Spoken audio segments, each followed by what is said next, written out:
bursting like a bubble. Yeah.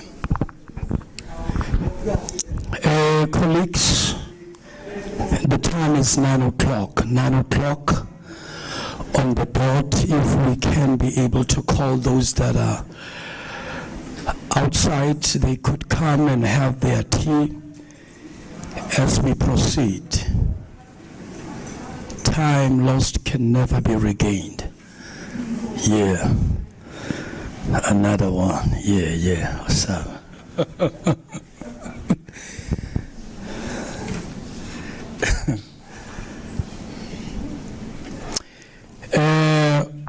Colleagues, welcome to the last day as we are closing the summer school.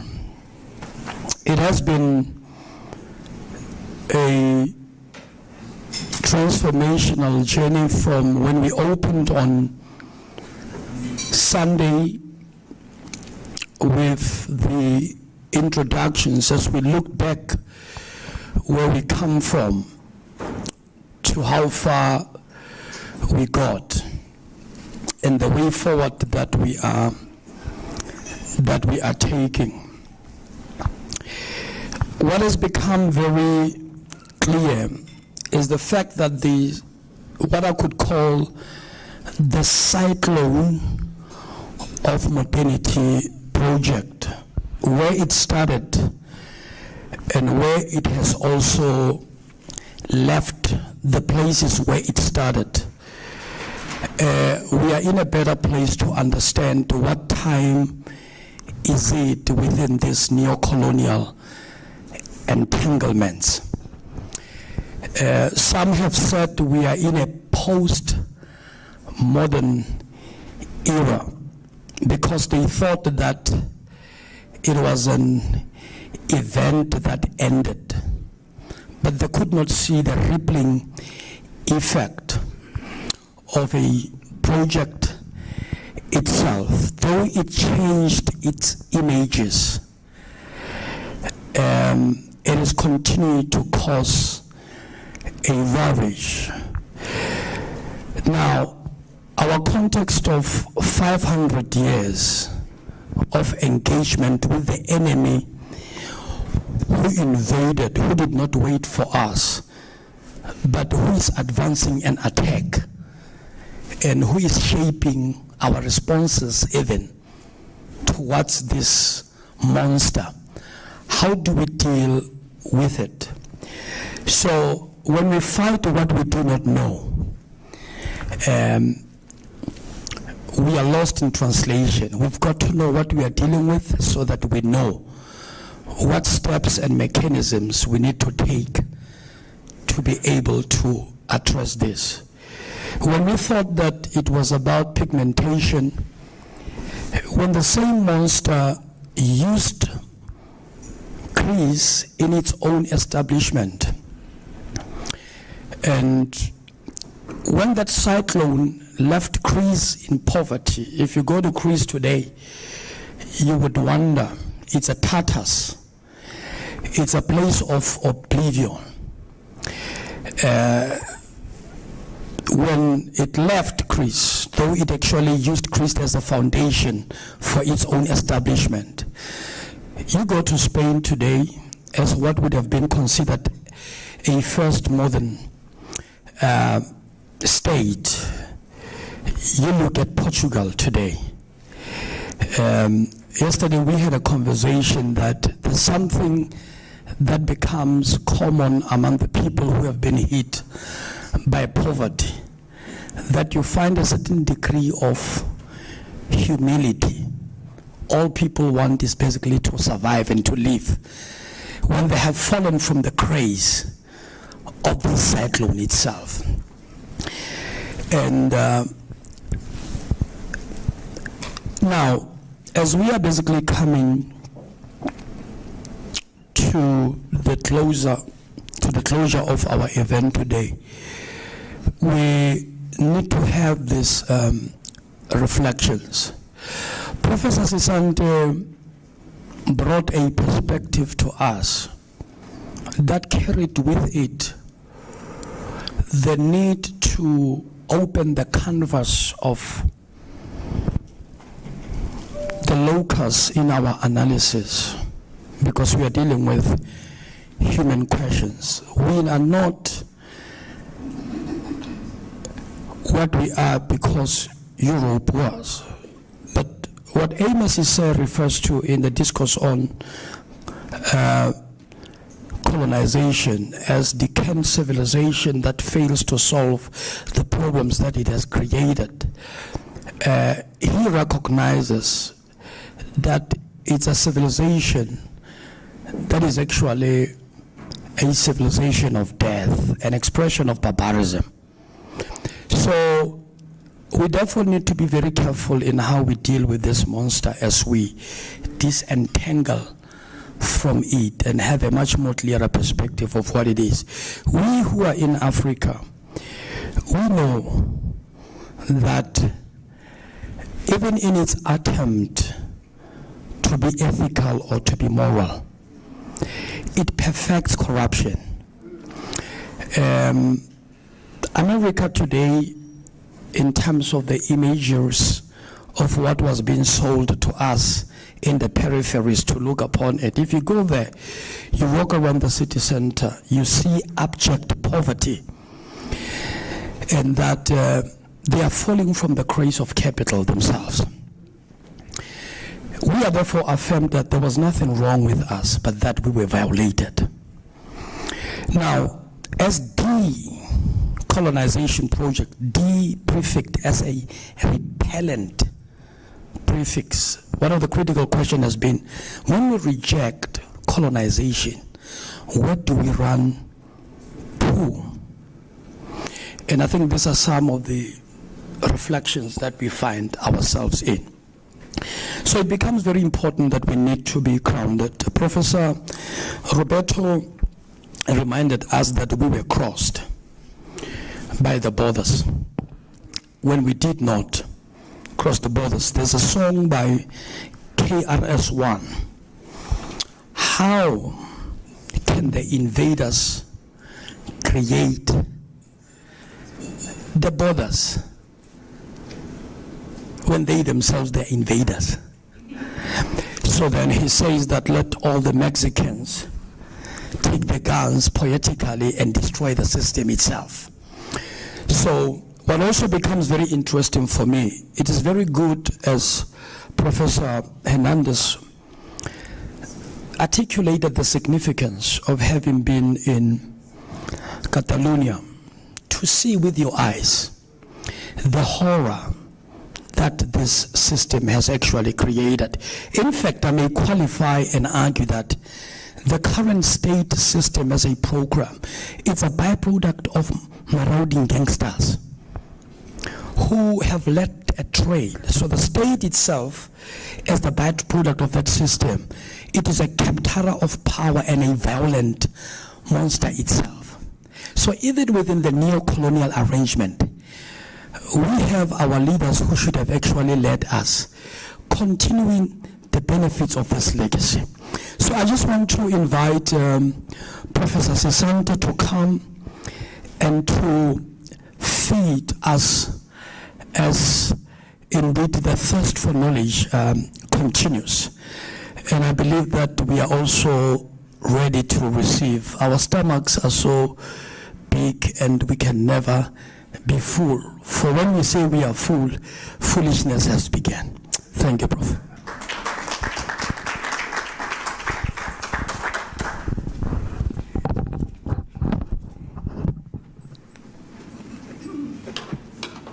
Igama kaKamate lakuhlala lingcwele, igama lakhe lakuhlala lintloni, ngokuba ungumdala ongolathwayo, ngokuba ungumdala ongajongwayo, sondle kunike bokhokho, sinqule kunike iminyanya, sithi sithethezwe namasiko yenu, mawakhe igazi lethu, thulani emithanjeni yethu, ukuxabisa okokwethu, hlaziyani ezingqondweni zethu, ukuzazi uba sisizwe, dedisani ilifu elimnyama ebomini bethu, kuvele ukukhanya.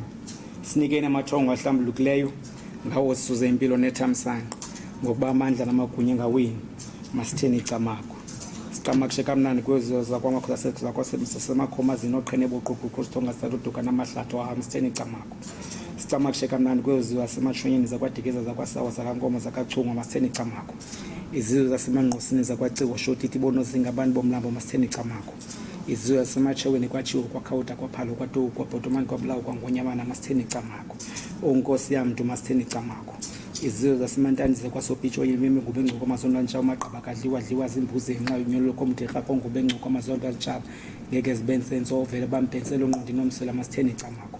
Izizwe zasemantakweni zakwatyebelele zakwabentuka zakwalibeleza kwakhangasha zakwaswelezeni masitheni camako. Ezo zasesithathweni zakandebe zakwachisana zakwakhophoyi masitheni camako. Ezo zasemazangweni zakwakhwalo zakwancuthu zakwamlanjana zakwasobe zakwangqele zakwankume zakwamalitye zakwagula masitheni camako. Izizwe zegqirha amampani lotshaya ingombo notyeto khipho mandla namasitheni camako. Izizwe zezigqirha amatshawotshi wokhawutophala otokobhoto manobla ngunyema nonkosi yamntu masitheni camako.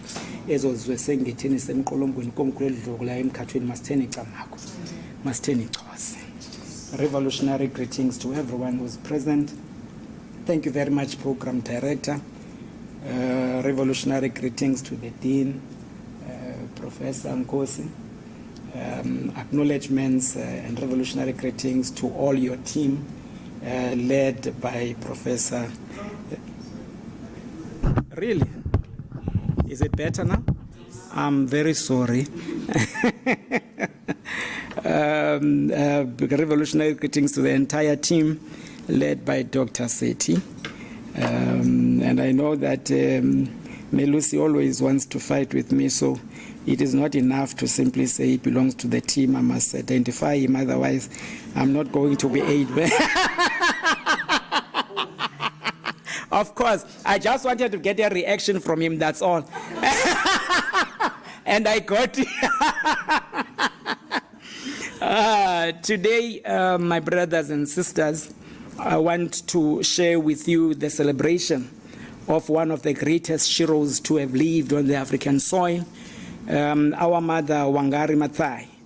And the title of the presentation is Afrocentric Education's Foundations of Wangari Maathai's Philosophical Ethical Leadership, celebrating the leadership of this woman. The year 2021 marked the 10th anniversary of the passing of Wangari Maathai, an environmentalist, women's rights activist, Pan-Africanist, African Renaissance advocate, and Nobel Prize winner.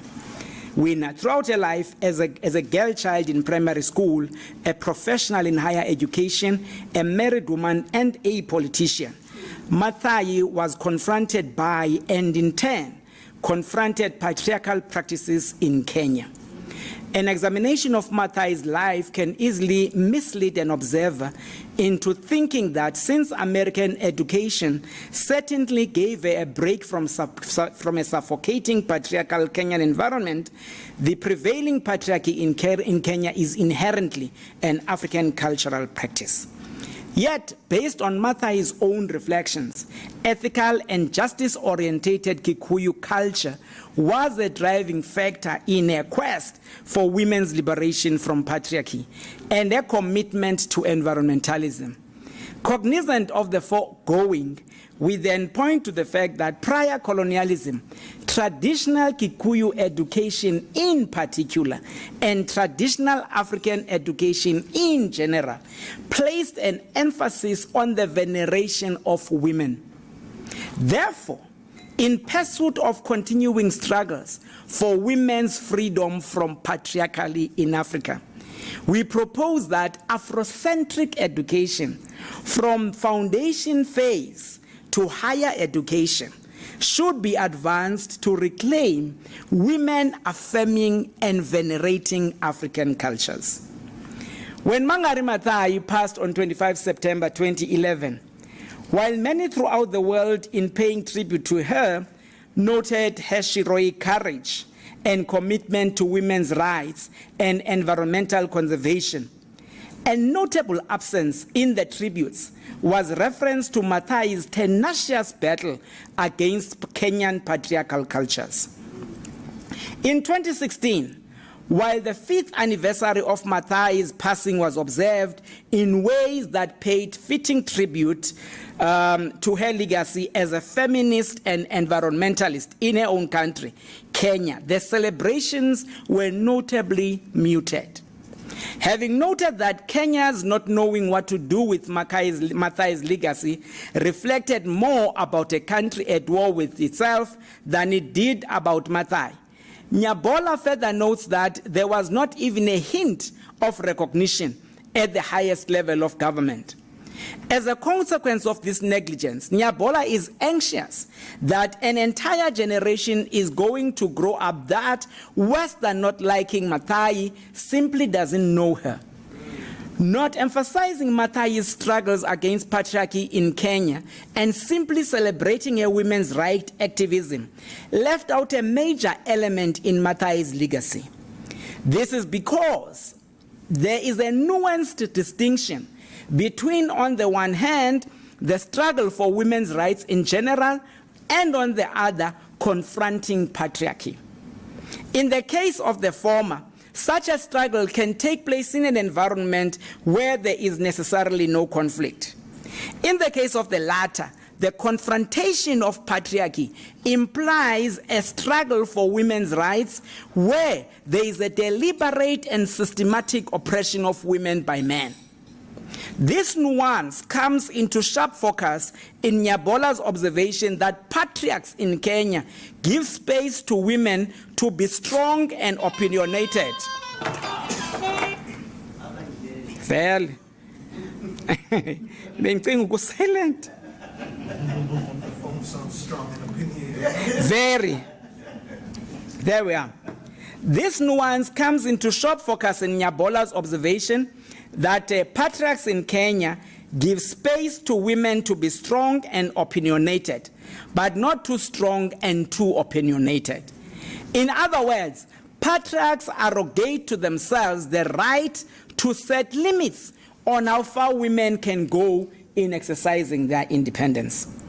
Taking this into consideration in this presentation, therefore, I argue that education systems on the African continent should prioritize Afrocentric education that highlights women's leadership roles in African societies prior to colonialism, so as to be able to confront the prevailing patriarchy on the African continent masquerading as African traditions or African culture.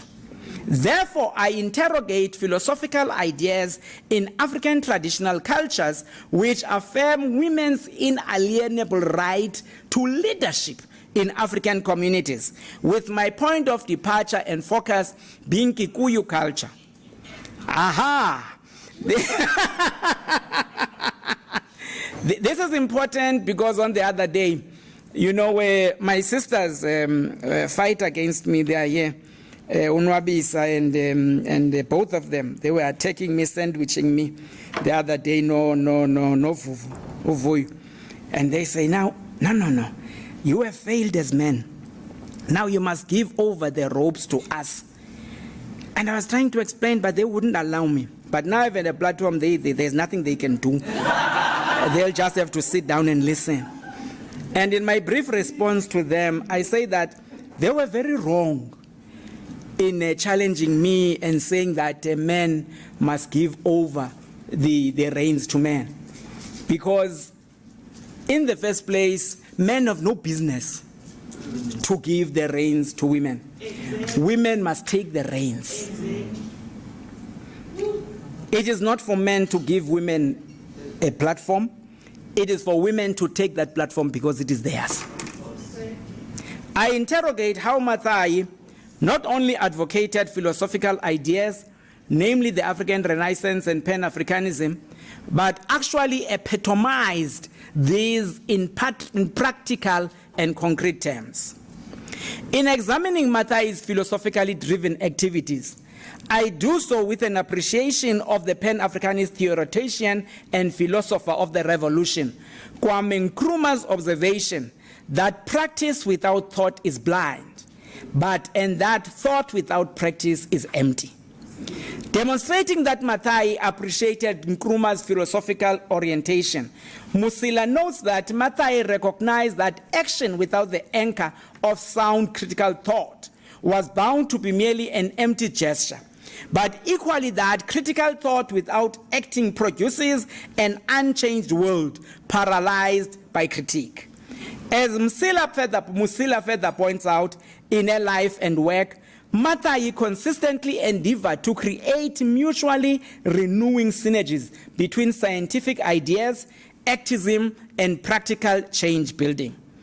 Recognizing that patriarchy in Kenya confronted Maathai as a girl child, a professional, a wife, and a political activist, she in turn confronted the monster both philosophically and practically from African philosophical ideas. By forming the Green Belt movement, a women's organization which drew its inspiration from African philosophical ideas. Referring to the GBM as a philosophy-based movement is not the same thing as suggesting that all its founding members were philosophers. Rather, attention is drawn to the fact that the GBM, from its inception, was formed on the basis of and driven by African philosophical ideas. Maathai observes that, unlike many other organizations in Africa, the GBM is not a branch of a foreign NGO, but an indigenous initiative, and deliberately prefers to rely on local capacity, knowledge, wisdom, and expertise where appropriate. Among the GBM's early African philosophy-driven projects was the Save the Land Harambee tree planting project. The Kiswahili word term Harambee means let us pull together, and was chosen to boost the morale of participants during communal work. A revolution, in Maathai's own words, occurred when, in defiance of the insistence by Kenyan government foresters to teach women the basics of tree nursery management, the women decided to do away with it and instead chose to use their traditional skills, wisdom, and plain common and perhaps women's sense. As a consequence, the women came to be known as foresters without diplomas. So you see, my sister was here the other day, Nwabis, saying, please, academics, leaders, please, professors, leaders. And I said, my sister, it's going to take forever if you wait for us. You see, these women, when these ones who are educated or think they were more educated came around and wanted to say this, I said, no, no, no. The wisdom of our ancestors and the wisdom of our great mothers is sufficient for us. In a country where women's roles commonly perceived as subordinate, the movement found it important to raise awareness, both in rural and urban areas, of the willingness, ability, and capacity of women to play leading roles in communal, regional, and national development. Moving from the premise that Afrocentric education should be utilized to reclaim African cultural values which affirm and venerate African women, Maathai's thoughts and actions are interrogated by locating her work in the context of traditional African history and cultures and Kikuyu history and culture as a point of departure to demonstrate that, contrary to widely held perceptions, traditional African culture are historically matriarchal, not patriarchal. We begin by defining the concepts Afrocentricity and Afrocentric education and proceed with the rest that is already outlined above. About her stay in the USA and the education that she acquired there, Maathai notes that it transformed her into the person that she became and taught her not to waste any opportunity, and to do what could be done.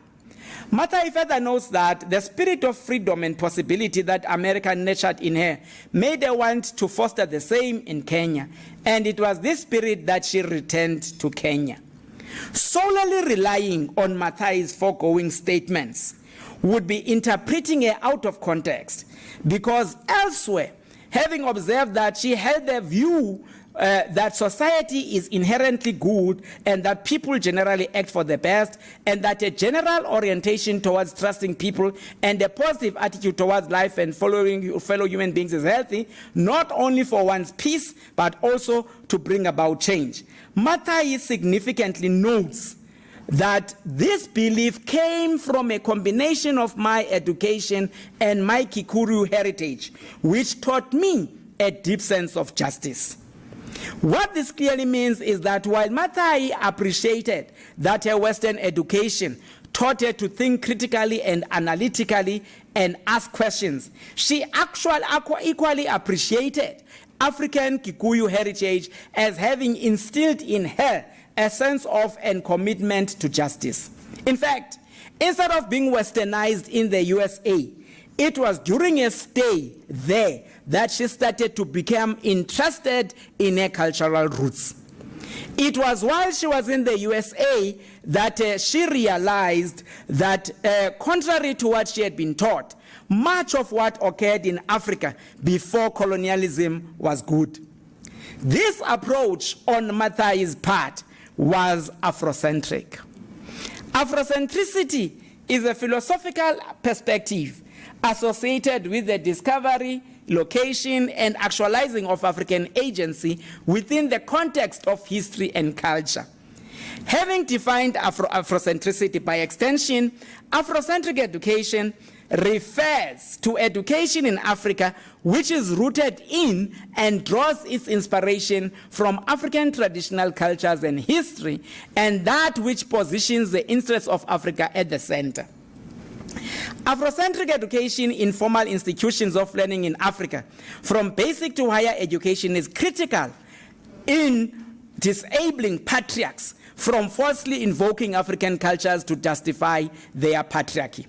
Such education is critical because ethical female leadership in present and future African societies is not going to be automatic.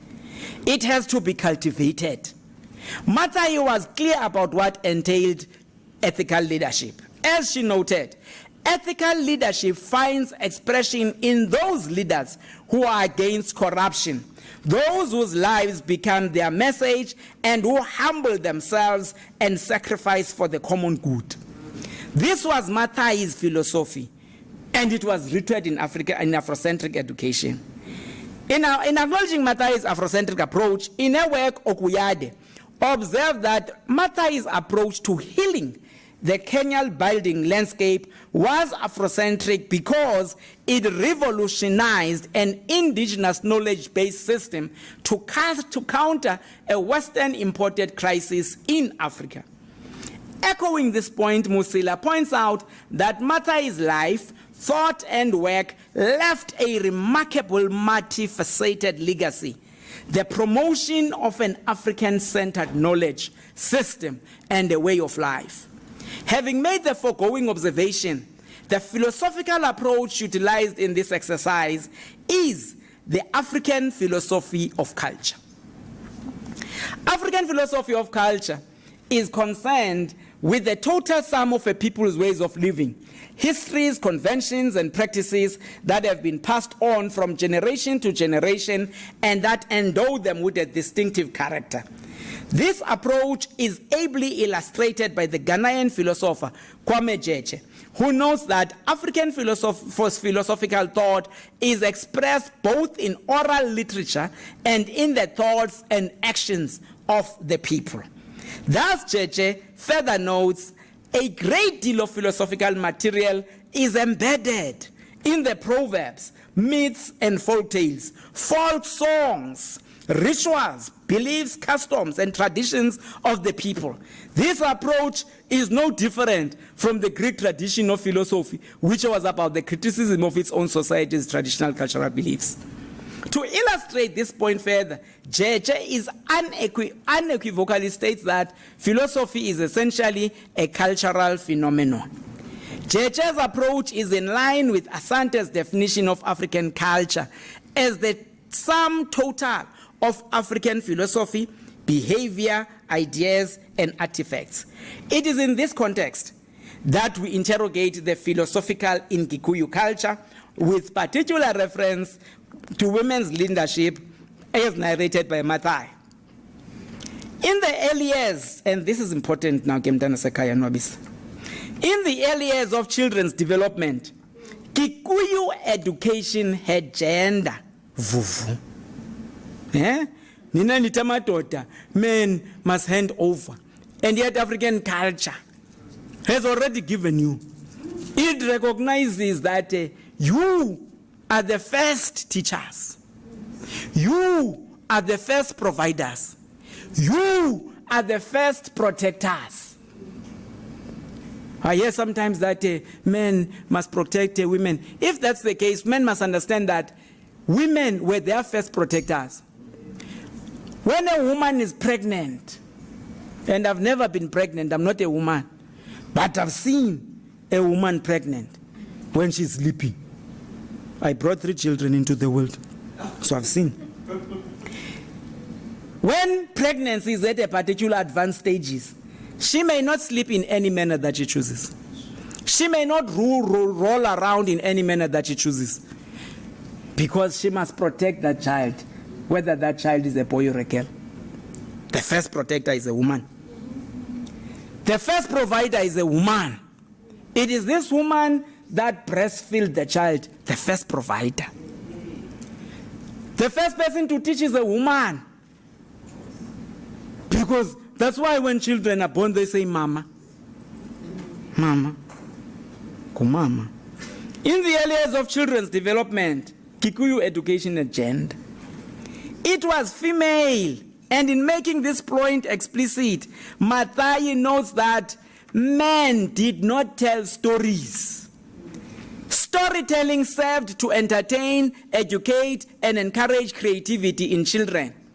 This is so because children were not passive listeners to their mother, but were given space to tell stories too. In this way, storytelling was an effective informal education. She says, but I say it's formal, because the formality is not just about the buildings. You know, we accept to say our education is informal. Informal what? Our education is formal. It is the foundation. While the stories were filled with animal characters, they served to teach children about the importance of character, ethics in human lives, and appreciation of moral rectitude, and caution against deceptive human beings. Or Jagalash and evolve. But when because of Jagalash crooks, they are easily misled. But when children went to primary schools controlled by European settlers, indigenous African education was displaced and replaced by foreign European education. Such an act is Eurocentrism, the placing of European values at the center, while simultaneously placing the values of Africa on the periphery. Mathai experienced this Eurocentrism when, after joining school, she was exposed to written European literature, which was completely different from her African oral literature. She was made to read Cinderella, Little Riding Hood, Sleeping Beauty, stories that Westerners told to their children for their moral development, but which did not mean as much to her as the stories she was told around the fire. The Kikuyu stories reflected in her environment and the values of her people. They were preparing her for life in a community, and that was displaced. The stories that Mathai read in the books had a completely different dimension, and half of the time, not comprehending what she was reading, she merely memorized the words on the page for examinations. This is a clear demonstration of the psychological violence and cultural dislocation that Eurocentric education inflicted on African children's minds in the early phase of their education. In the same manner that Mathai notes that notes that children's primary education in the traditional Kikuyu community was an exclusively motherly affair. Before Mathai, Kenyatta had it on record that the education of very small children was entirely in the hands of the mother and nurse. Singing lullabies to children served as instructions in the whole histories and traditions of families or clans. It is in this context that in traditional Kikuyu history and culture, women were regarded as historians and custodians of culture. This is the case because, as Kenyatta further observes, lullabies were one of the methods by which the history of the people is passed from generation to generation. Of further significance to note, as Kenyatta does, is that while on the one hand, when the child has grown beyond babyhood, the father takes charge of the boy's education. Listen to this one. The father takes charge of the boy's education when the child has grown. On the other hand, the mother takes the whole responsibility of the girl's education and a part of the boy's education. The prominence and the centrality of women can be traced right up to the creation myth of the Kikuyu Africans and the matriarchal foundations of that entire ethnic African community. According to Kikuyu myth of creation, the supreme being created two primordial parents, Kikuyu and Mumbi, who gave birth, listen to this one, Kikuyu story of tradition of creation. Kikuyu and Mumbi, who gave birth to 10 daughters. Wanjiru, Wambui, Wangari, Wanjiku, Wangui, Wangeshi, Wanjeri, Nyambura, Wairamu, and Umuyu, and no sons. With no males around, and their daughters having reached marriage age, Kikuyu prayed to the Supreme Being to send him sons-in-law. Following certain rituals, 9 men were provided to marry Kikuyu's daughters, since the youngest one was still too young to get married. Out of these 9 marriages, children emerged, and they were named after Kikuyu and Mumbi's daughters. The result is being that the 10 clans to which all Kikuyus belong carry their female ancestors' names. According to Mathai, even though the 10th child did not get married, she also had children, hence the 10 clans.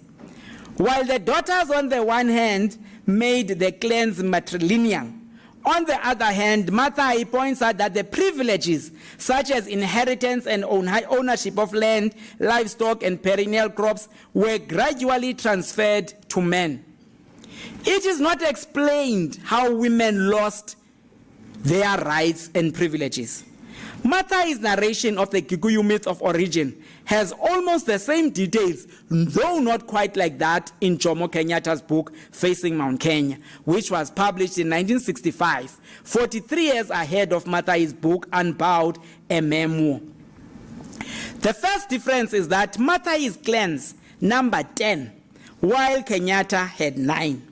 The second difference is that while Mathai notes that Kikuyu and Mumbi's daughters made their clans matrilineal, Kenyatta, on the other hand, observes that Kikuyu told the young men that if they wished to marry his daughters, he could give his consent only if they agreed to live in his homeland under a matriarchal system. This is a noteworthy distinction because matrilineal and matriarch are not the same. The former refers to descent through the female line, and the latter refers to female rule. As Kenyatta notes, when the 9 family units were established, they were joined together under the name of Mbaria Mumbi, Mumbi's family group, in honor of their mother, Mumbi. Kenyatta's illustration with reference to the expansion of Mbaria Mumbi as more subgroups were formed illuminates the matriarchal foundations of this society very well. This large group was then formed and given the ancestral collective name Rorere Rwambari ya Mumbi, namely children or people of Mumbi or Mumbi's tribe. In this, women continued to be the heads of their family groups and clans for some generations. But somehow the system changed from matriarchal to patriarchal. So this business that men are the heads of families is coming from somewhere that we don't know, but certainly not Africa. While the women gave in to the pressure to change their name, to change the name of their ethnic group, they waged, no. The third difference is that while Mathai observes that the Kikuyu myth of origin, the large group, but somehow the system changed from matriarchal to patriarchal, and this is the point. The third difference is that while Mathai observes that the Kikuyu myth of origin does not explain how women lost their power and rights, which were transferred to men, Kenyatta's version does. In brief, men objecting to what they perceived as a domineering and ruthless approach to power by women planted and overthrew women.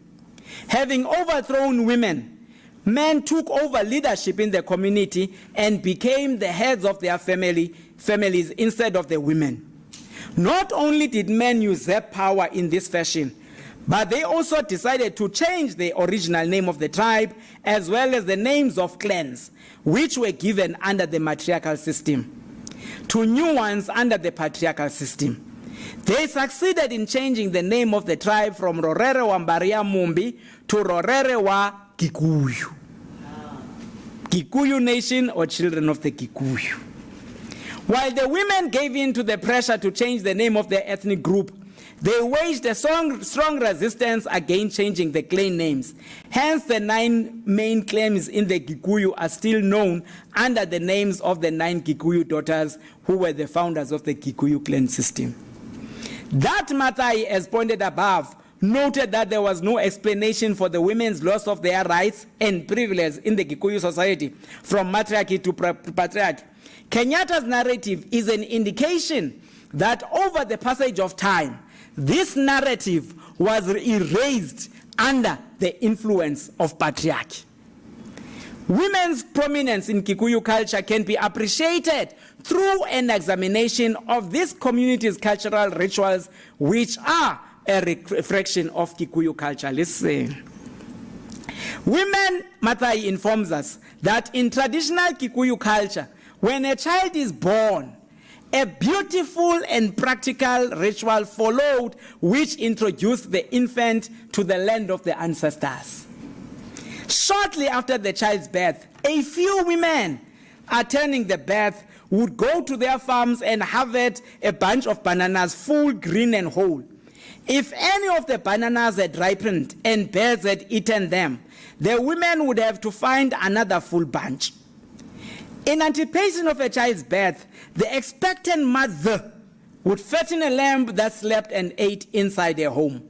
It is worth noting that there are many significant cultural lessons to be learned in these beautiful and practical rituals. The first is that attention given in detail in carrying it out.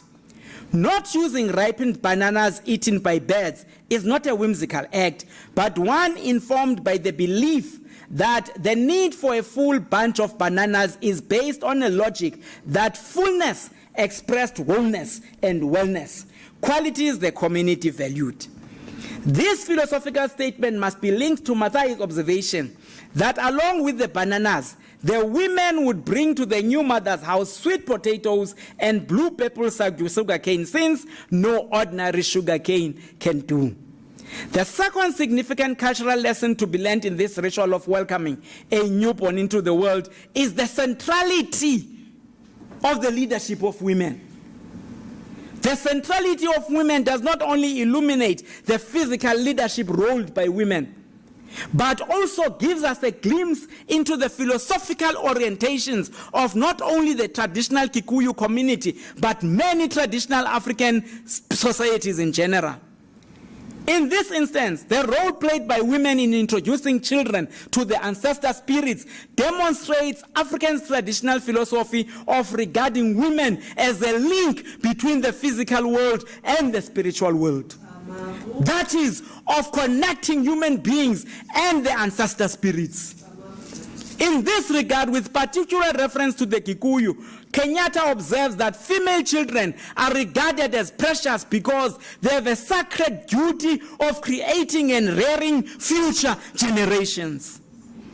Giving birth is appreciated and regarded as a sacred duty because women are looked upon as the connecting link between one generation and another, and one clan and another.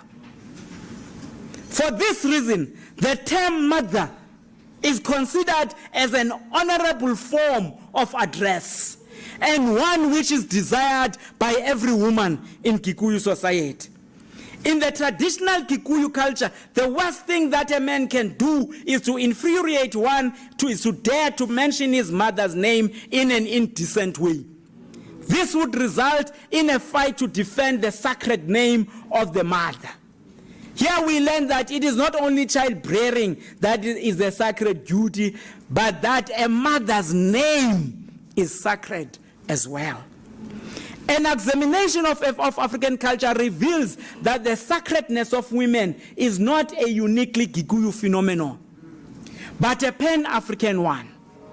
With reference to the Pan-Africanness of some African cultural practices, Mutua, in his discussion of the laws of the Bantu, the reference to the Bantu being to all the Negro tribes of Africa, notes that one of the oldest laws in Africa was that a woman, be she one's wife or another's mother, exists in the past, present, and future at the same time. And she does not belong to one's father or oneself, but to those as yet unborn and to one's ancestors. This observation by Mutua is the same as that of Kenyatta cited above, that women are the connecting link between the earth dwellers and the ancestor spirits. For this reason, Mutua points out that the Bantu regard the killing of one woman as so great a crime that it needs 1,000 men to die in the battle of vengeance. They feel that killing of a woman means not only the destruction of a life, but the lives of thousands of others who could have been her descendants. If a man cannot avenge the murder of his female parent, he must deliver himself to the murderer with the request to be killed as well. Just as Kenyatta notes that the traditional Kikuyu community's expectation of their men to fight against the violation of women's sacredness, Mutua also notes that if you touch a man's wife, mother, sister, or daughter, or call them names, or refer insultingly to their womanhood, he is bound by law to kill you. If he fails, he will make his children's children take oaths to kill your children's children. With the passage of time and the encroachment of colonialism in Africa, the emphasis of the centering of and reverence for women as sacred beings was eroded. This was the period that marked the invasion of European patriarchy in Africa. Association of traditional African cultures with patriarchy emerged out of Western scholars' work, including Western feminist scholarship, which holds a position which assumes a universal subordination of all women at all times in history and in all cultures. Such scholarship is driven by Eurocentric feminism or wider Eurocentric perspectives. In engaging with the relationship between women's rights and African traditional cultures, we follow Ahmad Yume's advice in raising the following question: to what extent are the customs of any particular African society indigenous or traditional? Following Ahmad Yume's guidance, we are able to argue that patriarchal tendencies found in Africa are in fact legacies imposed by European colonialism, which for certain reasons African men adopted. African men adopted these things because, they were feeling inferior themselves. The other day, Erika was speaking about the hierarchy of four that Oyemi says. On top, it is the white men, then followed by white women, and then black men. And black men want to feel good being on top of black women.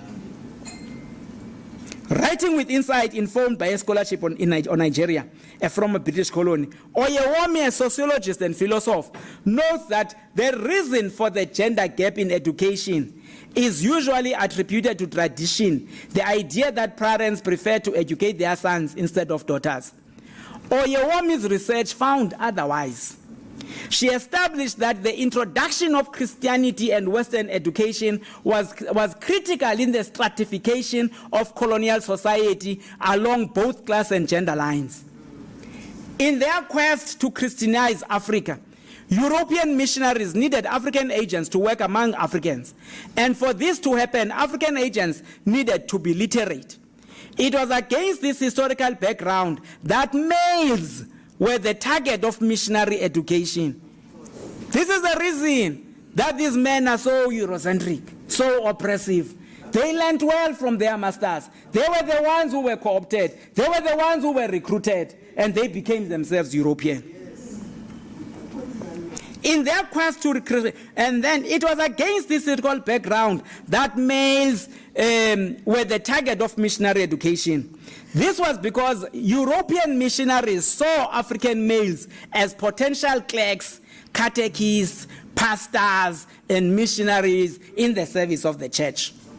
Significantly, Oyewomi further notes in this arrangement, and thank you, I hear my sister there saying, of course, and she's saying, tamaku, tamaku. That's our communication in African culture. We don't have a monologue, one person talking. African people respond in the fashion that my sister is doing there. Nakensa shwinen, nakensa ngof.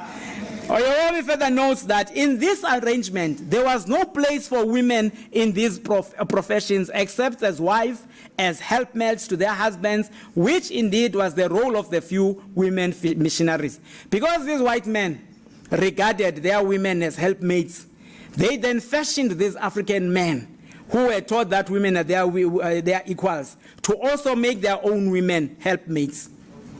So Oyewomi, rightly reiterating this point, emphasized that European missionaries' message was plain. The boys were educated to become clerks, catechists, pastors, missionaries, diplomats, and even politicians. So that's why you see these politicians behaving in the fashion that they do. In the first place, when the African National Congress was formed, it didn't want women to be members of this organization. That led to the formation of the Bantu Women's League by Mama Mumatlek. Even after allowing them to become members since 1943, they have very strongly resisted women's leadership with violence. Recently, in pretending as if they are accommodating women, they even introduced a second Deputy Secretary General's position. But even then, a woman remains the first Deputy General Secretary, the second Deputy Secretary, but not the Secretary General. And these ones are making a lot of noise telling us that they are a non-sexist organization. This being the case, Oyewomi correctly points out that the initial disadvantage of females in this educational system is arguably the main determinant of women's inferiority and lack of access to resources in the colonial period and indeed in the contemporary period. This particular approach has serious consequences. Reflecting on these, Oyewomi observes that the most damaging, lasting effect of the association of men with education, gainful employment, and leadership may be its psychological effect on both men and women. The structural and ideological reflection of this psychological effect found expression in schools, in the notion that females are not as mentally capable as males, a commonplace notion among some of the Western educated in contemporary Nigerian society. This attitude has nothing to do with indigenous African traditions, but is, as Oyewomi points out, part of the colonial legacy. This colonial legacy, patriarchy, affected Maathai in Kenya as a girl child, as a woman at a workplace, as a wife in a marriage, and as a political activist in public life. As a little girl, Maathai had neighbors telling her mother that there was no need to keep her in school because she cannot even become a clerk and was a girl after all. The consequence of this approach was that she realized when she joined the University of College of Nairobi as a staff member that the number of women on the academic staff of any faculty at the university was at the time tiny. Had it not been for her elder brother Nderitu, who asked why she was not attending school, she might have never been sent to school, because doing so in Kenya at the time was still not a common practice. An isolated reading of this could easily give the false impression that patriarchy has always been part of indigenous African cultures. The reality of the matter is that under the British colonial system to which Kenya was subjected, clerical jobs, which were a ticket to membership of the elite in Kenya, were reserved for males, while females could only be teachers and nurses. So, the patriarchy to which African women were subjected in African Kenya was a European legacy, a British one in particular. It is in this context that when Mathai received a scholarship for a university education in the United States, it was quite astonishing news, especially in a village where girls' education was still not fully appreciated. After spending 5 years of study in the US, Mathai returned to Kenya, having been offered a position as an assistant to a professor of zoology at the University College of Nairobi, later called the University of Nairobi.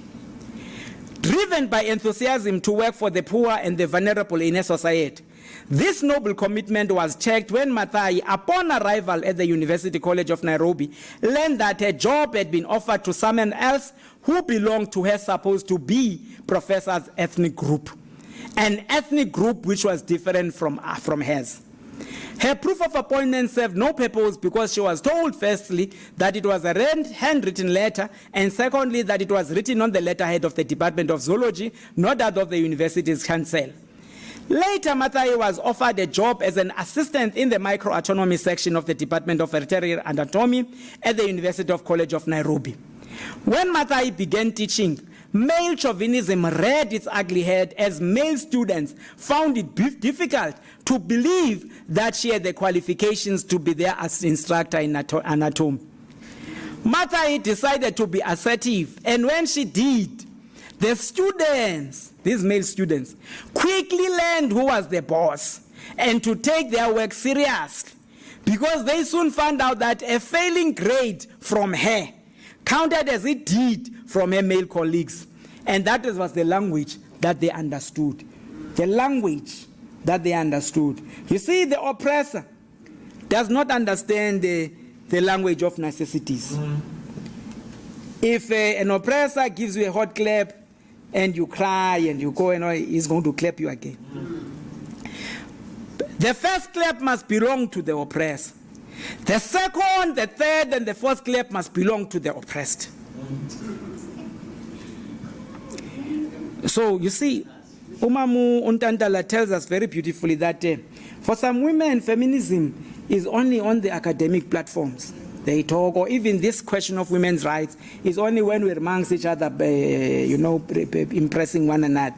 But in the privacy of the bedroom, the women are submissive. My sister, you must never be submissive to my brother-in-law. Saying it now. And where the real struggle takes place is not in the public, but at home. If he pushes you around once, push him around twice, third and fourth times. As a staff member of the university, Mathai learned that female staff members were discriminated against to such an extent that junior male members took more money home than senior female members. Junior male members take home more money than their similar female colleagues. She learned that while many professionals received full benefits, such as housing, university, on the other hand, only single women or widows received much. The argument being that married women were expected to be housed by their husbands, and that therefore there was no need for such for married women. Of greater significance was that Mathai learned that many of the benefits given to male professional staff at the universities were legacies of the colonial era, when young male teachers from Britain were encouraged to work in Kenya, and other colonies were provided with incentives in addition to their salaries. When Kenya became independent, most of these systems remained completely intact. In other words, colonialism only came in name. There was no decolonization. It is of great significance to note that this patriarchal practice in labor relations against women had its origins in the British colonial administration. Of course, of more significance is that Mathai recognized this argument and argued that women could not be discriminated against just because during colonial times no women professions came work in the colonies. After a protracted struggle for equal pay for female and male professionals waged by Mathai and their colleague Vestin Mbaya, the university decided to give the two what they demanded. But for the rest of the female staff, discrimination continued. This effectively meant that Mathai and Mbaya were treated like honorary male members. Such was the outcome because although Mathai and Mbaya continued to mobilize their female staff members to fight, these others refused to join the struggle because, notably, their husbands advised them not to be part of the struggle. Yeah.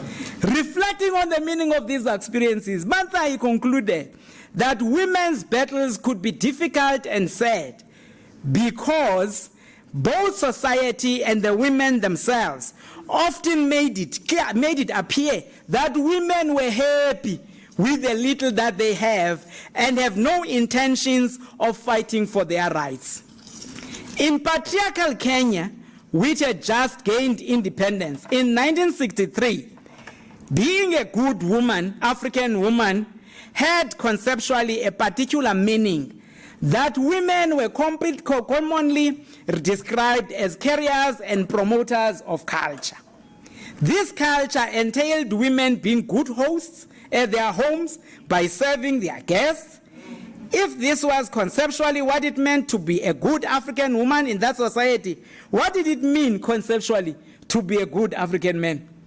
Reflecting on this, Mathai notes that Kenyan African male politicians practice double standards in that while on the one hand, many who had been educated in the Western world spoke English at home and in their workplaces, wore European-style clothes, and lived in European-style houses. On the other hand, they wanted to project their Africanness through their wives, both at home and in society. Women who failed to project themselves as good African women, meaning obedient women, faced the risk of being branded, paraphrasing Frantz Fanon, as white women in black skins. In her marriage with Wangi Mathai, a businessman and a politician, Mathai was confronted with this patriarchal meaning of a good African woman. This came out sharply as her husband was busy on an election campaign. Mathai consciously conducted herself in a way that Kenyan society expected, fully conscious that a highly educated woman like herself ran the risk of making her husband lose votes and support if she was accused of not being enough of an African woman. Initially, Mathai conformed to these societal expectations by personally serving food to her guests in her house, no matter the time of the day or night, or whether they were hungry or not. She was sensitive to the fact that in a society that would put more value on boys on girls, where boys provided education before girls and boys were expected to be greater achievers than girls, it was an unspoken problem that she and not her husband had a PhD, and that she taught in a university. While on the one hand, Mathai conformed to some of her society's prescriptions of what constituted a good African woman, she resisted others. One of these was the practice of using the title Mrs. after marriage, followed by her husband's surname. Not only did she correctly argue that the practice of remaining wives after their husbands' surnames was introduced by the British, but she also pointed that traditionally a Kikuyu woman remained her surname after marriage. As will be demonstrated below, the British did not impose this patriarchal tradition on Kenya alone, but also on the other African societies which they colonized. As will be argued also below, it should be noted that Mathai's resistance to this patriarchal European tradition was not only practical but also philosophical. With reference to the Yoruba people in Nigeria, Oyewumi notes that taking a husband's name by a woman is a new tradition adopted by African families as they became Europeanized. With reference to the Igbo people in Nigeria, Nzegu exposes the same causes and patterns of patriarchy identified by Oyewumi among the Yoruba. Nzegu notes that patriarchal traditions were created by the colonial administration and Christian missions. She further points out that the educated Igbo elites increasingly aspired to and embraced the patriarchal nuclear family model as the modern, civilized, progressive model family. As products of Christian mission schools and Western higher educations, these elites adopted the patriarchal ideology inherent in the Western educational systems because of the advantage they believed it conferred on them.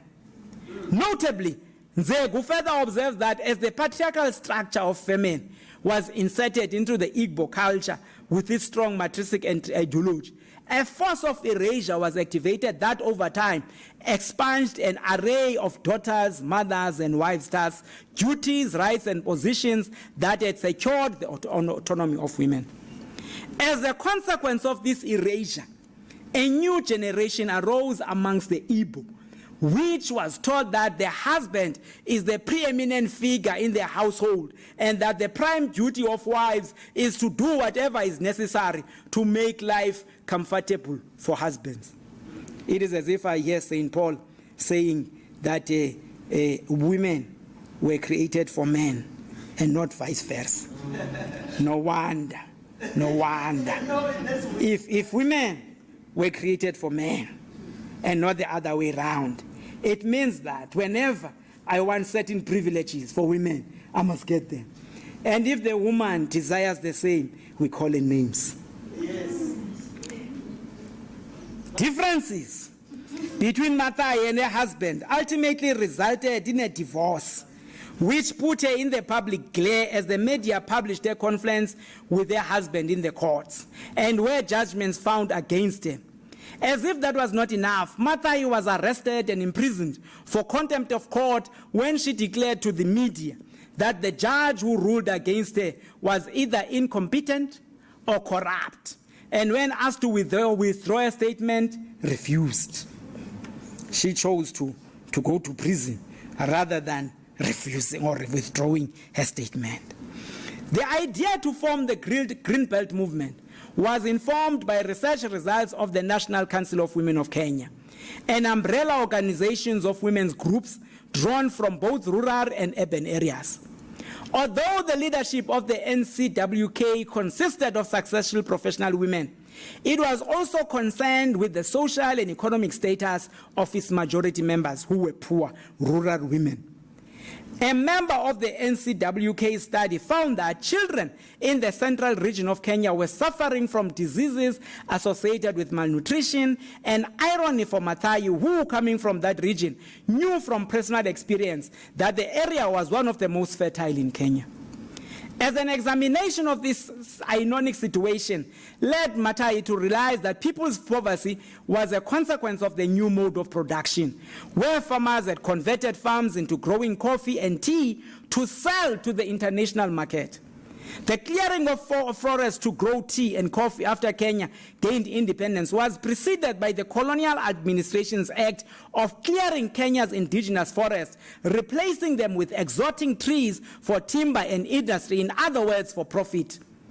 While on the one hand, colonialists and commercial farmers benefited financially, on the other hand, ordinary people suffered since they were compelled to feed their families processed foods like white bread, mayflower, and white rice. Having made this observation, Mathai concluded that there was a clear connection between environmental degradation and poverty, because everything that poor people lacked, water, energy, and nutrition, dependent on the environment. Informed by this realization, Mathai led the formation of the GBM, an organization that will encourage Kenyans to plant trees because such an initiative would enable women to have wood to cook and cook nutritious food. Wood for fencing, fodder for cattle and goats, trees for shade for humans and animals, and binding the soil for food production. While the GBM was well known and appreciated for its practical programs in assisting and empowering women, there was little appreciation of its philosophical thrust. That is, it was more than a tree planting program, but a movement that planted ideas as well. You plant trees and you plant ideas, and thus a philosophy-based movement.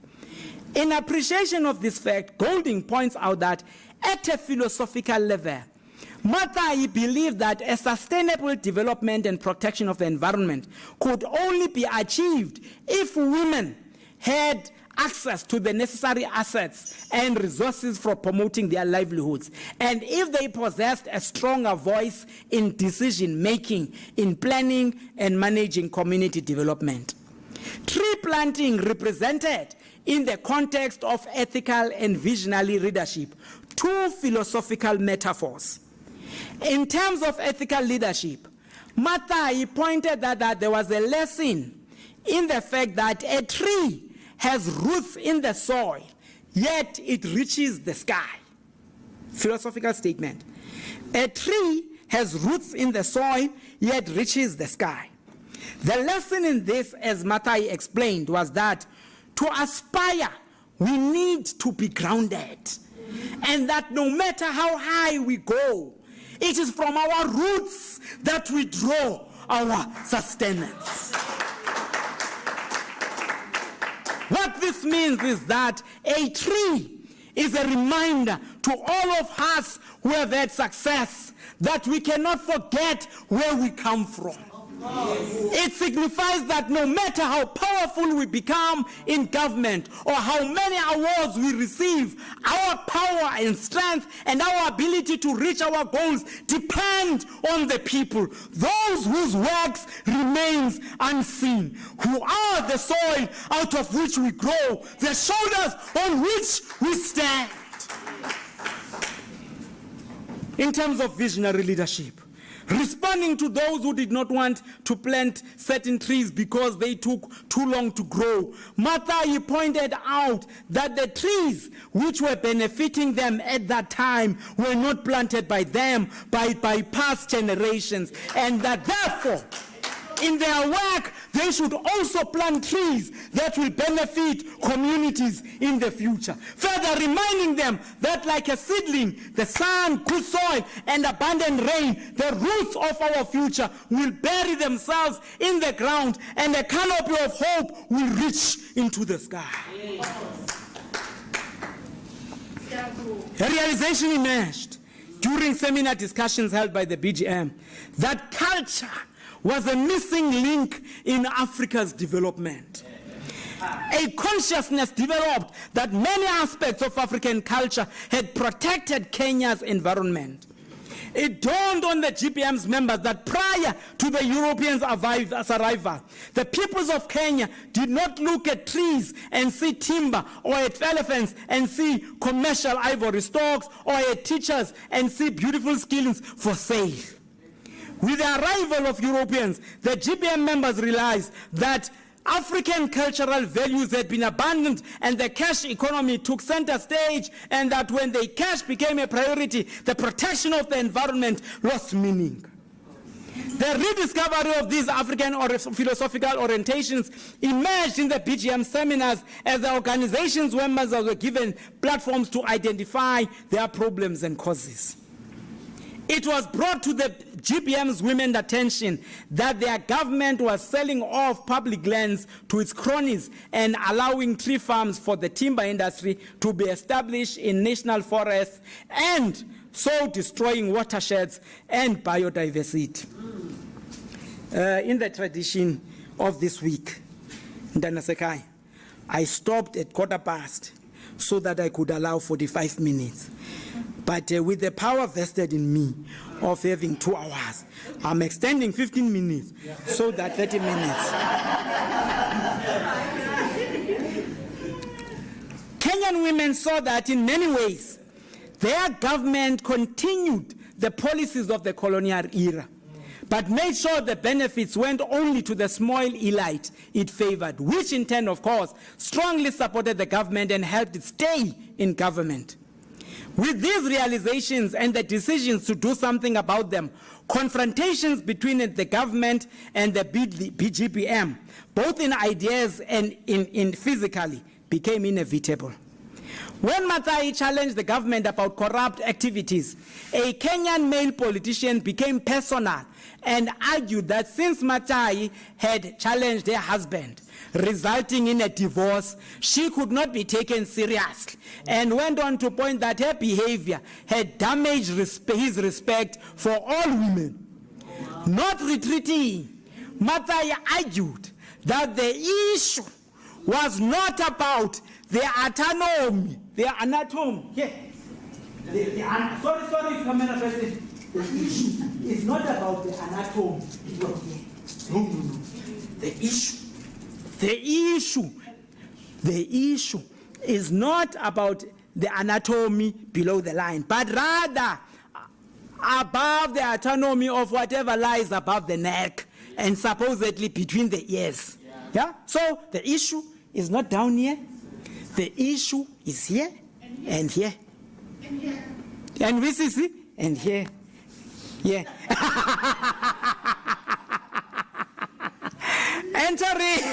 Entering the battle, the Kenyan president, Daniel Arap Moi, singled out Maathai out in public speech and suggested that an African woman, according to African tradition, should be quiet and obey men.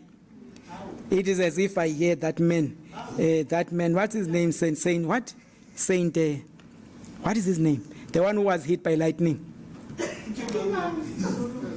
Huh? The one who was persecuting Jesus Christ and then hit by a thing and then became all of a sudden Saul, he became another name. Paul, St. Paul. He says women should not speak. They must not hear, they must not speak. They must be silent. And Daniel Arap Moi, in the true tradition of his leader, says African women should be quiet. And we know that it's not our culture. Moi further wondered aloud why fellow Kenyan women had not spoken against this wayward woman. Whereupon the leadership of a prominent national women's organization, listen to this one, Maendo Leyo Wawanake Progress for Women, held rallies and press conferences denouncing Maathai for having belittled the president and the government. European colonialists used the rule, divide and rule. African men took over from their masters and used the rule of divide and rule. So he appealed to women to call to order this wayward woman. And truly, this woman, who is a good African woman because she obeys, called Maathai to order.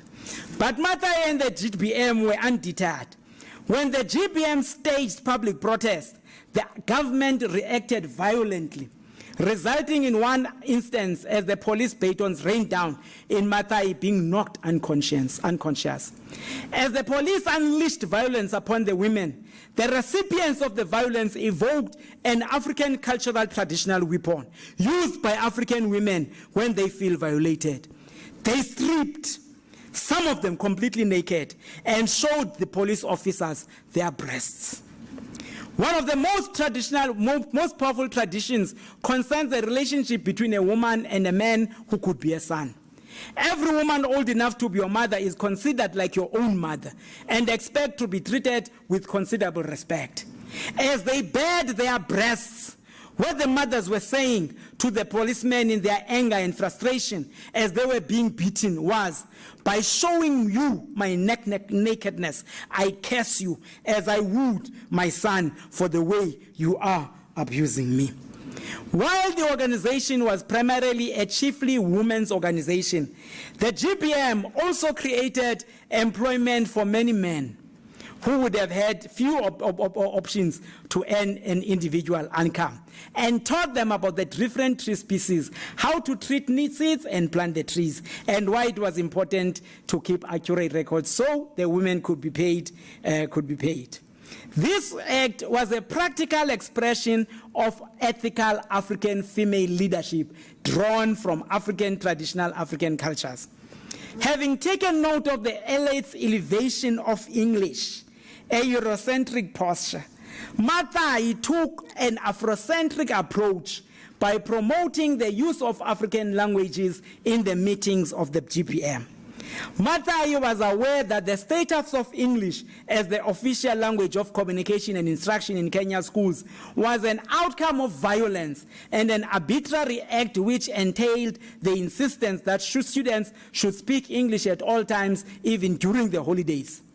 Students not caught not complying with such rules were forced to wear buttons which identified them as stupid. The tragic consequence of this language policy was that it contributed not only to the trivialization of anything African, but also laid the foundation for a deeper sense of self-doubt and an inferiority complex, to an extent that when the victims and beneficiaries of this policy joined the Kenyan elite, they spoke English to one another and their children. As Mathai notes, the GPM insistence on people being able to speak their languages was revolutionary, because many other organizations in Kenya which worked at the grassroots level communicated in Kiswahili or in English, while many people in rural areas, especially those who had no schooling, did not fully comprehend English or Kiswahili. Their lack of fluency in the languages caused them to be shy in meetings. Conscious of the fact that not only did Europeans colonize African lands, but colonize their minds as well by taking it upon themselves to write African history in a distorted way, Mathai sought to reclaim Africans' lost ground by advocating the African Renaissance, rebirth, reclamation, rediscovery philosophy.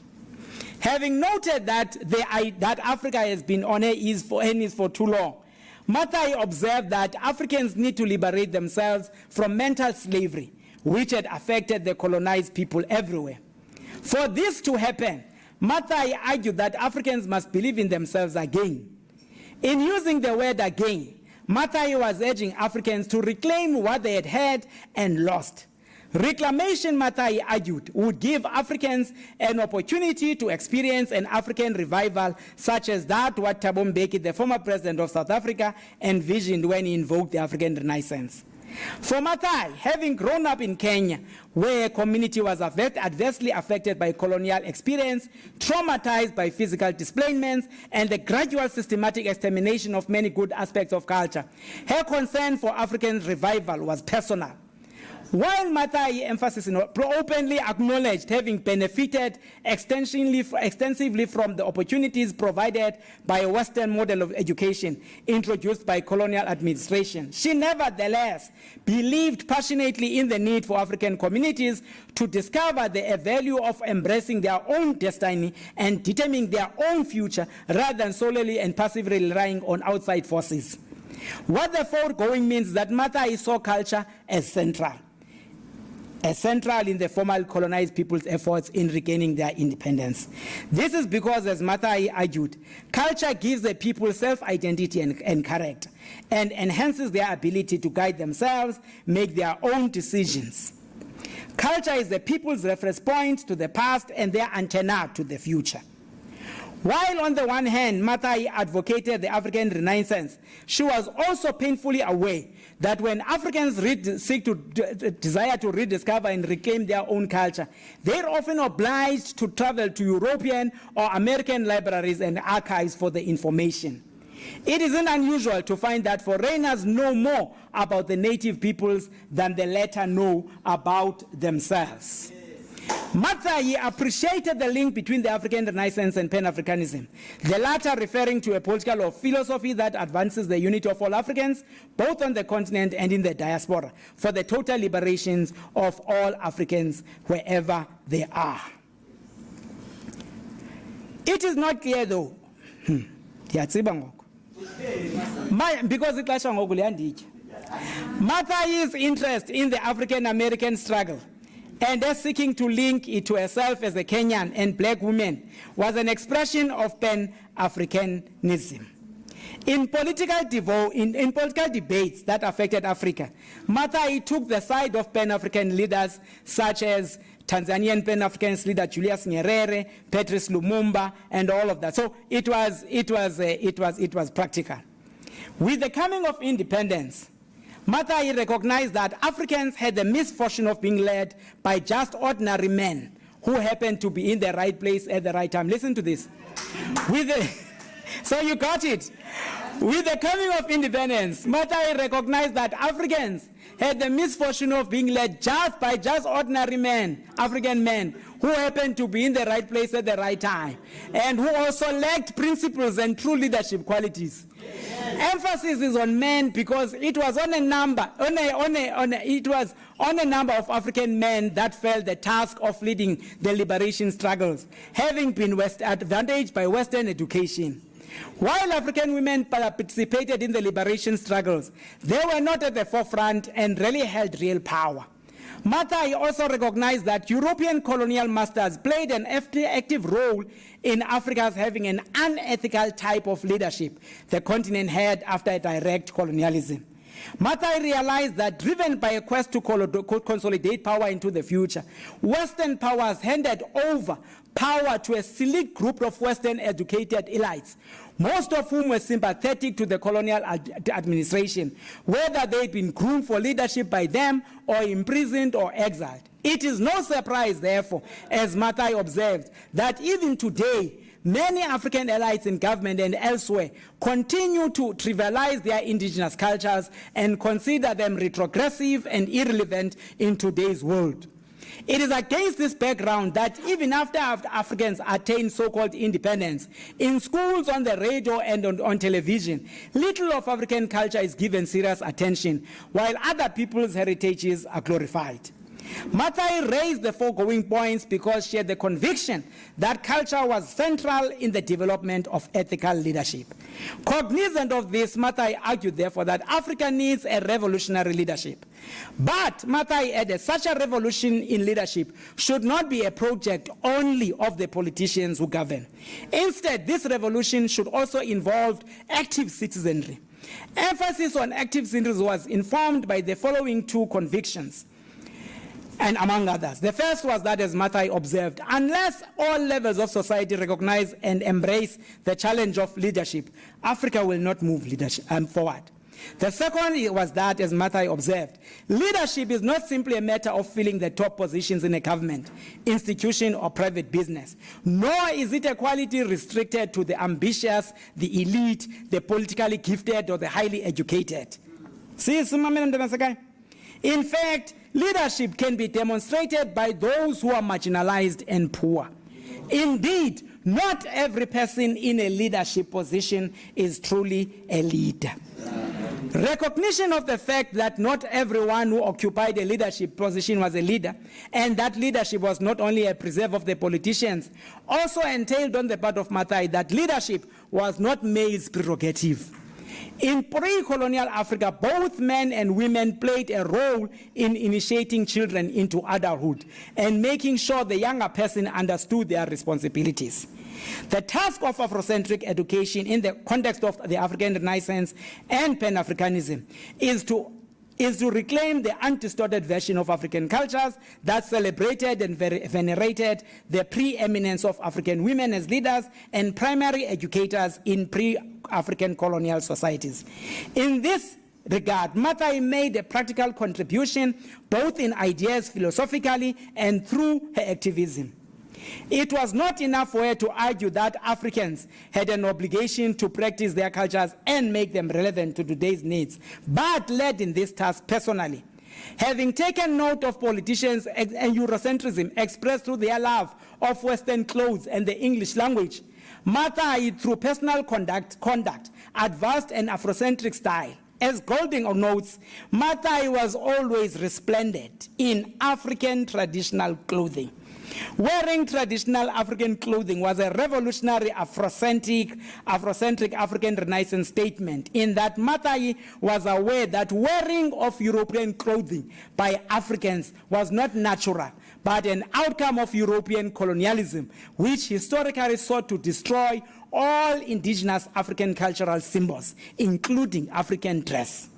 Having noted that the Bible and the gun were not only weapons used to subdue Africans, Mathai also noted that there were also the cotton clothes that replaced the wearing of animal skins, these being forceful symbols of the intruder's image and power. She had the same understanding and approach with reference to the imposition of European names disguised as Christian names. This imposition, which she personally experienced, she identified as a dislocation between who she was, what she was educated to be through her name. In an act of reversing Eurocentrism expressed through naming and in the context of an Afrocentric Renaissance struggle, Mathai reclaimed her birth name, which was African, and with it some measure of her origins. Exactly 10:30, I thank the ancestors. Ndiyabulela kumakhomazi koqhenebe koququqo kosithonga sithathu koduka namahlathi.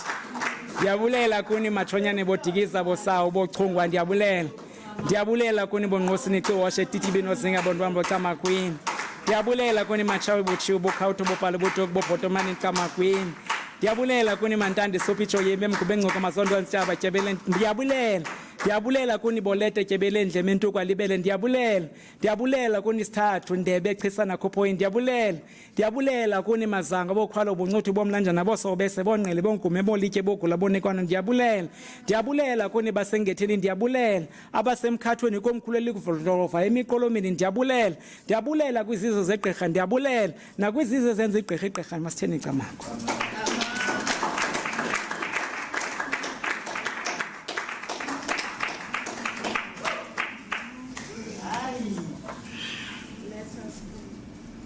Let us pray.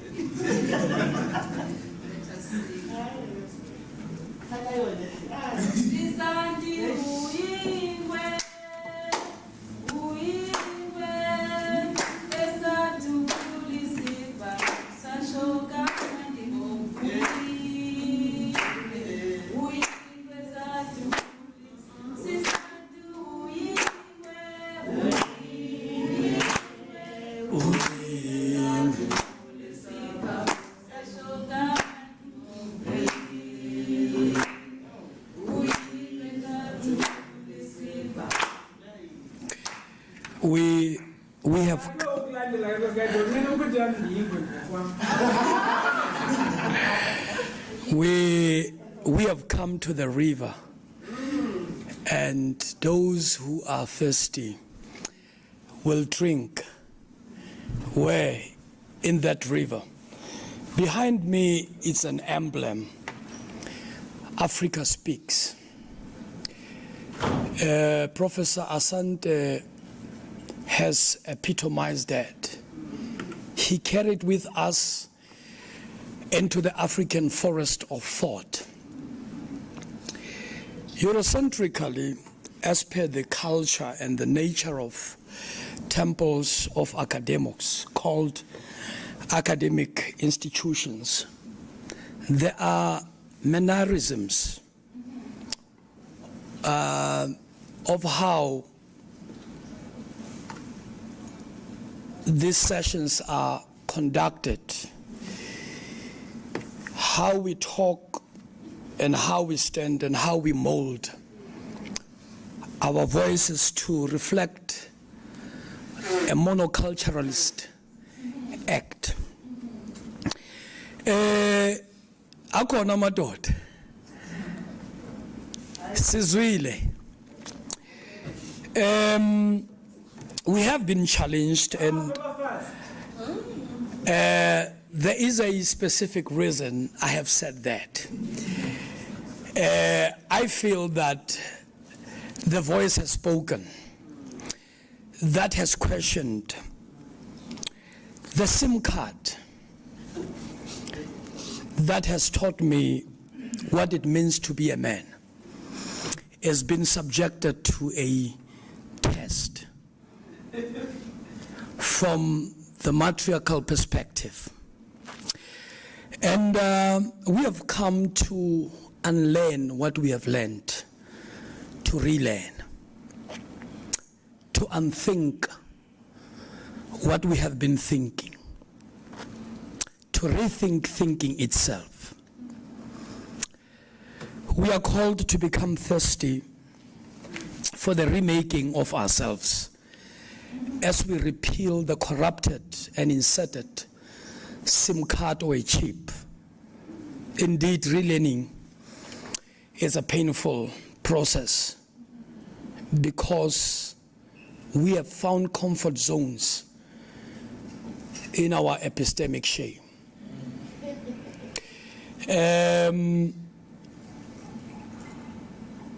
What we consider to be African cultures which have been infiltrated by European cancer that has taught us to disrespect women. But we are also not alone in that challenge, as I also hear the voice that comes from women that says, be a man. And defined by what? I felt like we have been called to become silent, to disrupt what we consider to be African culture when it's an expression of a cancer that has even taken the role of religion, of the masculine traits of God to justify the imposition of ourselves. I'm going to, with the guidance of my sister, to allow us to conversate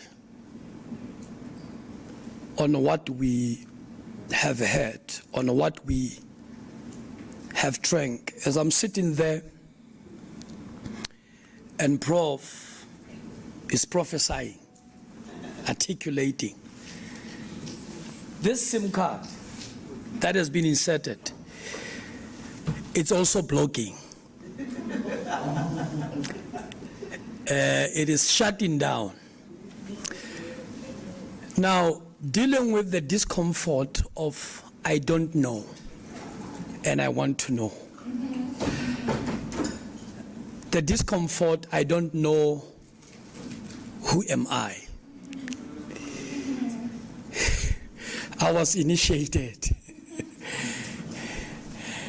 Therefore, that initiation is building a wall. I'm going to ask the assistance of my dearest brother to make a use of another microphone for conversations to take place. I'm vulnerable, and I believe it is the best place for the remaking. And the struggles that we are seeing in our society as a manifestation of violence which has made us the echoes of a violent society that we are replicating. We need to begin to talk about that. Perhaps as the world is listening, this indeed is a continuation of a session of healing. Where is this violence coming from? The problem is not inside. They say it's on top. And we need to address that. So I'm opening up as the table has been laid. Feel free. Open up and let the healing begin.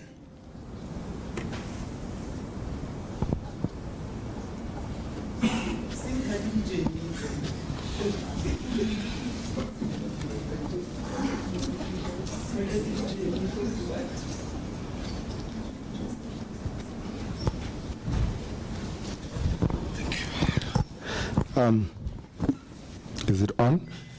Yes. Thank you, comrades and friends, for this beautiful morning presentation by Prof. Sisante. Thank you again for reinserting the value of women and reminding us who we used to be. I took to heart again when we said we need to believe in ourselves again. It means we were once there, but we were dislocated. In that dilemma, we alienated women from being the center of our society. So thank you for that. My small contribution here is that it seems like women have been obviously used and abused in this decolonial situation, you know. It seems like we're, I keep on going back to the dialectics of the subject and the object, where it started way back again. I mean, Aristotle, Plato, and all those guys who were looking at the separation of the spirit and the soul, the body and the mind, and also the subject and the object. But they go also into master-slave dialectics, which I think, which was in the colonial. I think in the post-colonial, we have also divided ourselves between a man and a woman. And we've seen how politically women have been used almost like as tools of negotiations and political technologies. For instance, in Iran recently, we've seen the wearing of the hijab, how the Western world have been able to sort of create a narrative that the wearing of the hijab by Muslim women is seen as backwardness. So they are using that to recolonize the Muslim world. It seems as if this narrative, I'm not saying that the wearing of the hijab is a good thing or not a bad thing, but it seems like women, again, have been weaponized against that culture, using the wearing of the hijab. So I think in the society we need to guard against learned ways of domination. It was a master-slave. Now it's a man, you know, being employing the same tactics, using women as the buffer zones to achieve their own ends. Thank you.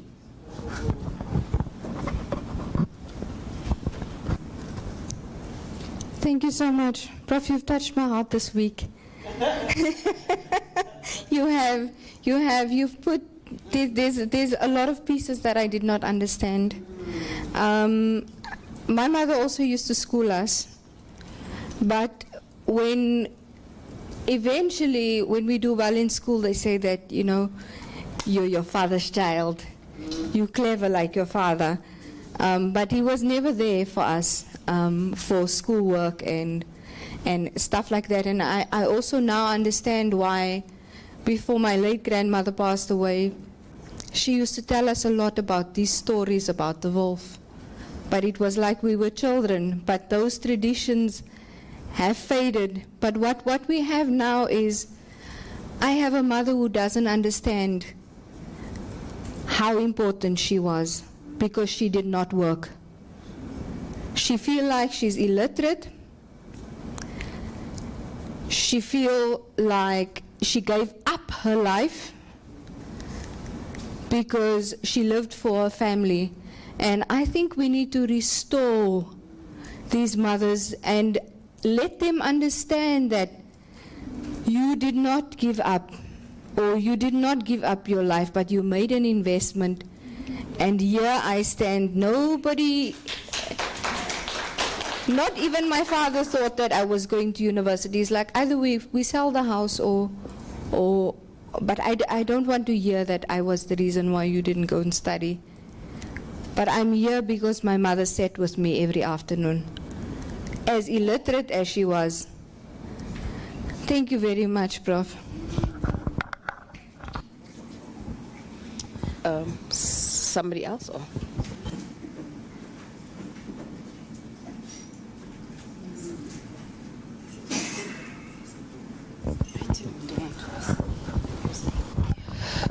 Good morning, Molweni. Thank you, Professor Santi, for what was a very beautiful presentation as always. Sibulela abantu bakowenu who always keep you upright in front of our eyes all the time. I'm just curious on the girl-child education, especially from those societies who have been very critical about the question of gender. I don't know who it is, I don't remember the author right now, but I believe there was, someone who wrote about how when the missionaries came, certain societies realized that education was not the way to go. And there were some in those societies, in fact, mothers who deliberately kept the girl child out of school, right? But today, I think the dominant narrative was that, women or girls did not deserve to be educated. And the agency of those communities and those mothers who critique, colonial education by withholding the girls is not there.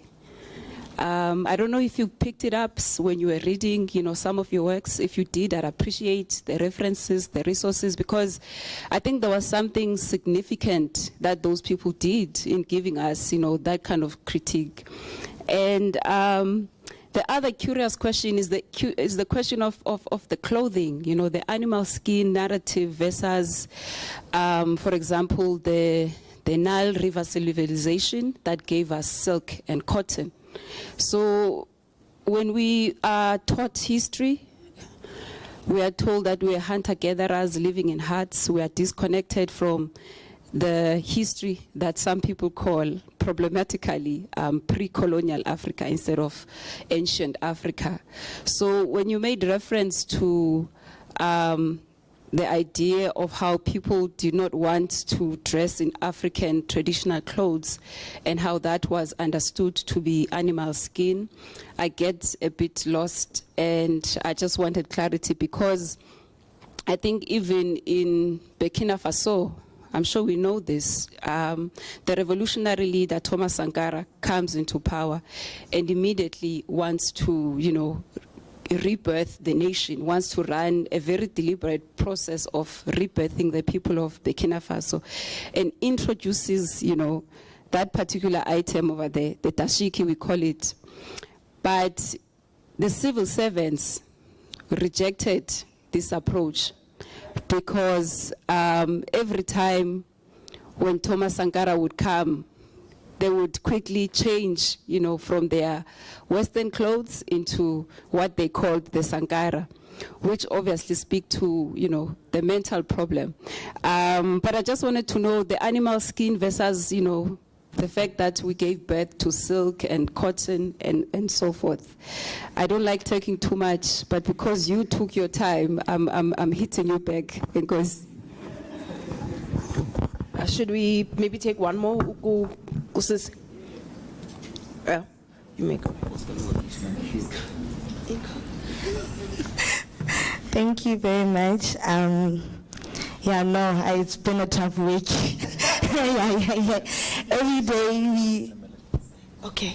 Every day we learn a whole lot of things, and even today we heard about the changing of surnames that, I don't have to be Mrs. whoever, so they'll do just fine.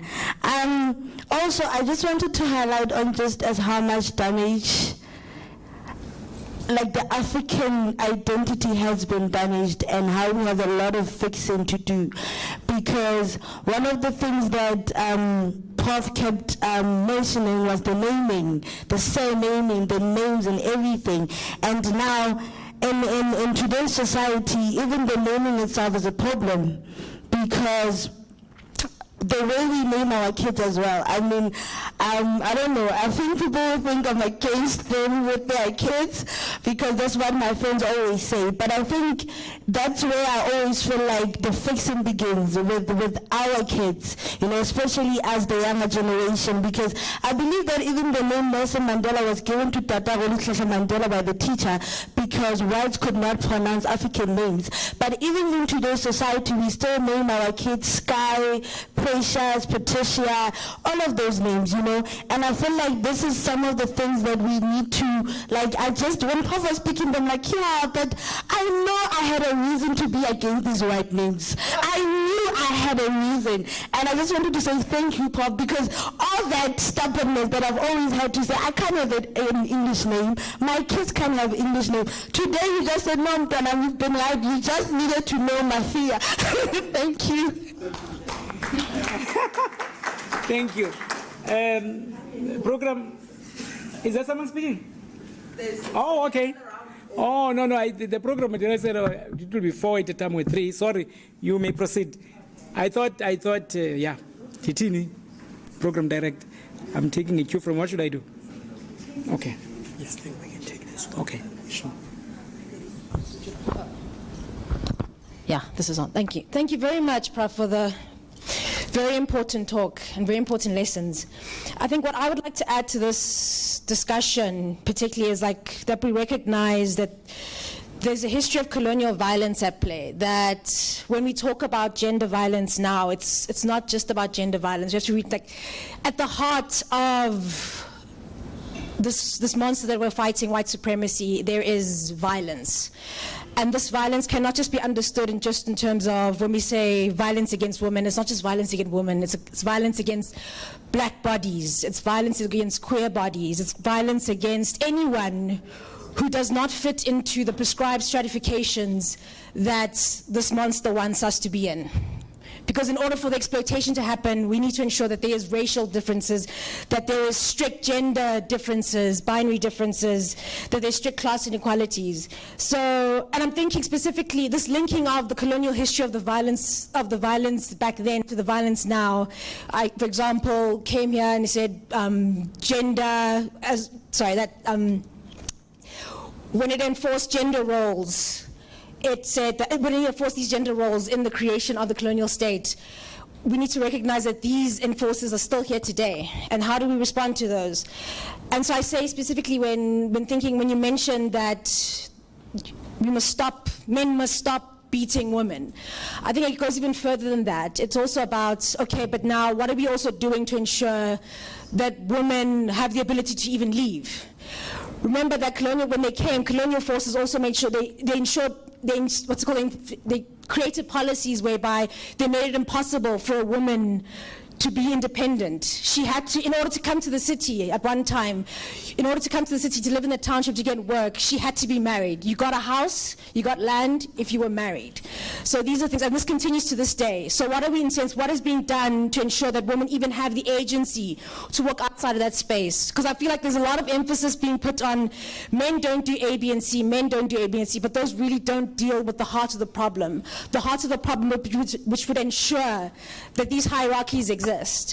And so, if anything, we also need to recognize that at the heart of this violence is also an internalized violence. That remember that what is it that we also gain in ensuring these stratifications? Why is it important that we control women's bodies? We tell a woman that no, she cannot wear this, that she can only perform gender roles in a certain way. Why is it that people are, when they see a trans body, someone who doesn't prescribe to their gender role or their idea of what a gender should be, that they feel anger?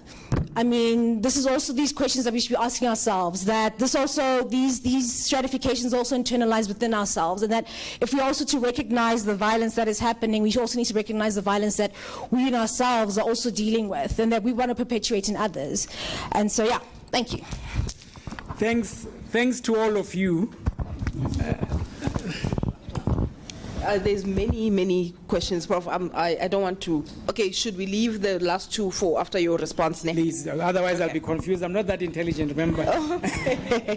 So, thanks to all of you, and I'm excited that, you know, there was a particular ratio in the terms of responses. That ratio was 4-1, and I celebrate that. And it means that 4 women spoke and only one man spoke, which is very good.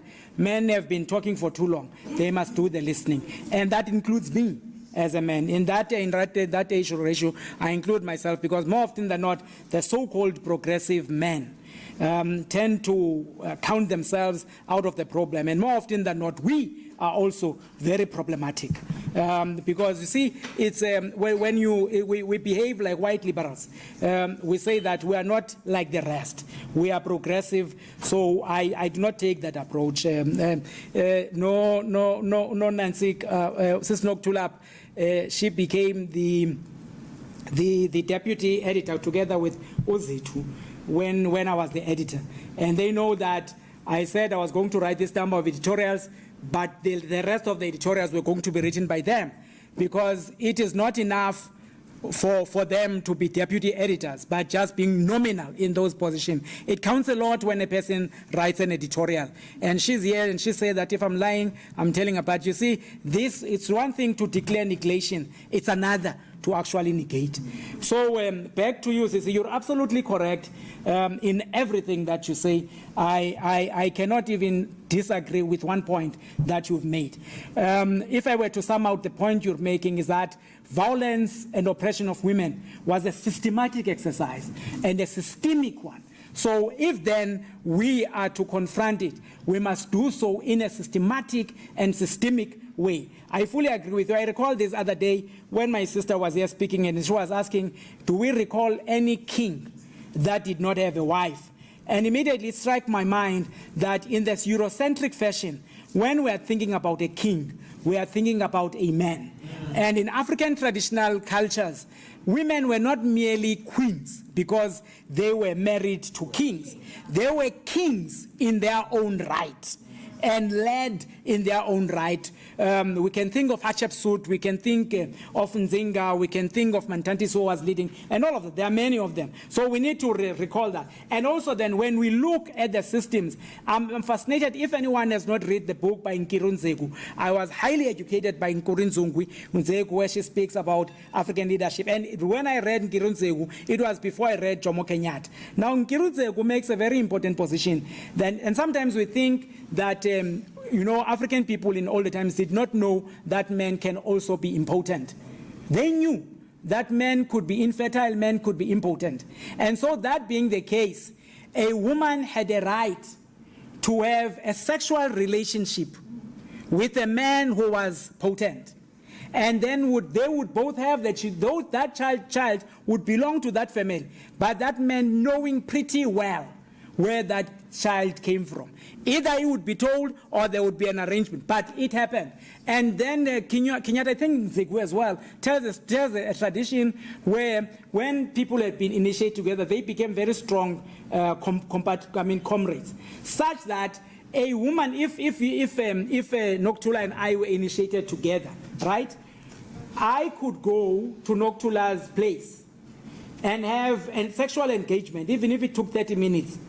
We would hang a towel outside so that when Nokutula's husband comes, she knows that Nokutula is busy inside and that he must not disrupt.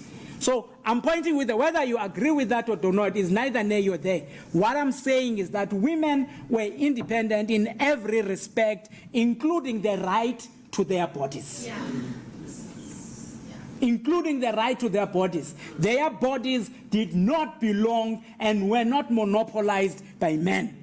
And this is there in African tradition recorded. Nkiru Nzegu states this, Jomo Kenyatta states this. Whether they agree with that or not is neither here nor there. But that is a historical fact. So therefore, and women in African traditions had inheritance. What they owned was theirs. And what husband owed, there were those things that they owned jointly. But women had economic and financial muscle. And so we must invoke that history. Because women did not belong to their husbands. They were not the properties of their husbands. Even in terms of hearts, a man had a house and a woman had her own house. Even though they would belong to the same, so that they could have independence and autonomy. It is there in African culture. Now, these African men who have been brainwashed by Europeans are jumping all over the place, and they are saying they are talking us about African culture, which is distorted. Yeah. It is for that reason that African women particularly must study African culture and study African culture, history, so that, because you know these men, they've been Christianized and Europeanized. They jump all over the place and say this is African culture, when in fact this is Europeanized African culture. This is Christianized African culture. So my sister, long-winded, but my point is that I'm trying to show that I've been listening. See, you're absolutely correct. Absolutely. You know, and again, people in like, there's a book, the autobiography of Cyril Ramaphosa. It's written by Jeff Butler, I think, the biography of Cyril Ramaphosa. Now, I was reading this book, and this man says that Ramaphosa's name is Matamela. This man does not simply say that Matamela was named by his mother. No.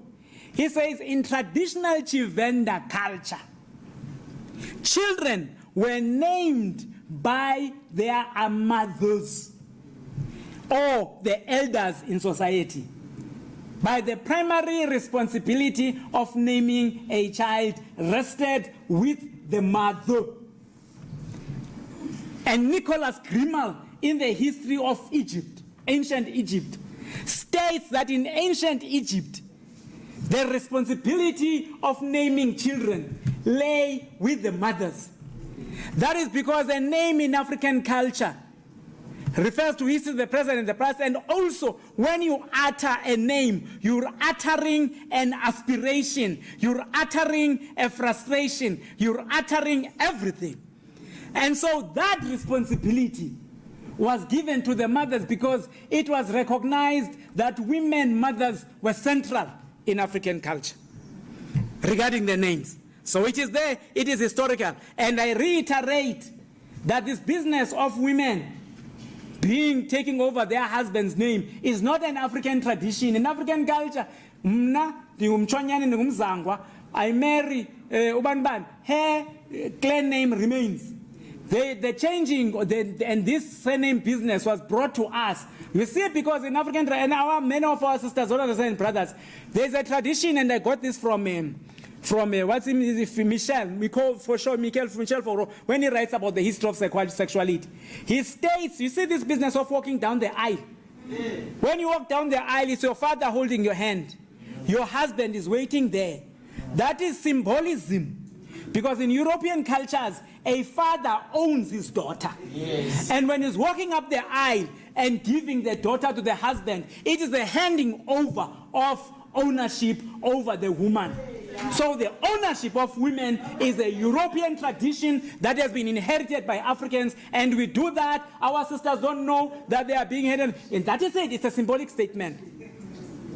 So we've got to get that right and no more that. And say, you know, even now, a woman can simply say and negotiate with her, listen, it's not that I don't love you anymore. It's just that I want to get my own ancestral name. And also, perhaps in a revolutionary way, women can say, let's negotiate. If you're, now that you are comfortable with the same name, if you want this child to be Gotiwe, no problem. We are going to give her the surname of Gotiwe. But, you know, this child is going to be Mamsangwa.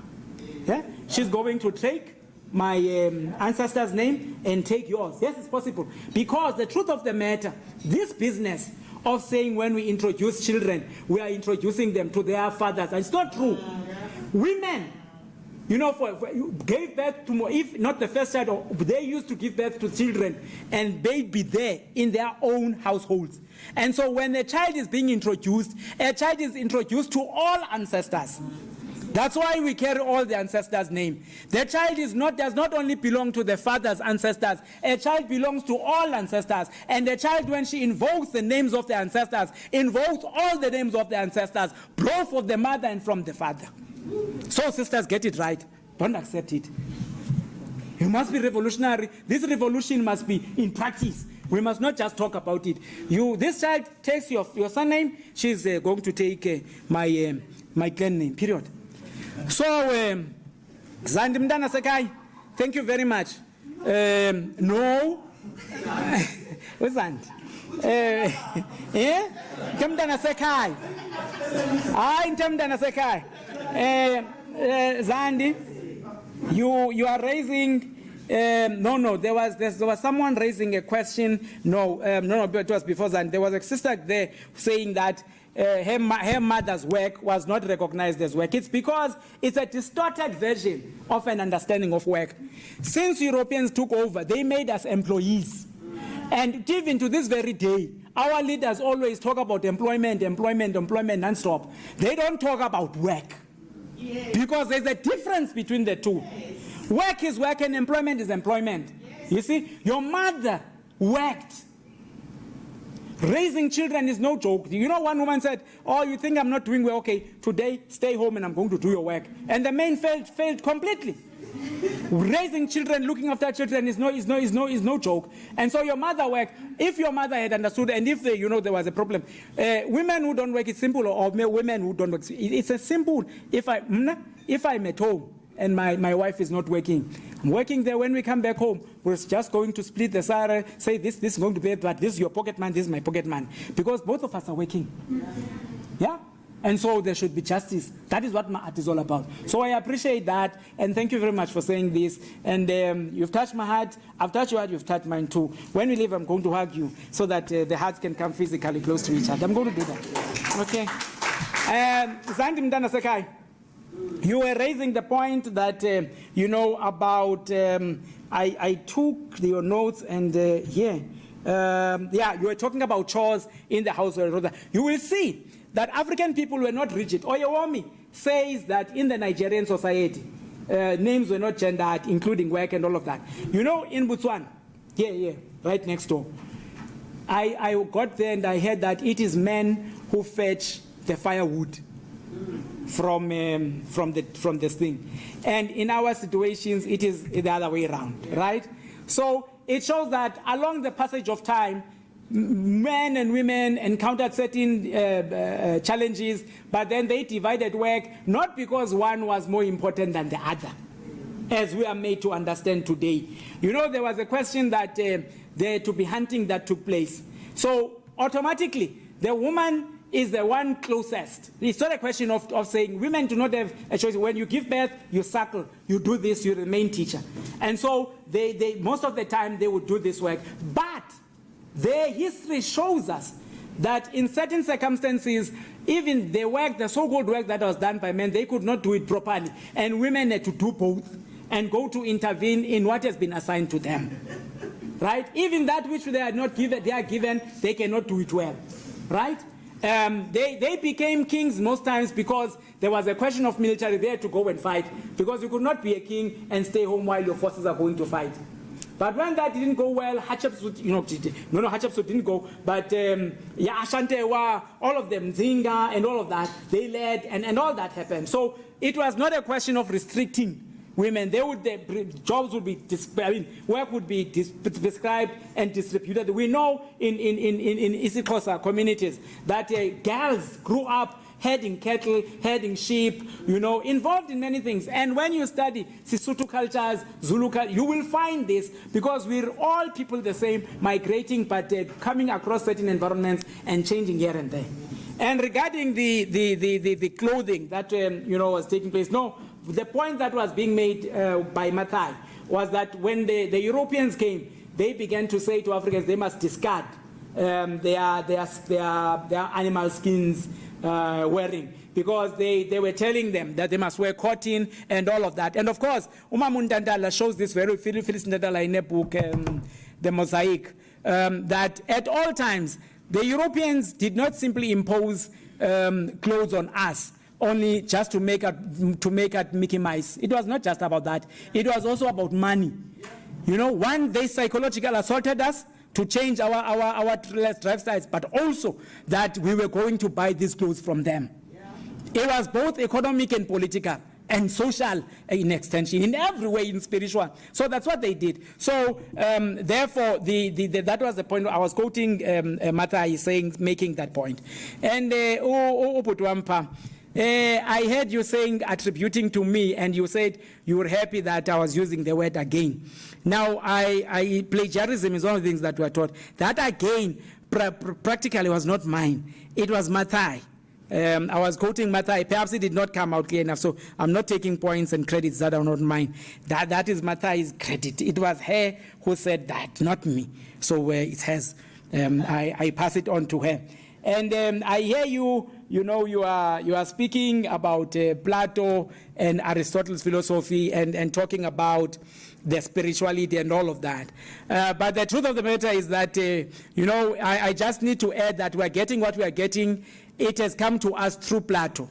But Plato, as we know the history, you know what we are told in European philosophy? They speak about Socrates, Plato, Aristotle. But before those, as you should know, there was Pythagoras and all of that. Those were the ones before those, right? And all of them, when Pythagoras tells his student, what is his name? That he must go and study in Egypt. In fact, it is Thales speaking. Thales taking Pythagoras that he must go there because Thales himself had been there, right? And so Pythagoras goes, and therefore the so-called Greek philosophy is ancient Egyptian philosophy modified and then coming to us through Greece. Right? And it is for this reason that both of them, Plato and Aristotle, can't help but many times keeping on referring. When we are told here, many educated people tell us that the idea of the republic, that the philosopher king notion, Plato, the attribute, is not true. Read the history of Kemet and it will tell you that all leaders were expected to rule by Ma'at. And Ma'at was the philosophy of ancient Egypt. And therefore, the notion of philosopher king philosopher was Kemet. And that's why Plato was speaking about an aspiration of what needed to be. But in Kemet, it was in practice. Plato was theorizing what takes the same way we see, Karl Marx dreaming about a redistribution of land. In Africa, the land was not privately owned. It belonged to the ancestors and should be available freely to the. So they dream about it in Europe. They put it in practice in Africa. All right, we have 4 minutes, just 4 minutes left. I'm going to give over to Dr. Dumi and then Erica. Then we will have tea. Just another point to highlight as Umama speaks. Part of this session is also a continuation of yesterday's talk, still on healing. So it may happen that some questions, Umam Nwabisa and Umam Tebo, so that we don't just overburden Babsi Sante. Thank you. Sanbonani. Yeah, woman. Good morning. Yani bona nina na ancestors. Yeah, the term says born. Yani born. I'm glad that you have said this is a continuation because this takes me to the very first day on Monday. Well, it was the second day, of course, because it started on Saturday, when you presented on ancient Egypt.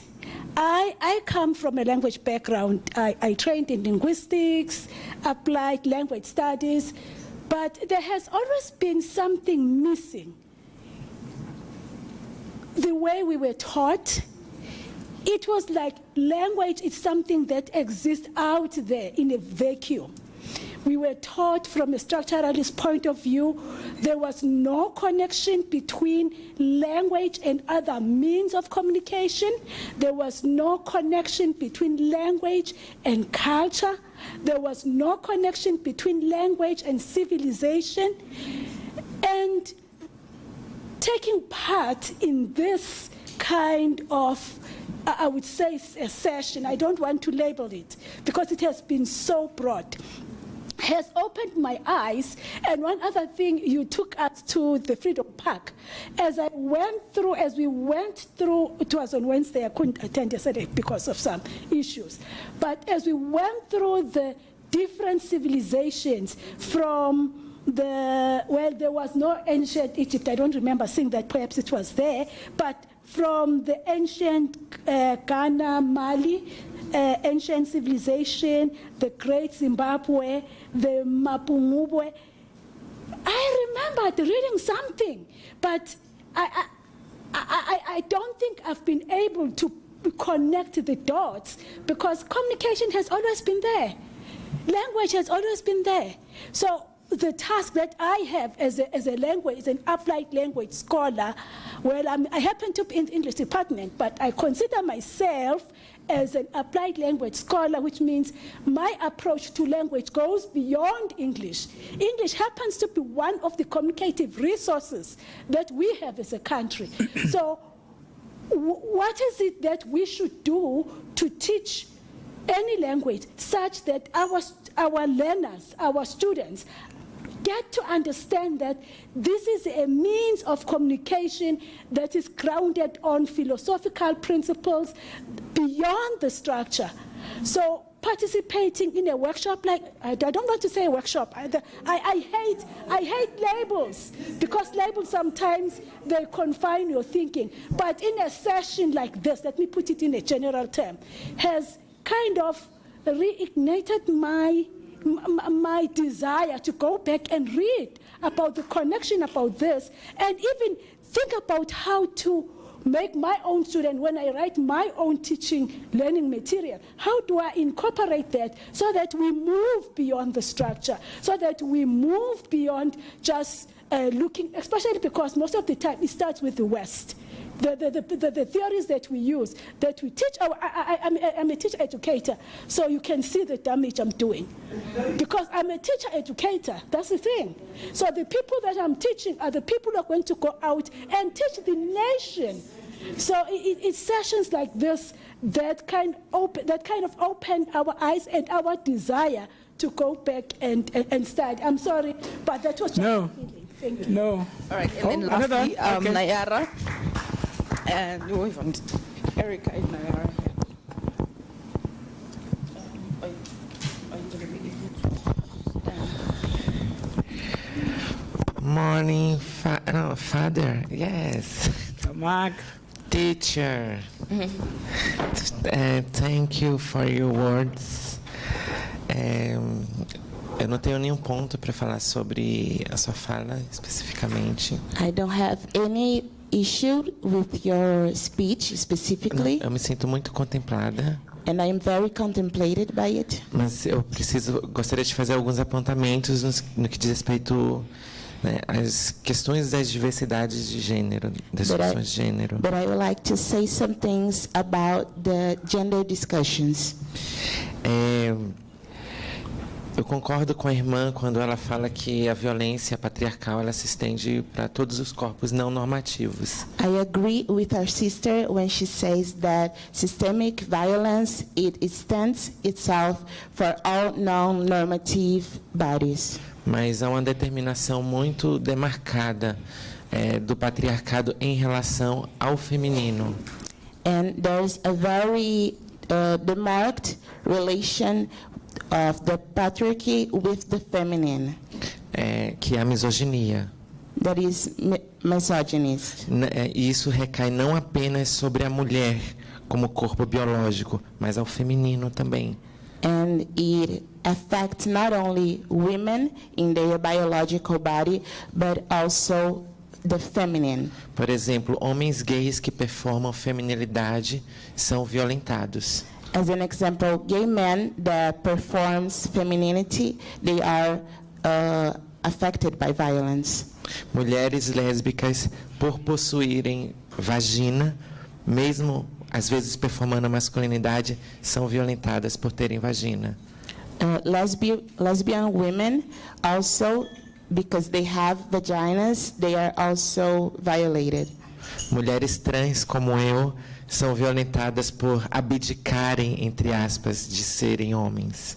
Transgender women, as myself, they are violated because they reject the male perspective. Homens trans são violentados pelo fato de terem vagina e então os homens se sentem no direito de violentá-los. And transgender men are also violated because they have vagina, and so cisgender men feel comfortable to violate them. E isso porque não estou falando dos intersexos, And I am not even talking about intersex people. que são pessoas que possuem as duas características biológicas.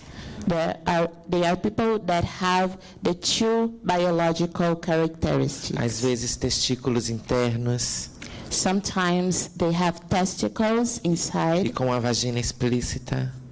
and vagina. Às vezes órgãos genitais, os dois órgãos genitais. Sometimes they have both genital organs. Ou seja, biologicamente nós somos muito variáveis. So biologically we are very diverse. Mas a questão do patriarcado recai sobre uma questão biológica, mas também sobre uma questão social. So patriarchy, it's not only a biological issue, but also social. Tirando essa parte, né? Besides that, Eu queria falar sobre o mulherismo africana, I would like to talk about womanhood, African womanhood, que comungam com as ideias do panafricanismo, that combines with Pan-African ideas, e elas trazem a ideia do útero mítico ancestral. and they talk about the mythic and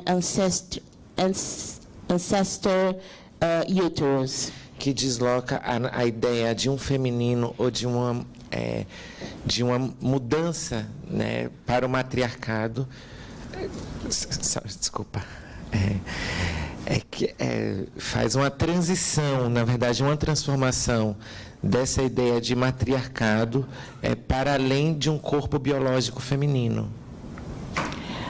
So they transition the matriarchy Você quer que eu repita? to beyond a feminine body. Diz respeito a uma energia It talks about a energy, de compatibilidade, about compatibility, colaboração, collaboration, adaptabilidade. adaptability. E nós não precisaríamos ir muito longe para entender que isso já está dentro das filosofias africanas. And we do not have to think a lot to understand that this is already inside of African methodologies. Por exemplo, quando eu falei dos Yorubais ontem, dos deuses Yorubais, When yesterday I was talking about Yoruba entities, os orixás, orishas. a Oxum, it's one orisha. As pessoas costumam antropomorfizar elas, dar características humanas. People used to give human characteristics to Oshun, Mas Oxum não é um ser humano. but Oshun is not a human being. Ela é o rio. She's the river. Xangô é a pedra. Shango is the stone. Nanã é a lama. Nana is the mold. Então, não é este corpo físico que fala sobre essa energia. So it's not our physical body that talks about this energy. É a energia que move esse corpo. It's the energy that moves this body.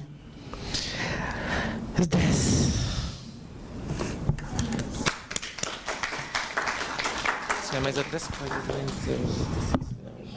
Colleagues, do you mind if we maybe have coffee, tea, because it's been sitting outside, and then we'll come back and continue the discussion? We have an hour and a half. Is this fine? Okay.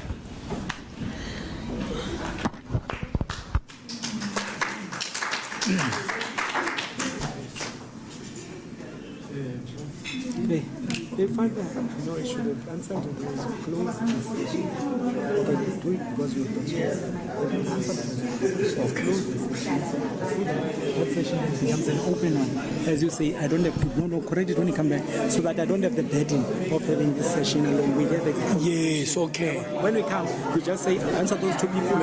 After you close, because you're the chair, close that session officially, then the next session where everyone discusses about anything. Yes, so that whatever that was outstanding from yesterday, It can come in. because it's still a session. The point that you are making correct. No, but thank you, Prof. Just give an emphasis to that. You clearly dismantled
Welcome, welcome.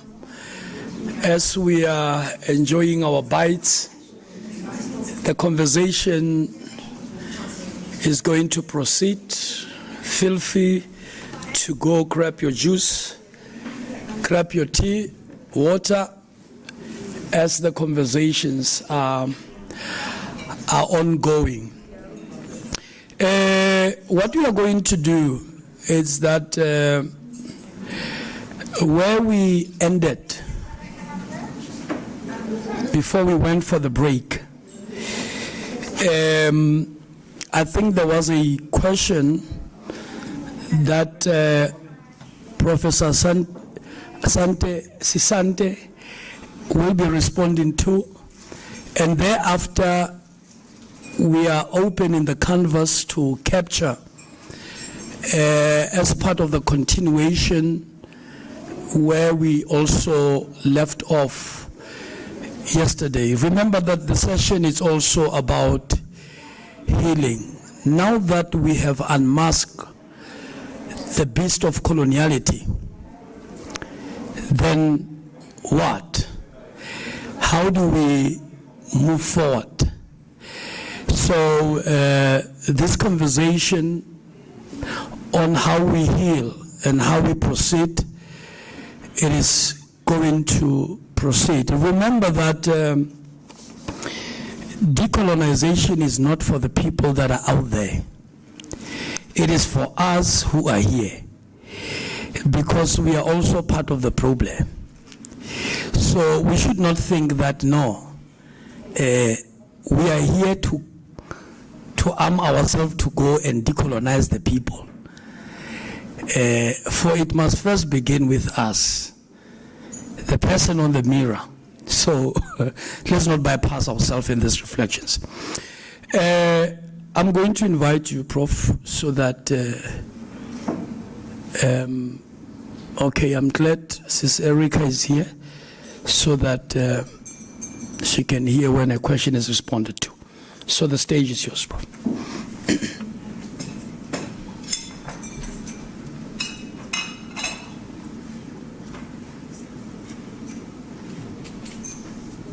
Thank you very much, Program Director. Let me quickly try to respond to the questions. I'm glad that, Program Director, as I'm responding to the first question that was raised, you have made a point that more often than not, when we made a mistake in the liberation struggle, I'm not sure whether it was a mistake or whatever it was, but there was something wrong that we did. Those of us who were in the forefront of the liberation struggle falsely claimed that we were going to liberate the people. And the truth of the matter was that all of us needed to be liberated.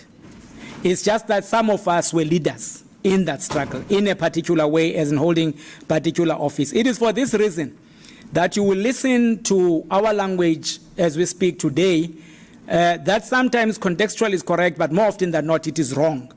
You would listen to the leaders speaking about our people at all times, which misleads them into beginning to think that the people are their property and that the people are their projects. It happens unconsciously to the so-called political leaders.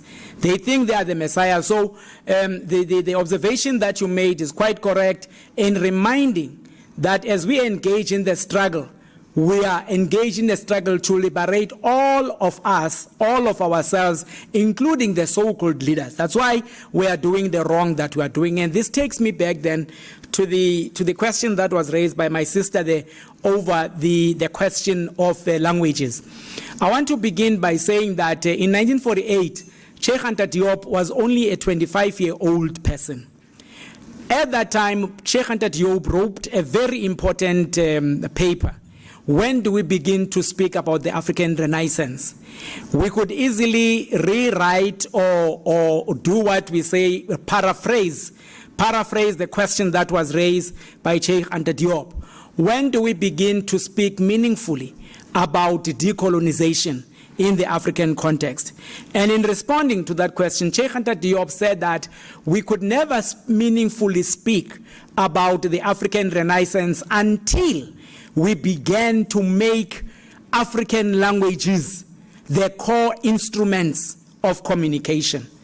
That is because the majority of African people speak in African languages. Therefore, if you are talking to the African people in languages that are European, you are only addressing the minority educated class and ignoring the rest of those people.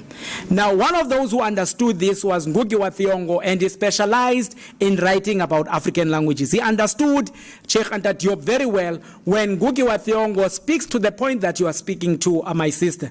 That language is not merely an instrument of communication. Language is a carrier of culture, and it is a carrier of history. It is also a memory bank. Those are the exact words that Ngugi wa Thiong'o speaks. You know, when the people ask around and say, do you have this? Does it exist in your history? And you say yes, and then that person begins to say to you, what is it called in your African language? And when you're unable to state, then that person easily says it didn't exist. You know, the African people, the East Coast speaking people, they would say, ipetere lento, ipichile lento. And you ask them, what does this word betere means? It comes from Afrikaans, beter. And ipichile, it comes from Afrikaans, bichi. Batabuang Sisutu. Bari, when kikom sunangwanuli. Soon is from Afrikaans. As if we don't have words in a but it has happened to us because we have been conquered and colonized that way. But decolonization means that even if we did not have a word in our African languages, we must find it. Because then we would be able to have an ownership of our conversation. And the other thing, the miscommunication, we have been told that English and French and Portuguese are international languages. You must tell our children. The truth of the matter is that English is not an international language. English is an ethnic language, just like isiXhosa, isiZulu, isiSotho. French is an ethnic language. These European languages are ethnic languages that were made international with the sword and the gun. They were imposed. That's how they became international and universal. Otherwise, this concept of referring to these European languages as universal and international does not exist. So we must emphasize that. We must liberate ourselves. I'm going to share with you, remind me to exchange an email addresses. Then I'm going to exchange with you and give you the articles that have been addressing this issue. And to my sister over there, you're quite correct. You know, our ancestors, Mutua makes a very important point. He says, in some instances, you know, isiZulu-speaking African people fashioned woods and this to make God look like that and to make God look like that. The reason that Africans did so was only to try to recreate God so that they could have a relationship with God and try to understand. But throughout African spirituality, those who have studied, they know that our ancestors said about God that God is unknowable. They did not say that God is unknown. They said God is unknowable because everything that it's our imagination. We do not understand God and God's complex ways. We only try in the best that we can, but we must never have the arrogance that others have had, and when they speak, they say in God's name this and God's name that, as if they know God. God is unknowable. And so this business of misogyny and trying to determine that is this whom he refers to as biologic, meaning that we based our thinking on the basis of biology. That is biologic. So you say that this person, you meet a woman who thinks that he's not a woman, and you are going to rape her in order that this person may feel that she is a woman. It's insanity and being power drunk that does that. You know. Program director, thank you very much. For facilitating this session, and thank you, Zitu, for inviting me, and thank you to everyone who helped me to think and to rethink these issues clearly. We are all in the journey, as you said, Program Director. Thank you very much. Thank you very much, Prof. So what we are going to do is that it's going to be a free-flowing session. And the questions may not just necessarily be addressed by Prof, but we also have other speakers who have actually spoken in this conference. So wherever they feel comfortable to respond to a specific question, or also to share what is in their heart, or to comment on what Prof has laid before us, it will also be acceptable.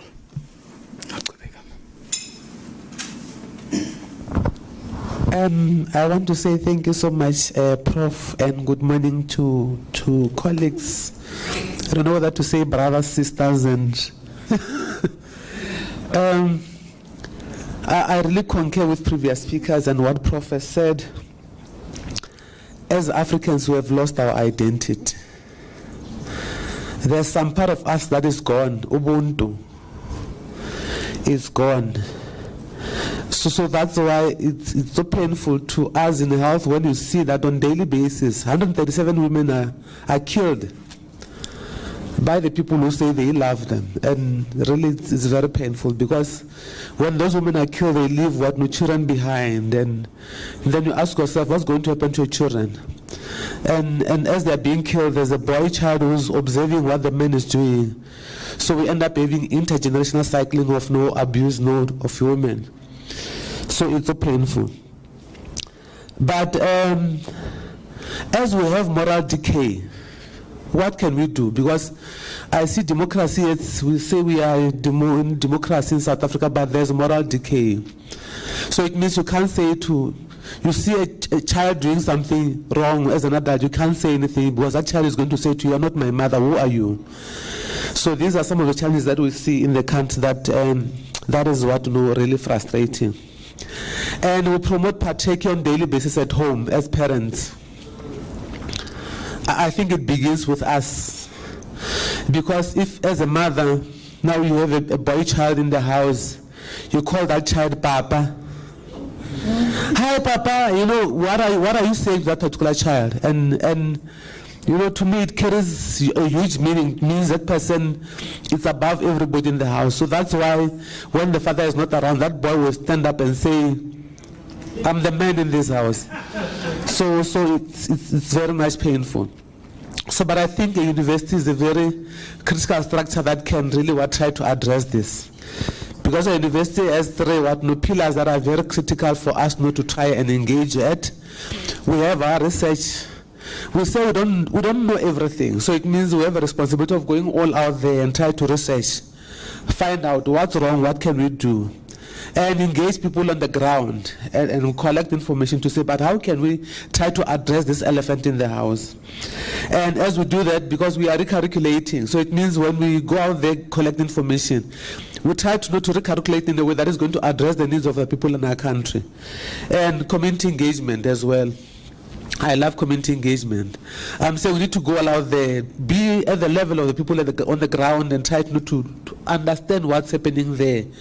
That's the best way we can try to address this elephant in the house as a university. Thank you so much.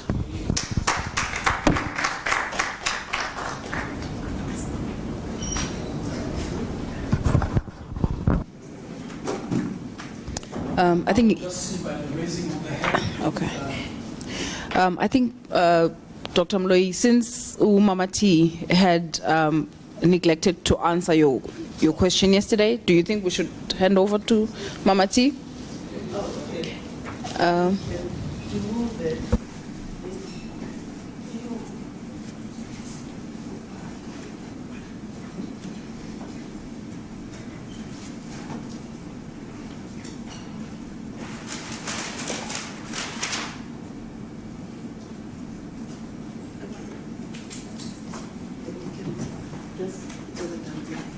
You still remember the question? You can You can bring back the question, and I'll try my level best to. Yeah. Colleagues, my question was, it had to do more with the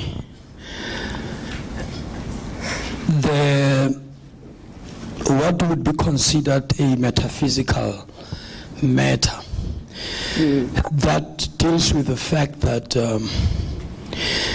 those of our family members who transition to the next layer of life while bound in coloniality, whether making an example that you know, we have challenges of dreams sometimes where a person may come and say, ugogo uthi wavela athi ngesontweni lase Jerusalem kuphi kuphi. But you also feel that we who are unmasking the layers of colonization while connected to them in all the dimensions of our being, we are receiving an awareness on decolonizing being, decolonizing knowledge. It would appear as though there is some form of a betrayal in a relationship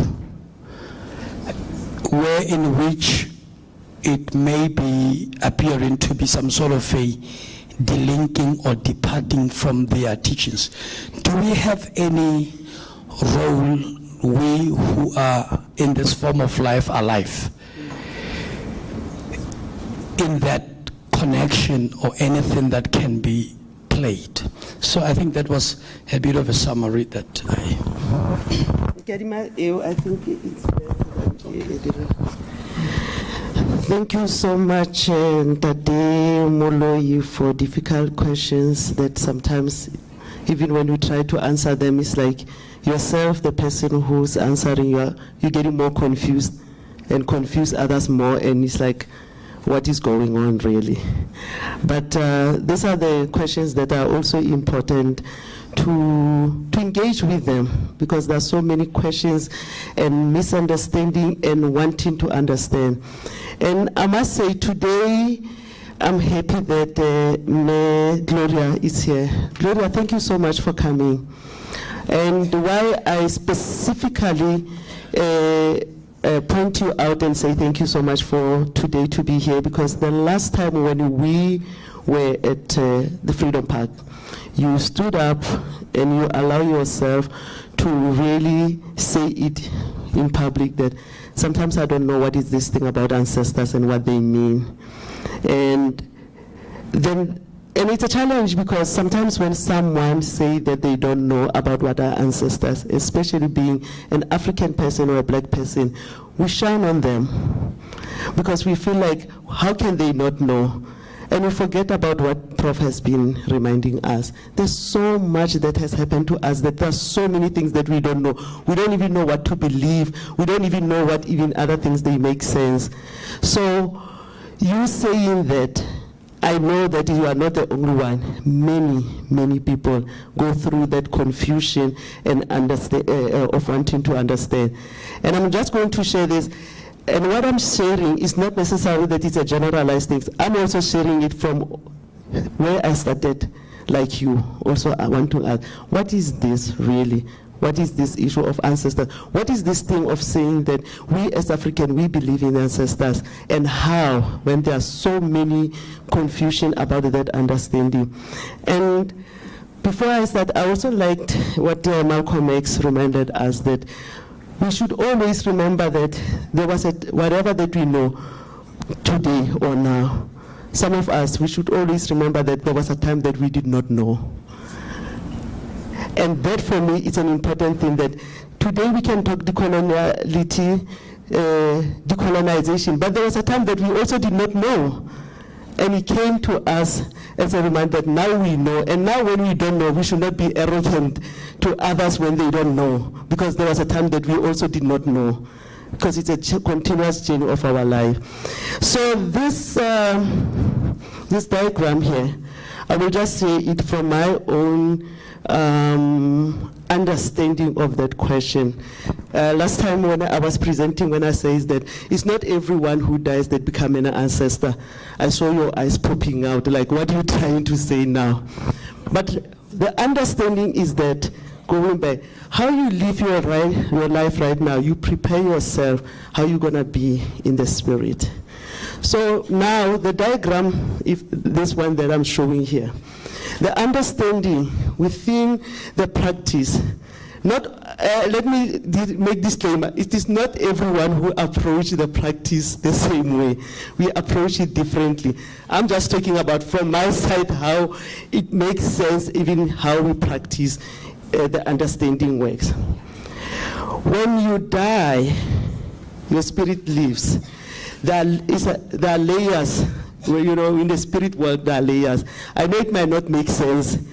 It won't make sense to you in your mind when you are not doing this work. So just listen and just get it there. Don't want to say like that one. If you want to do it, go and get initiated. You don't want to get things that you don't want also to pay to take some time to do.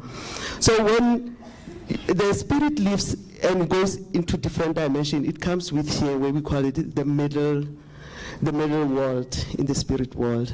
In the middle world, it looks like this world here, in that form. When it comes here, but it is not all spirit, then when they pass, they come into the middle world. Like I said, it depends on how you live your life. But most of the time, this middle world, it is all those spirits that stay here for a while when they just when they could not reconcile their life, when there's a confusion. Mostly those who die through suicide and those who die through accidents. This is some of them that comes here. But all others also, that the issue of understanding the spirit world, it becomes confusing to the point that even when you die, you don't even realize that you are dead. You come here. And when you are here, that's where, as healers, we do a process of going and check where are you in the spirit world so that we can help you to move out. We move out, it's either in what we call the lower world here or the middle world or the upper world. These two, when you move out of here, we take you to another space where now, this is where, as a spirit, you are taking responsibility of your action, how you live your life. This is where reconciliation happens of your spirit. And that is why sometimes when you die from here, you come with the confusion of all the things. You know, when you keep on just saying how you live your life and how you have to be able to resolve the issues that make you forget yourself as the high spirit, but you get entrapped into yourself as human. Those are the things that you have: anger, resentment, all those things, because all those experiences that you have of your anger and your resentment and all I don't know how to, the like sadness, you know, when we say don't be too sad, because now it's like you are lowering your vibration of the spirit, then you get trapped into disconnecting with your higher self. And I like, because Prophet has given all other perspective there. You know, when you just say someone, when you cry a lot when it's death, they say, don't cry too much, because now you are losing your center. Because when you understand this is just a process to another one, you allow yourself to go into that space of that pain, but you don't get trapped into it. So the understanding of ancestors, here, because these are the spirits that still sees where we are. And when they are confused about them, when they are here and they don't even realize that they are dead, they still need the things that they are more familiar with when they were here. This is where you find that when we said we have ancestors that are demanding. They are demanding the things that they are still familiar with themselves when they are still living.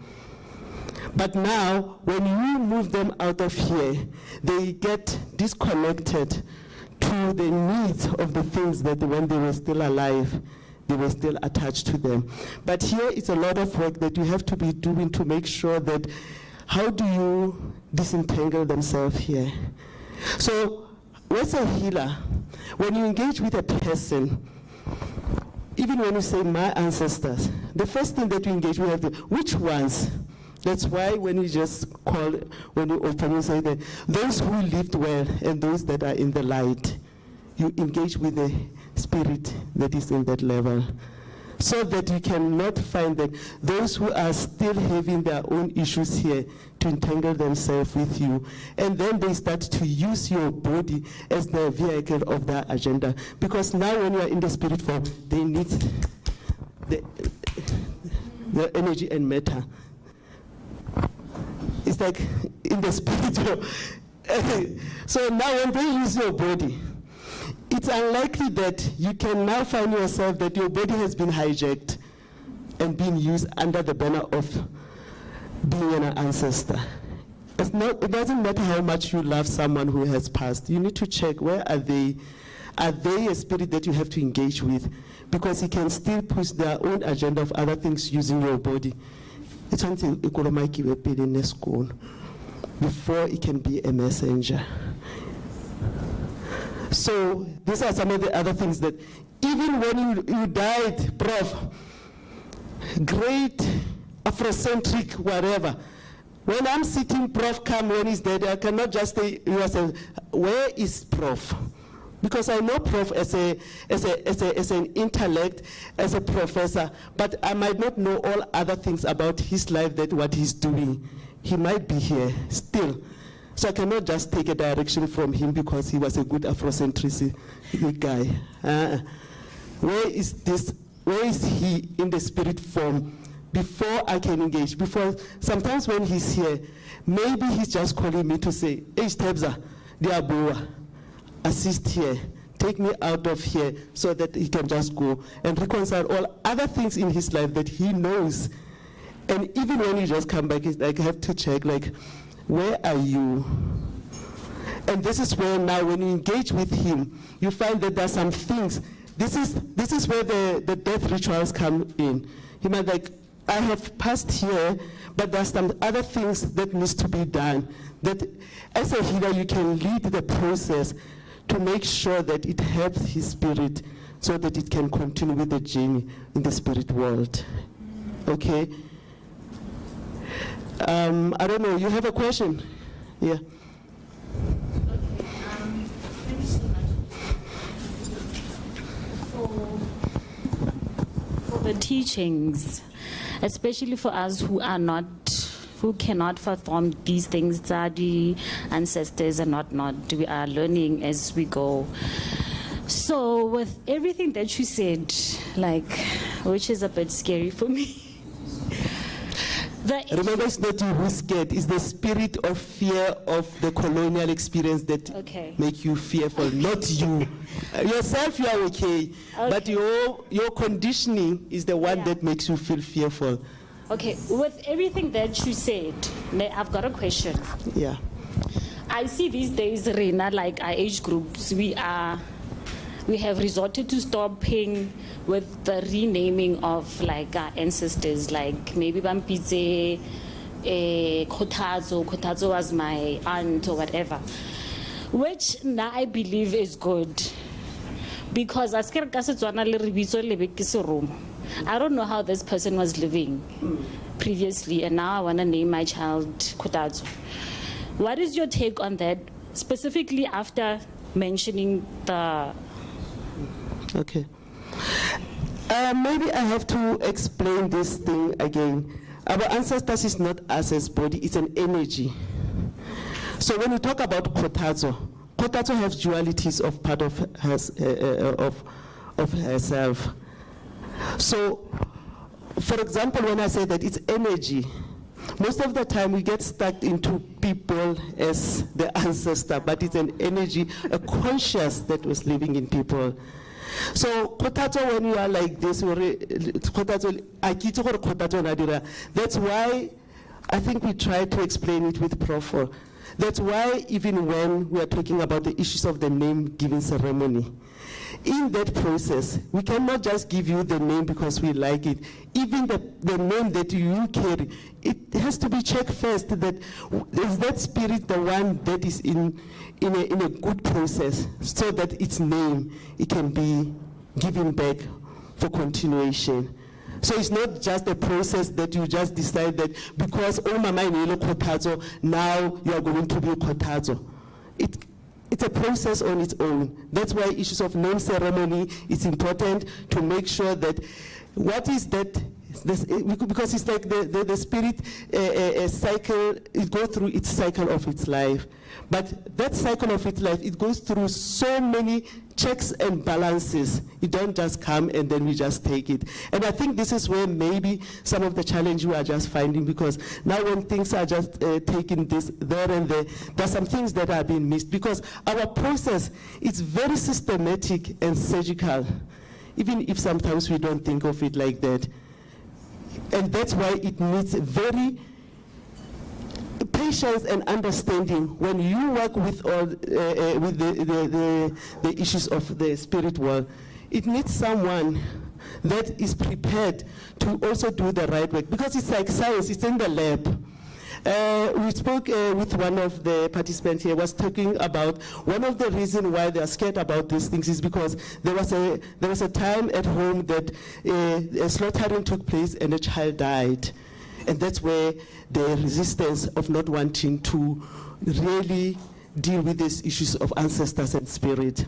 But for me, something, when you diagnose like that, it will be like, okay, if there was a slaughtering and someone died, then you just check what was the underlying of understanding of that process when it was done. And what if the same child that died is the same destiny and fate that it's going to be what the child has to be doing for something then to clear up. So you cannot also just take it also in a particular, because now when it gets checked by certain people who understand how to do this process, they can give a broader understanding of certain things. So, but right now, one of the challenge, issue, you find that maybe things when they're being done, they're not done in the way that it can give a proper understanding to the people and it create confusion. And lastly, so but No, it's fine. because ke batla go fa two of my speakers to also add, and yes, and then the mama mona o batla go add. Thank you very much. Let me quickly point out that, you know, our ancestors battled with many issues, even with the concept of God. They said that God is unknowable. They don't know. They imagined many things. Even the story about creation is called the myth of creation. They were trying to understand and to make sense for them. That's why in those 4 provinces, you know, in Memphis, they said it was Ptah who created with the word, right? But that Ptah, they said this Ptah is both female and male. In Heliopolis, they said it was Ra, female and male. In Sais, they said it was Neith, female strictly, who also had, you know, those, but it was the mother, they specifically said, mother God. But even the concept of motherhood, you must remember, amongst Africans, is not biological. So we can limit ourselves and think that because they said it was the mother God necessarily. So again, one who explains is that they were both those elements. Now, there was confusion at one stage. They had, the Akhenaton came. Akhenaton found Haddo. Akhenaton found that one who's the goddess of the god of writing. They found Ma'at, the mother. They taught them that one. Haddo was the one who went out to do the punishment. They had Ma'at, who was the goddess of. Now, these people, insignificantly for me, when this sun god, they saw the lotus plant coming out when the sun came. When the lotus plant came out, they then said, oh, then God must be the sun. Because the sun brings light, the sun brings that, but it was not a universal concept of God in Kemet. Our ancestors, when they buried a person, beginning with the kings and later with everyone else, they gave those persons instruments, eggs, this and that, because they believed that in that grave, life will continue as it was before. So if you're a king now, you are going to be the king in the next life. If you're a servant, you're going to be a servant in the next life. They explained it that way until at a particular time, they began to question. Right? And so, even now, to this very day, I'm a Nikir. Right? Let me quickly tell you that when I became Nikir, the ancestors showed me things. I began sincerely but arrogantly and foolishly too. Told my mother, I'm a man, they are born, I can see. A few years ago, quickly I realized that I see nothing. I'm being shown. But many Amakrecha to this way, you will hear them arrogantly claiming that they see. And yet they see nothing, they are being shown. You know? So, with reference to people, I see, this is one explanation that we go through these stages, but there is no certainty. There is no certainty what happens to whom when people have moved on. Because that is an area of only those who have moved on and the Creator. In saying all the kinds of things that we are saying, we are trying to make sense. Even when we accompany, we do not know for sure that a person who has been accompanied with a sheep or all of that, and all the sacrifices that we are making, that those sacrifices have been accepted. Exactly. So a person may die a Christian, not believing in the ancestors. That person is not responsible for her or his ignorance. I do not think, therefore, that the ancestors in their wisdom are going to condemn this child who has been misled and to dismiss them when no one was there to guide them in the first place. Exactly. Children follow what they've been told by their parents. You're born again, you give birth to that child. That child is told that if you do believe in the ancestors, you are going to be thrown into fire. And when that child dies in that state, you know? So the sister the other day was asking a question that appeared as if it was. She says, if God is the Son, but the Son is created, how can this thing that is a creation be also a creator at the same time? In our sincerity, we must say that this is our understanding. Because we don't know. In the same way that the Christians do not know. It's arrogance for them to tell us, you know, that this is a case for sure. No, they don't know, they believe. That's why St. Paul tells them that, being a Christian is to believe in the death and the resurrection of Christ. That's what St. Paul says. He says we believe things that are unseen. We believe. He was hit by lightning and he became dizzy, and all of that happened, and he didn't. So we don't know, but we believe, we try, and all of that. And then we should have the humility to say that this is what we believe. Exactly. This is how much we understand, and this is what we understand.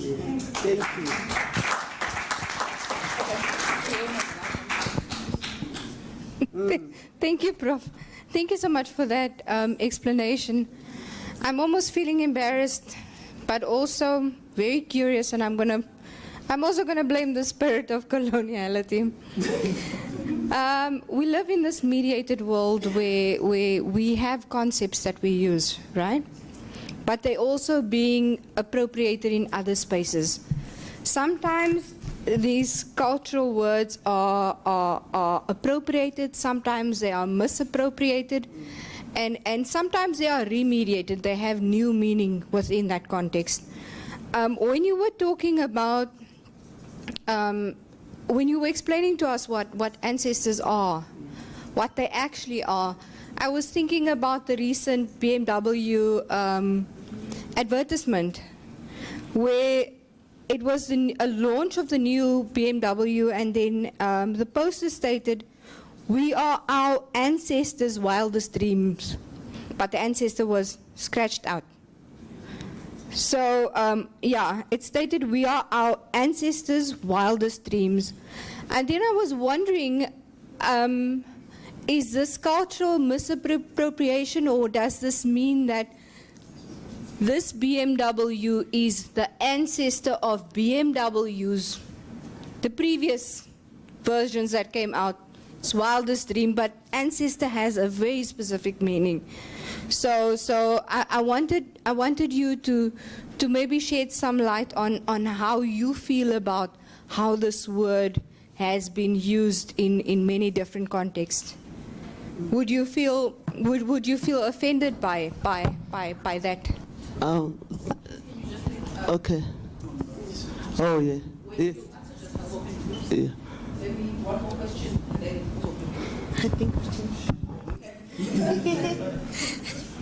I think I've changed my mind. Now I'm remembering Melusi saying sometimes you ask yourself if whether your question is relevant or not. But I feel like another purpose of these sessions is to also find solutions, right? And we are here battling with our mind to say, yes, we want to reclaim this culture, we want to show it, but where do we begin? Who do we trust with these teachings?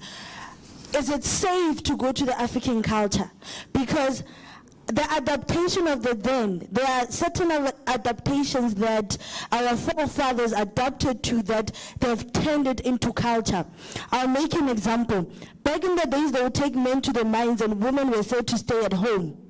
Now, that has been made as an African culture to say, as a woman, you are supposed to stay at home and a man supposed to go work. Is that an African culture, or it is the then adaptation that all these men were taken to the mines and women could not find work?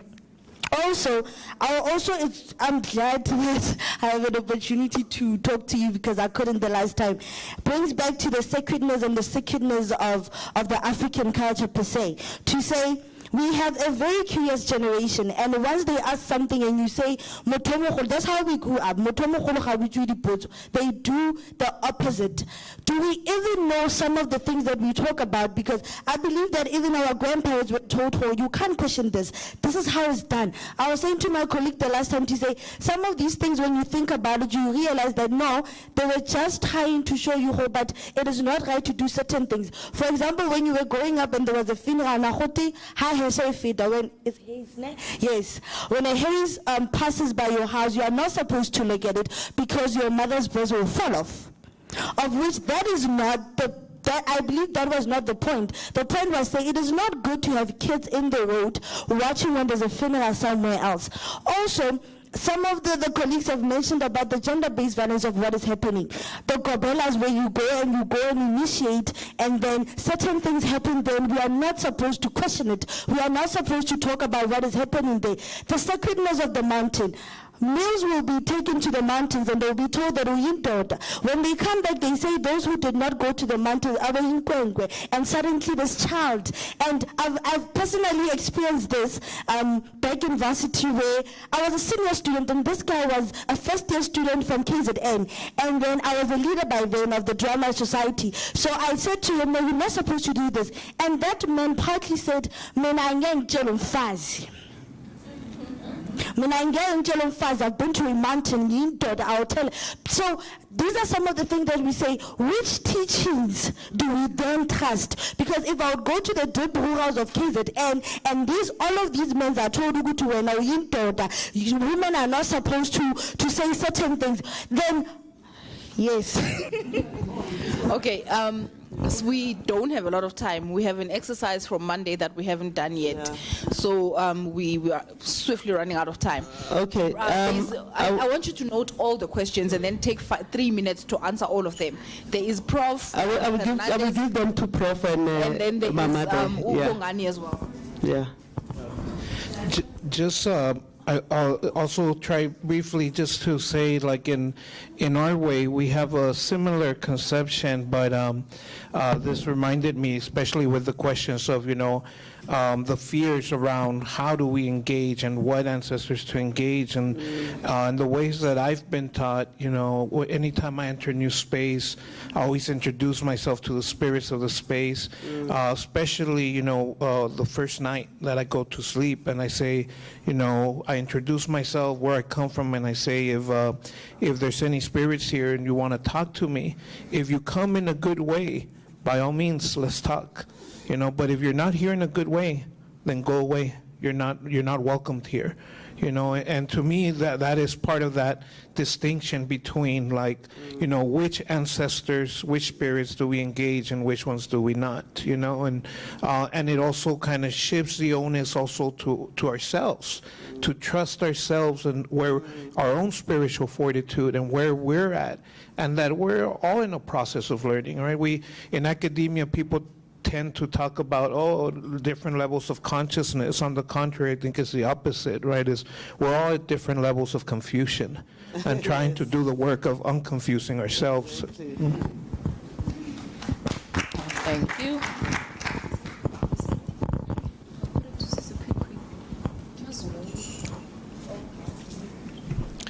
Yes, my one is a quick one. I'm just going to ask maybe 2 questions, and I'm going to approach these questions as a child, because I was born a Christian, raised a Christian, so I'm trying to unlearn all this, past that has been part of my life. So the first one is, when we say we don't know for sure, then how, perhaps, I'm just going to use one example of a spiritual medium. How does a spiritual medium go and find a dead body at the bottom of the river without any scientific evidence presented to him or her, if we don't know? If, let me say, we claim that we don't know for sure. That's number one. Number 2, what was the other question? Maybe let me just stop there. All right. No more questions. Then I shall come with a comment then. I think what was very important, where's Prof? You said something very interesting about how there's there's an acknowledgement that we don't know what God is, or the African spirituality acknowledges that. And I think what needs to be emphasized in that, because that is also an epistemological, which means theory of knowledge, position, because it also makes us understand that actually there's a sense of humility that comes in that. And so now, when we acknowledge that humility, what does that mean? How does that affect our behavior? And for me, this is where discussion on why, in a sense, it's why when we discuss ancestors, the spiritual realm, it's not a question of us just having a hobby. It's not just a fun thing that we engage in, It's actually it's an important way of being that influence that in a sense is important, because especially if we seek to regain our humanity, and regain our humanity in such a way that we don't fall back into the traps of a colonial logic. And so, especially when, talking with Erica and discuss and how the notion of God, the gods, specifically the gods, how in a sense we imbue them with gender. And even with ancestors, especially since gender is a here realm, and now it's to genderize our ancestors is something even in itself is problematic, because now they are like God, whoever God is, or the gods. They are, in a sense, beyond the physical realm. And so the question on utopias, if we are to search for our utopias, guided by the ancestors, in a sense, what will these non-gendered, non-physical, what will this future look like, in a sense that it doesn't, where we go beyond what is, in a sense, this space? Because even utopias, we are thinking of realities that have yet to be. We have to be creative. And I love talk of ancestors and our African spiritualities, because it challenges our creativity. It was even asked, I mean, what is it, for someone who doesn't know these things of ancestors, but is even asking that question is already, the fact that you're even asking that question is already challenging and affecting your level of creativity. And so, and that by affecting that way of creativity, it's almost, you're getting yourself ready to speak of the unknown and to even more importantly, bring on the unknown. So yeah, that's what I wanted to say. Okay, everyone gets 2 minutes to wrap up, and try to wrap up all the questions and all the comments, please. Thank you. The issues of spirituality are a personal experience. You walk the journey on your own, you walk the journey alone, and you depend on spiritual guides for guidance as to what you must do, what you need to do at that particular time. And I believe that that is why Umama T was talking about the sacredness of this spiritual journey. Some of the things will be hidden from you until you are ready to know about them. It's not like they are hiding them all together, but they wait for the particular time, for the right time for you to know these things. And some are hidden because they want to protect them from manipulation. You know, as we see, even on Facebook, most of the things that, spiritual things that are displayed on Facebook, people have a way of manipulating them because they were displayed and uncovered to everyone who, at a wrong time. It was not yet time for them to know about those spiritual things or processes. I get so worried, Prof, when we talk about the uncertainty around the issues of spirituality, because I believe that we do have signs, we get signs. There are signs and symbols that show that something did not go right. This is not accepted. Even before we slaughter a cow, we don't just slaughter it. We perform some rituals before, and then we wait for isikalo senkomo. If inkomo ayikhalanga, we say iqamago alivumanga, and we leave that cow there and go and consult so as to get a guidance of what has gone wrong, what must we do in order for iqamago livume. So we cannot talk about the uncertainty when we talk about our spirituality, or otherwise we're taking it back to colonization, because the reason why our spirituality was written off is because colonizers said this thing is, we are not sure, no one is sure, we do not know, yet we had signs that showed ukuba ngabe icamagu livumile okanye ayivumanga, I can now. 2 minutes. You understand? No. Very quickly, what I was saying earlier on, I said that our ancestors said when people move, this and this and that happens. We do not know what happens in the next world because we are not there. We get signs and symbols. Sometimes these signs, we correctly interpret them, and sometimes we incorrectly interpret them. I know, I'm an Igqirha. I believe in my ancestors, and I believe that there is only one God. But people have gone to consult Amagqirha, who are genuine and all of that, and when they get there, sometimes Igqirha misses the point. It's not so much that this Igqirha is not good, it's just that, as you say, Sisi, at that point in time, this has not been revealed to her or him. It's not so much that the Igqirha is ignorant. But the signs will be there. No. It has happened, and I was sharing with them the other day that I ignorantly said that we must not slaughter a goat for a particular ritual of my father. I believed in that, and I was guided by Igqirha Lam, who is guiding me. I followed Igqirha Lam, and I argued against my little father.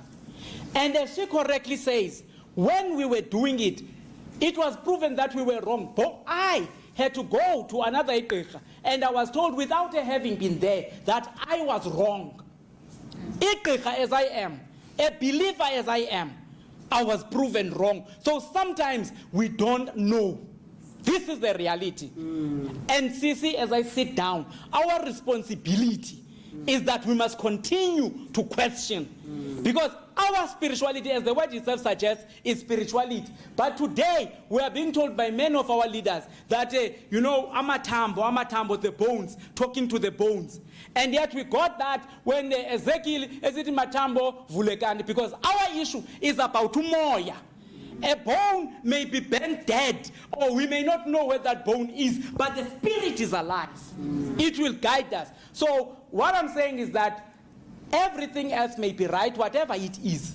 But Tina, as fallible human beings who are made of flesh, must have room. And we must also have the courage to admit to our children when they raise these questions that we do not know, because many times we don't know. We were born in a colonial condition, and we have seen and interpreted things through the Christianity and the Islam and everything else that we inherited. As I was saying here, the Christianization of Africanization resulted in Africans being weak. The Africanization of Christianity resulted in us being weak. We became Arabs and Europeans, and we did all these things in the name of African culture. And so we must have the humility. Signs are there, symbols are there, we misinterpret them at times. Thank you, Prof. You are. No, I don't have anything to say. Prof has said it all.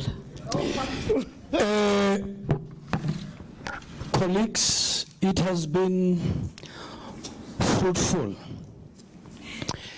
It was not so much about spookism. Spookist, we are already involved with the past in the present, and we are shaping the future. Why do we still talk about Hegel? Why do we still talk about Plato? Why do we talk about Jacob, God of Abraham and Jacob? And why do we talk about the Son of God who died and resurrected and is somewhere? So in a way, to demystify that, indeed the past, the present, and the future are all entangled together. Our very clan names and the names are an expression of an ongoing revelation of life. So I therefore wanted to say we should not be afraid. And I really appreciate the humility in which those who were guiding us expressed. They did not use their prefix as a measure of knowledge, but they've taught us that at all cost we must aspire to become students for life, to which acquiring academic certificates is but part of that journey. Unisa talks about lifelong learning. So let us not close our ears and our eyes, because we will become a problem and pass on dead corpuses and be a problem ourselves. And I just want to thank you very much, my dear sister, for the opportunity.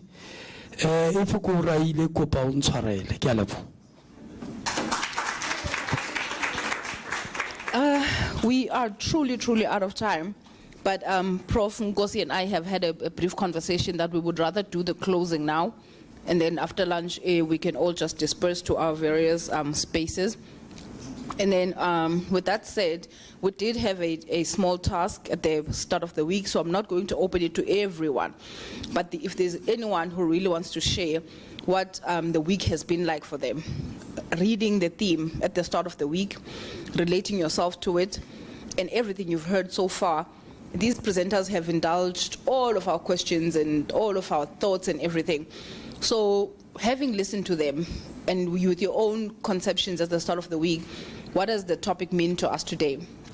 Erica also gave us a task yesterday regarding our utopias and what kind of exercises we would do to reach those utopias.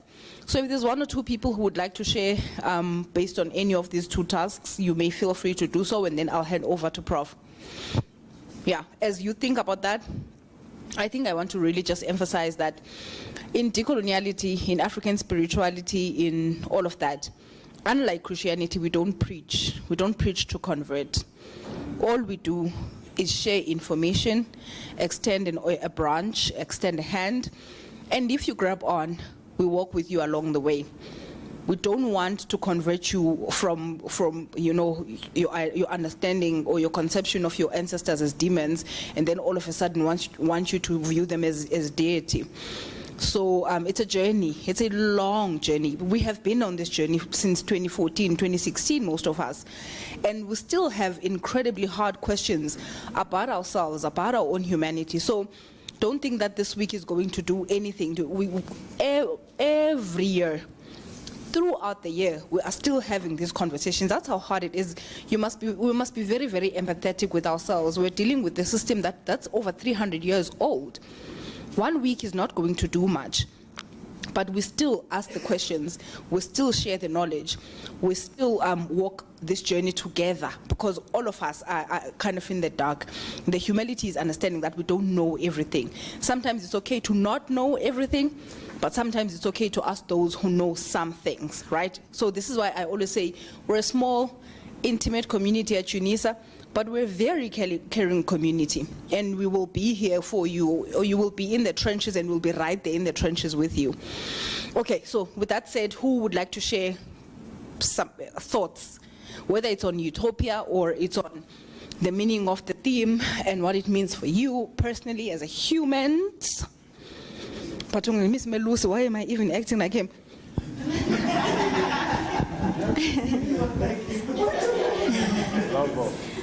I also wanted to say really thank you so much for this insightful and well-organized summer school, in which we've learned quite a lot. And what I've picked up, I don't like standing, then my thoughts just go. Anyway, so what I've picked up is that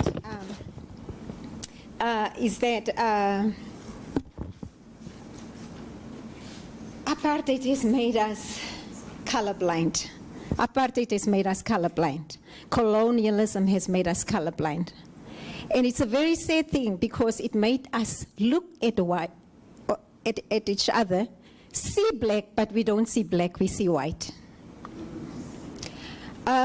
We should rid ourselves. What I also picked up is that we should rid ourselves of these ethnicized and racialized identities ascribed to us by the apartheid system, which we so cling onto, and as if it is written in stone.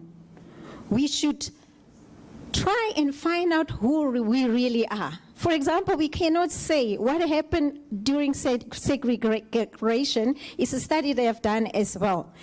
Some people who are now looked at as certain colors or Tswana or Sotho or whatever, these people, some of them had to change their surnames because they were segregated in such a way that they had to be moved to certain spaces. And they changed their surnames from Olifant to Ndlovu, from Rabi to Radabi, just because they found themselves in these spaces. But people, we are all black. Under apartheid, there was no, your skin tone is a little bit dark or a little bit lighter.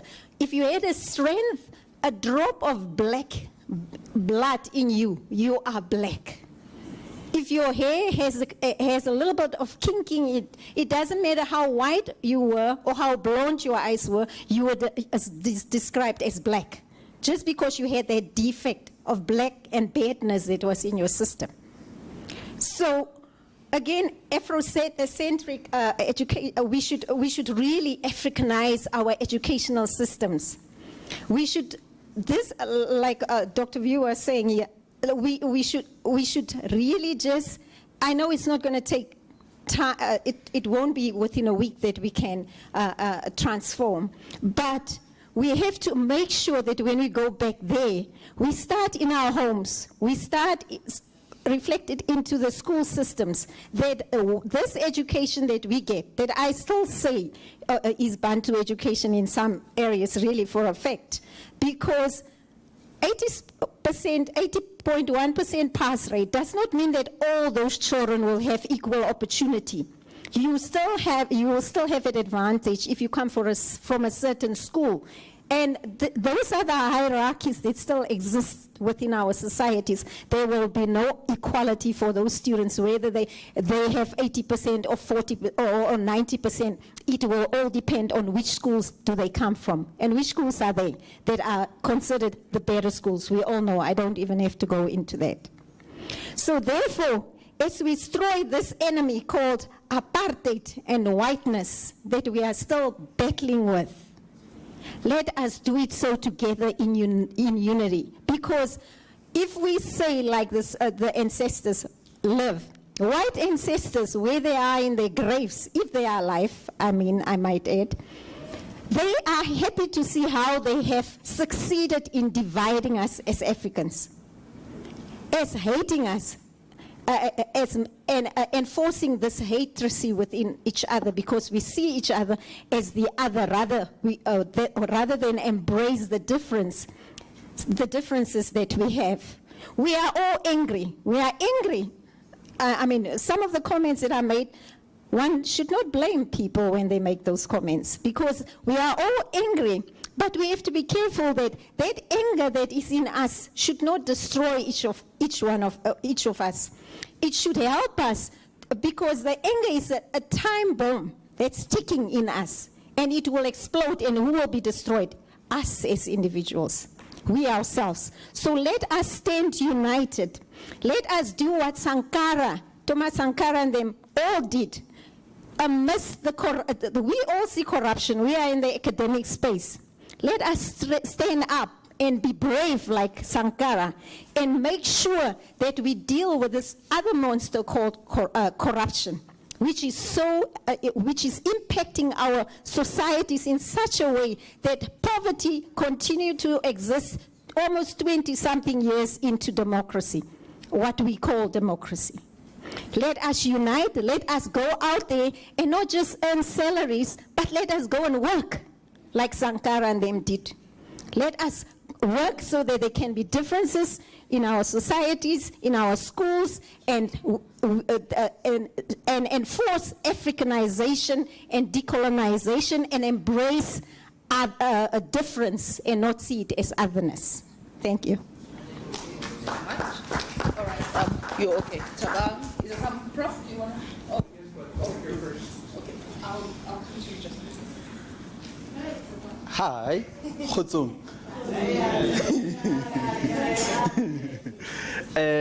Actually, when I RSVP'd, so my big question was actually, what is this decolonization, decoloniality? Because I had a lot of questions, and having attended some of the workshops in kind of passed by the space where you have professors and everyone just presenting, but at the end of the day, you still have that question. Actually, I was there, but I still don't understand the concept, or actually, what are we trying to address? What is the main issue? Because everyone is preaching or spreading the word decoloniality, decolonization.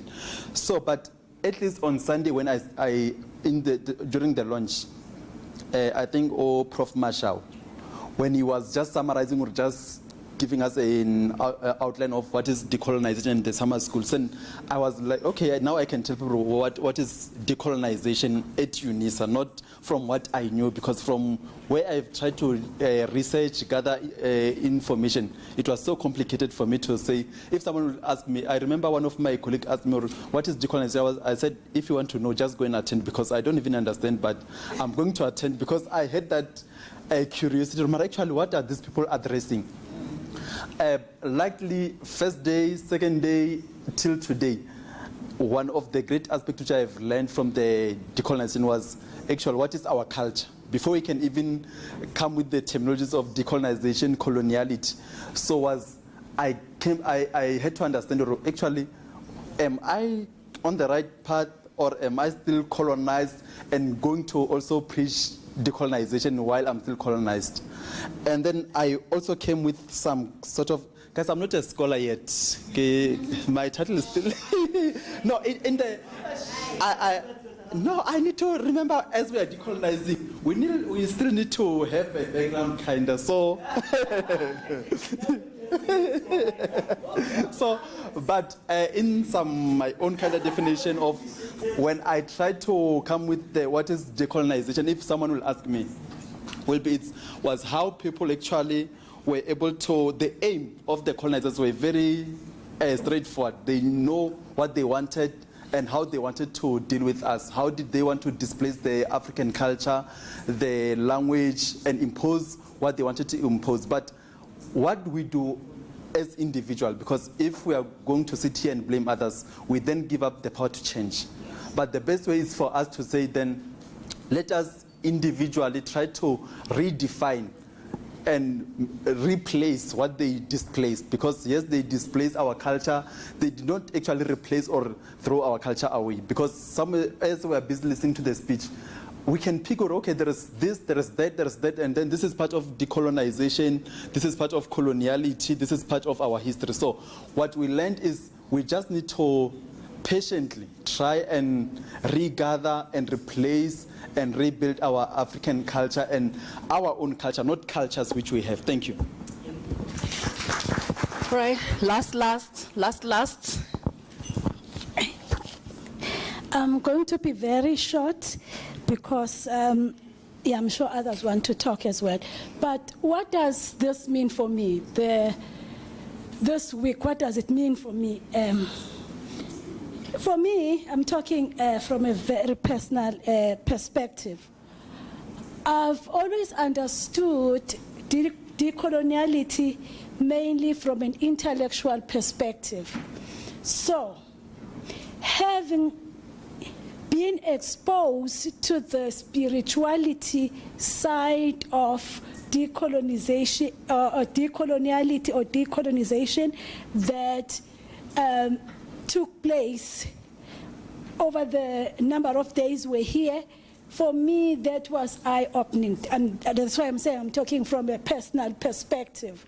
So what I really took away from here is my understanding of the world, or my understanding of decoloniality beyond just decoloniality as an intellectual process. So for that, I'm really grateful. And some of the things that were said by Sisti today about this thing, about the spirituality, I remember some of them taking place in my family, because I do come from a traditional family where some of these rituals are performed. I was like, oh, when so and so said, we invite you, but this person would say, we only invite the good ones. It didn't make sense to me. But today, you helped me understand why the good ones. He didn't say, I remember, he didn't say all the Mkizes, all the Kabazeles in the family, but he used to say all the good ones. And so we're talking about, okay, this is what was meant. But I never really got to question that. I mean, it was, it was just a given. But I didn't have this kind of background, this kind of knowledge that has been opened up for me. So that's one thing that I took away from here. Eye-opening, especially at a spiritual level, because I come from, it's very interesting. There is a very strong Christian element in my family. Then we also have, you know how things work sometimes. But then we have those who still believe in spirituality. Having said that, I'm going back to the theme. The theme says decolonial, Afrocentric, and knowledge is otherwise. For me, I'm just going to talk about knowledge is otherwise. Knowledge is otherwise, for me, means awareness of other ways of knowing, other ways of understanding, and other ways of representing the world, even if I don't necessarily believe and embrace that. Because I personally don't think I have to embrace everything, but knowing that there are other ways of knowing, there are other ways of representing the world, there are other ways of understanding the world, it's important, especially because I'm a teacher. Like I said earlier on this morning, if I can do this, this will allow me to embrace every student who comes to class, to validate the experiences of every student who comes to class without necessarily judging them, without necessarily viewing them as deficit, just because I don't understand where they are coming from. That is what this meant for me. All right, colleagues, before I get fired properly, I will now hand over to Prof. Ngozi, whom we did not stop everything to acknowledge when she came in, but I know she's not really bothered by that. But yeah, she did come in when Prof. Sesanti was going to start talking. So, Prof, you are much welcome, first of all. And secondly, thank you for always lending your support to all of us. So I will hand over to Prof to just maybe close the session, and thank you all for coming. But as she walks up to the stage, I want to thank all of the facilitators, presenters who were here with us as well, and just say, ingase kuthi kanti nimuvile ububele bethu. Noba siyaxabana namhlanje mamunwabisa sesixabana ngexesha. But I do hope that you have felt our warmth. Are you in agreement? Yes. And then, yes. Because it was just going to be lunch and then come back. Yes. Who's very brave? Yes. Yes. Okay. Please. Okay. So, colleagues, my name is Ngozi. Should I hold this for you? Okay, no. Because I joined you late, I'm requesting, Doc, if a person can just say, Vuyoseti. What? Yeah. No, you Vuyoseti, because I only know maybe 15 people in the house. Oh, so everyone or just? Yeah, just we'll do the mic. You Okay. just give the mic. Name. I've got my list here, colleagues. Okay. Yeah. Yeah, okay. Just maybe one thing on, decoloniality. Oh, say one thing. Oh, thank you so much, Prof. I'm Rebecca Risanga from Health Studies. This session, to me, made me to remind what my brother used to say when the colonialism started, they educated us to become better slaves. So now I'm trying to ask, and we are in the education sphere, and really we are better slaves, and because, thank you so much. Next, everybody, thanks, Go back, you pass the mic, All right, I'm Ivan Kumazi from the Department of Communication Science. Was that all? One thing. Oh yeah, it's just for me, it's always great to attend this session because if I get my face unmasked. So it becomes very important for me to always see things differently, to be radical. I think for me personally, it assists me to be radical in terms of the way the methodological way of arguments in my studies and in my practice, and very importantly in my field of work, which is very useful, that I'm unable to unmask, and through the journey I'm able to pass it forward to other people in the space of marketing and marketing communications to sort of look at it differently, because of they always say, how can you decolonize marketing communication because of it's a colonial concept. But in this setting, we get to learn about culture. We're buying culture all the time. The clothes we are buying, the phones we are using, it's a way of being. So I'm quite thankful that each and every year when I attend a summer school, I learn something. So thank you. Yeah. I'm Mercy Vuma from the Department of Communication Science. This space has, for me, taught me to relearn some of the things that I know and unlearn some of the things which I thought I knew. So I'm so grateful because it also talked about, this specific one was talking about spirituality, which to me, which is relevant to me because this is what my PhD study is about. So I'm really thankful. I'm thankful for the teachings. I'm thankful for all the presenters, the attendees, because really we learn a lot from each other. So I'm truly grateful to be in this space. Thanks. Hi, everyone. I don't know if you can hear me. My name is Ropewa Mukodwana. I always attend the summer school wherever it is. This year I could not attend because I was co-opted there by corporate. So anyway, mostly my work is not so much into the theory. I read the theory is within the application of decolonial work into international relations, into politics, into areas of blackness, and I also read decolonial work along the side of what is now called post-humanism.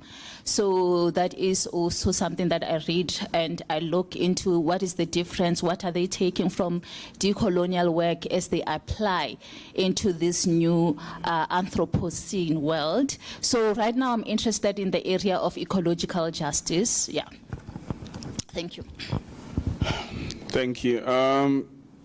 Good afternoon, colleagues. My name is Umhlangabezi Siyasanga Chali. And I come from the Department of Communication Sciences here at Unisa.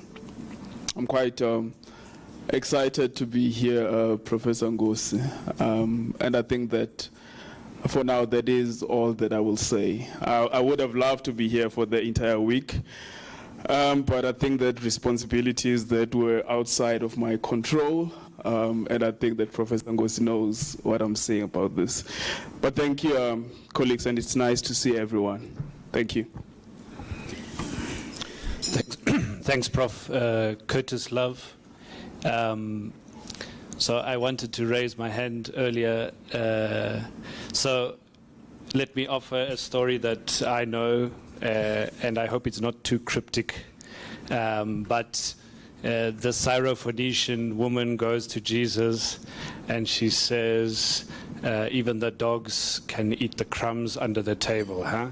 She says, I know you're not here for me, the pagan, the outsider, the wrong one, but even the dogs can feed from the table, from the crumbs under the table. So I know I don't belong in this space, but even the dogs can feed from the crumbs. And I was on Gautrain, and I don't know if Umoya can keep up with Gautrain, or Umoya will get a fine from those security guards there. But there was inspiration that came from me. Not that Umoya is here for me, but even the crumbs of the richness of this week have changed me. Huh? So that's my cryptic offering. I apologize. Thank you, Curtis. My name is Paseka Paumele. I'm from the Department of Anthropology and Archaeology. I don't have much to say. Yeah, I was just organizing. I'm a man who drives, and I've been doing a lot of reflecting instead of speaking. Upilo was asking me about what's wrong. Noktulo was asking the same thing. Can we speak? And I say, I've taken a decision. This year, I don't speak. So it's a sober one moving forward. But the one thing that I'd like to say, though, is that I commend people who are able to sit like yourself. You know, it's not me pandering to a white person, but it's me saying these are very difficult spaces. And when you come as a white individual and you sit in the space, it's very difficult, you know, because you hear things that that are very difficult to hear as an individual, but if you take it on by your strides, you won't have to apologize to your kids 10 years down the line, 15 years down the line, like Vuyo was saying yesterday.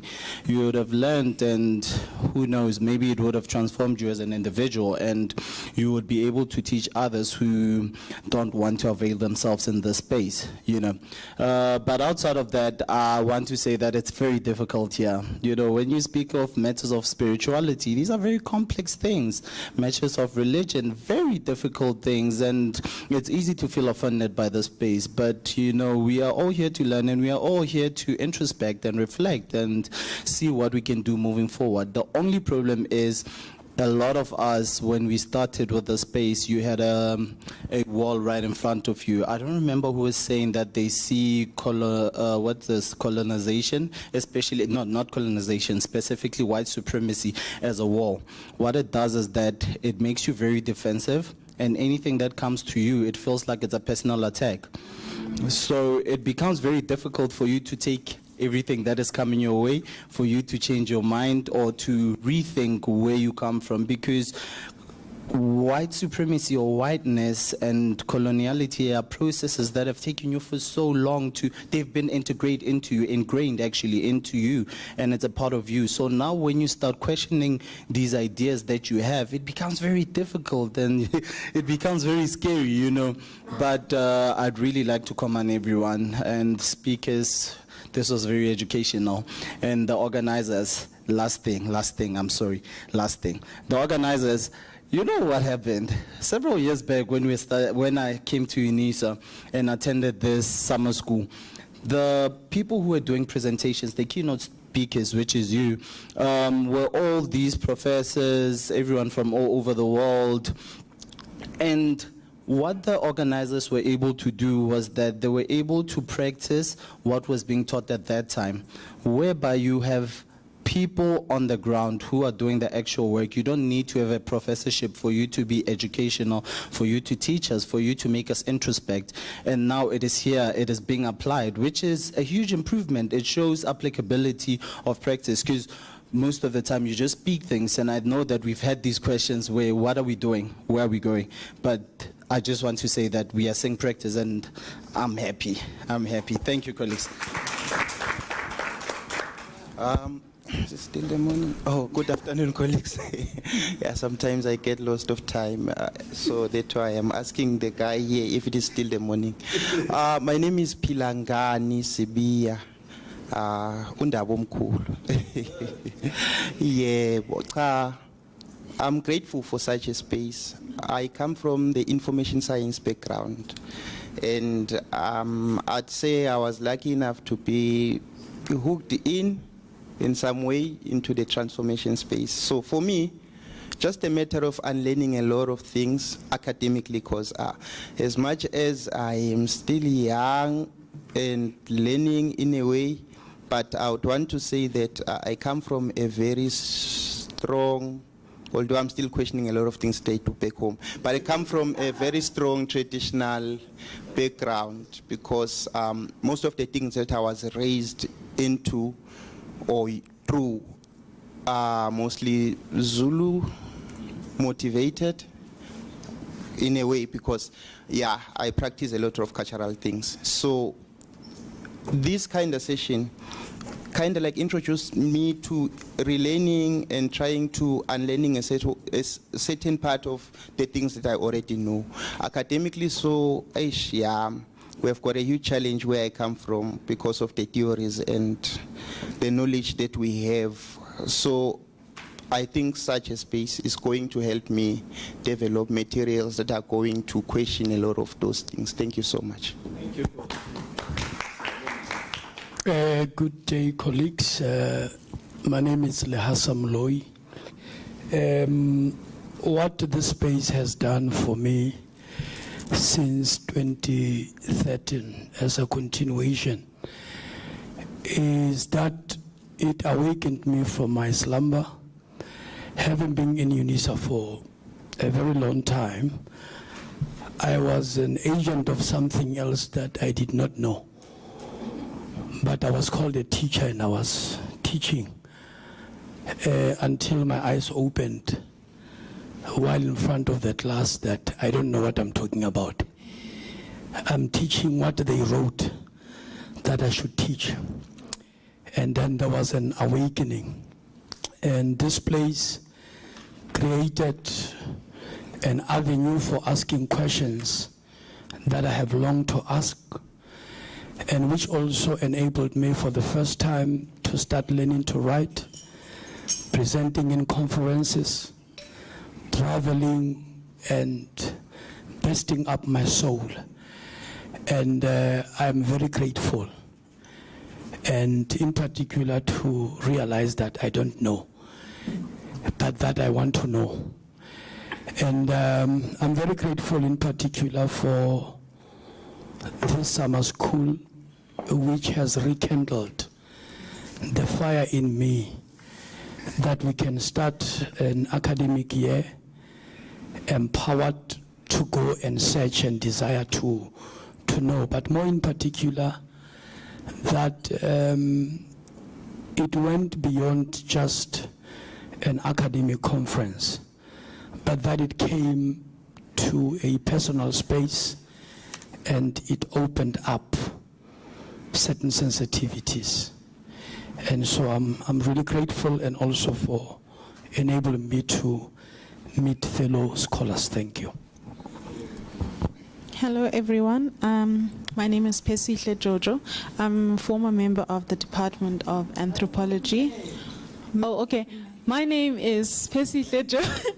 My name is Pesihle Jojo, and I'm a former member of the Department of Anthropology and Archaeology. What this week has done for me is it helped me to reflect and answer some questions that I had about being African and to understand better. It's also helped me to answer the question of how can I live better. So I think it also left me changed, and it was a very transformational experience.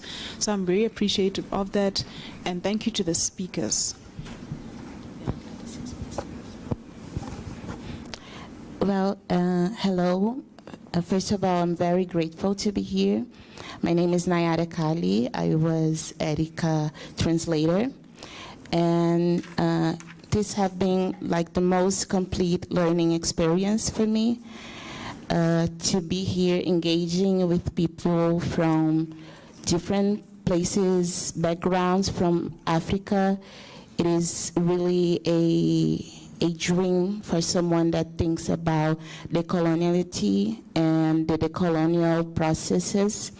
It was also a challenge for me because you speak many languages. But it was a complete learning experience for sure. And it was a challenge as well because through your speeches and through the translation, I was thinking, how could I make our efforts to connect the diaspora, to connect with the continent, be real, like be solid? What can we do so we can really build a unity? Not only here to get to know ourselves in the continent, but getting to know people from the diaspora, because we are really willing to understand your perspective, and I think there's a lot to understand about other Blackness experience outside of the continent. So we have to get united, and this is a challenge for me and for everyone's here. That's it. I'm glad. Thank you. I am Erika Malunguinho. Thank you, ancestors. Thank you, brothers and sisters. And thank you for welcome. I am back.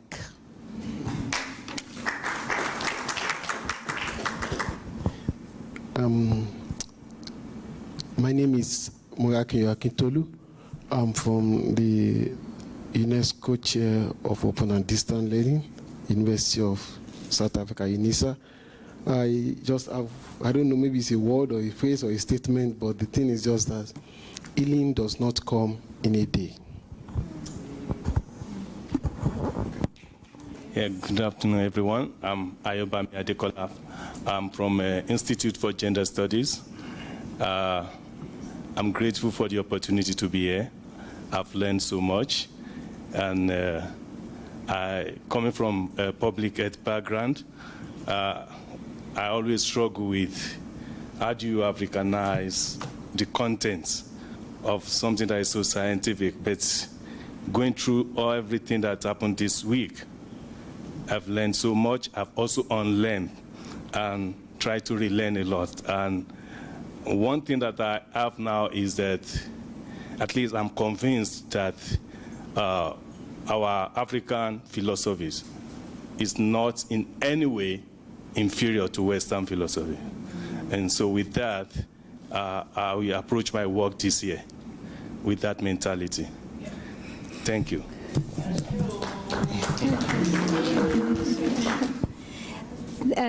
My name is Gloria Sauti, and I've already said a mouthful earlier on, and I really don't want to take up much time, but what I want to say is that we have work to do.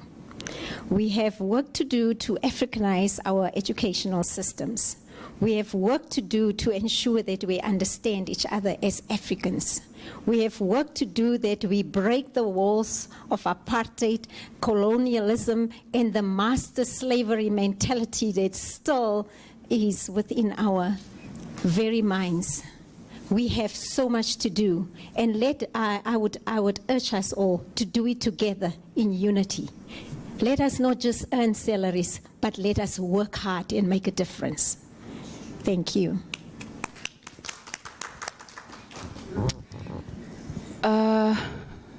What was the question?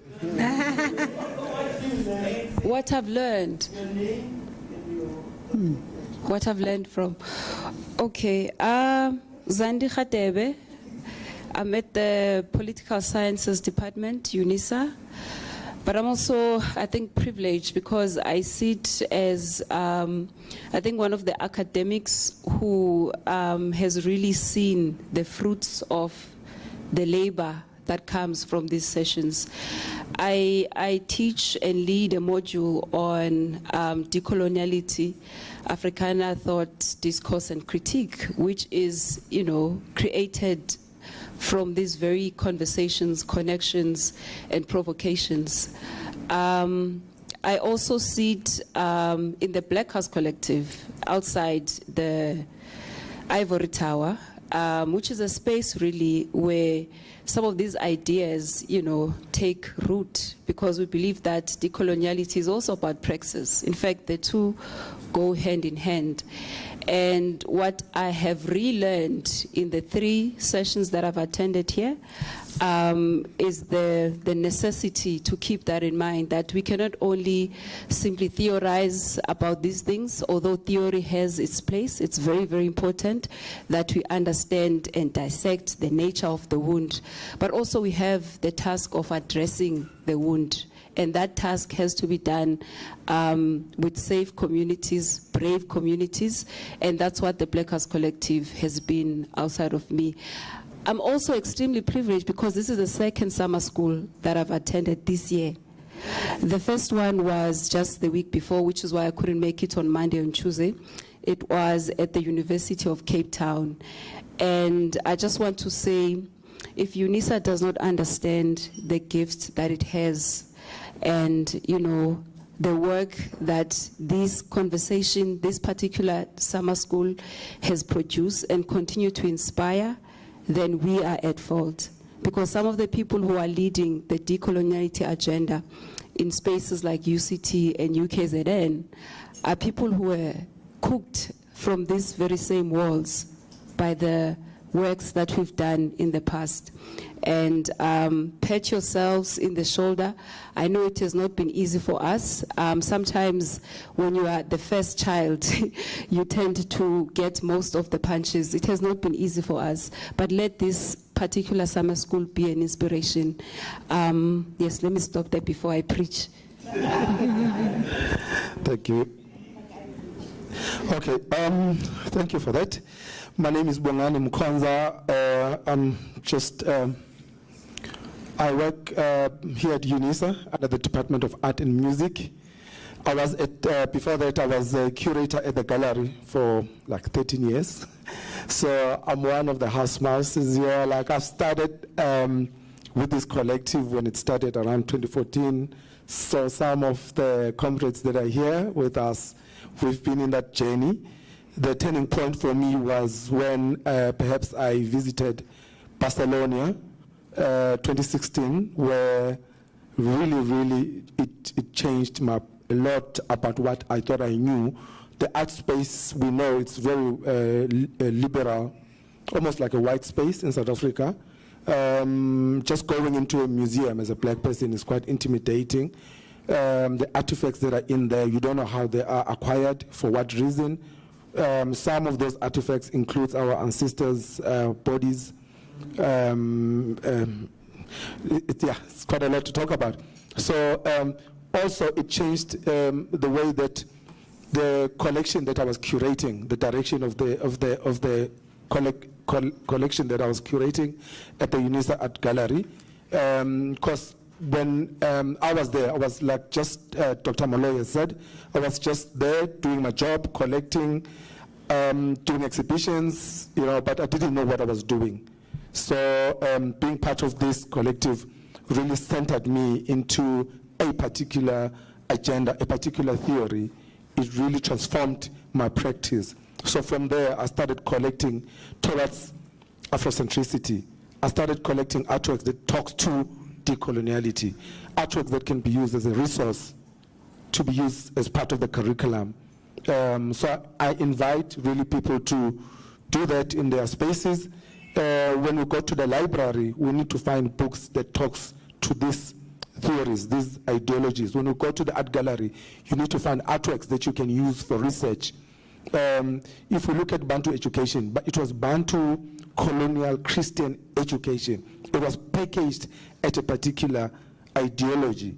So we need to find ways perhaps from here to be able to package these conversations, which are quite very difficult, as it has been said, into a usable a package that we can use for research, that we can use for teaching as well. Some of them are so difficult to even, imagine packaging spirituality and difficult issues that we're talking about here. If a student comes from Limpopo, wants to be supervised for a PhD in these matters, in these theories, we need to be able to package it in such a way that it is teachable. So I have more questions than answers, and I'm going to continue to be part of this collective.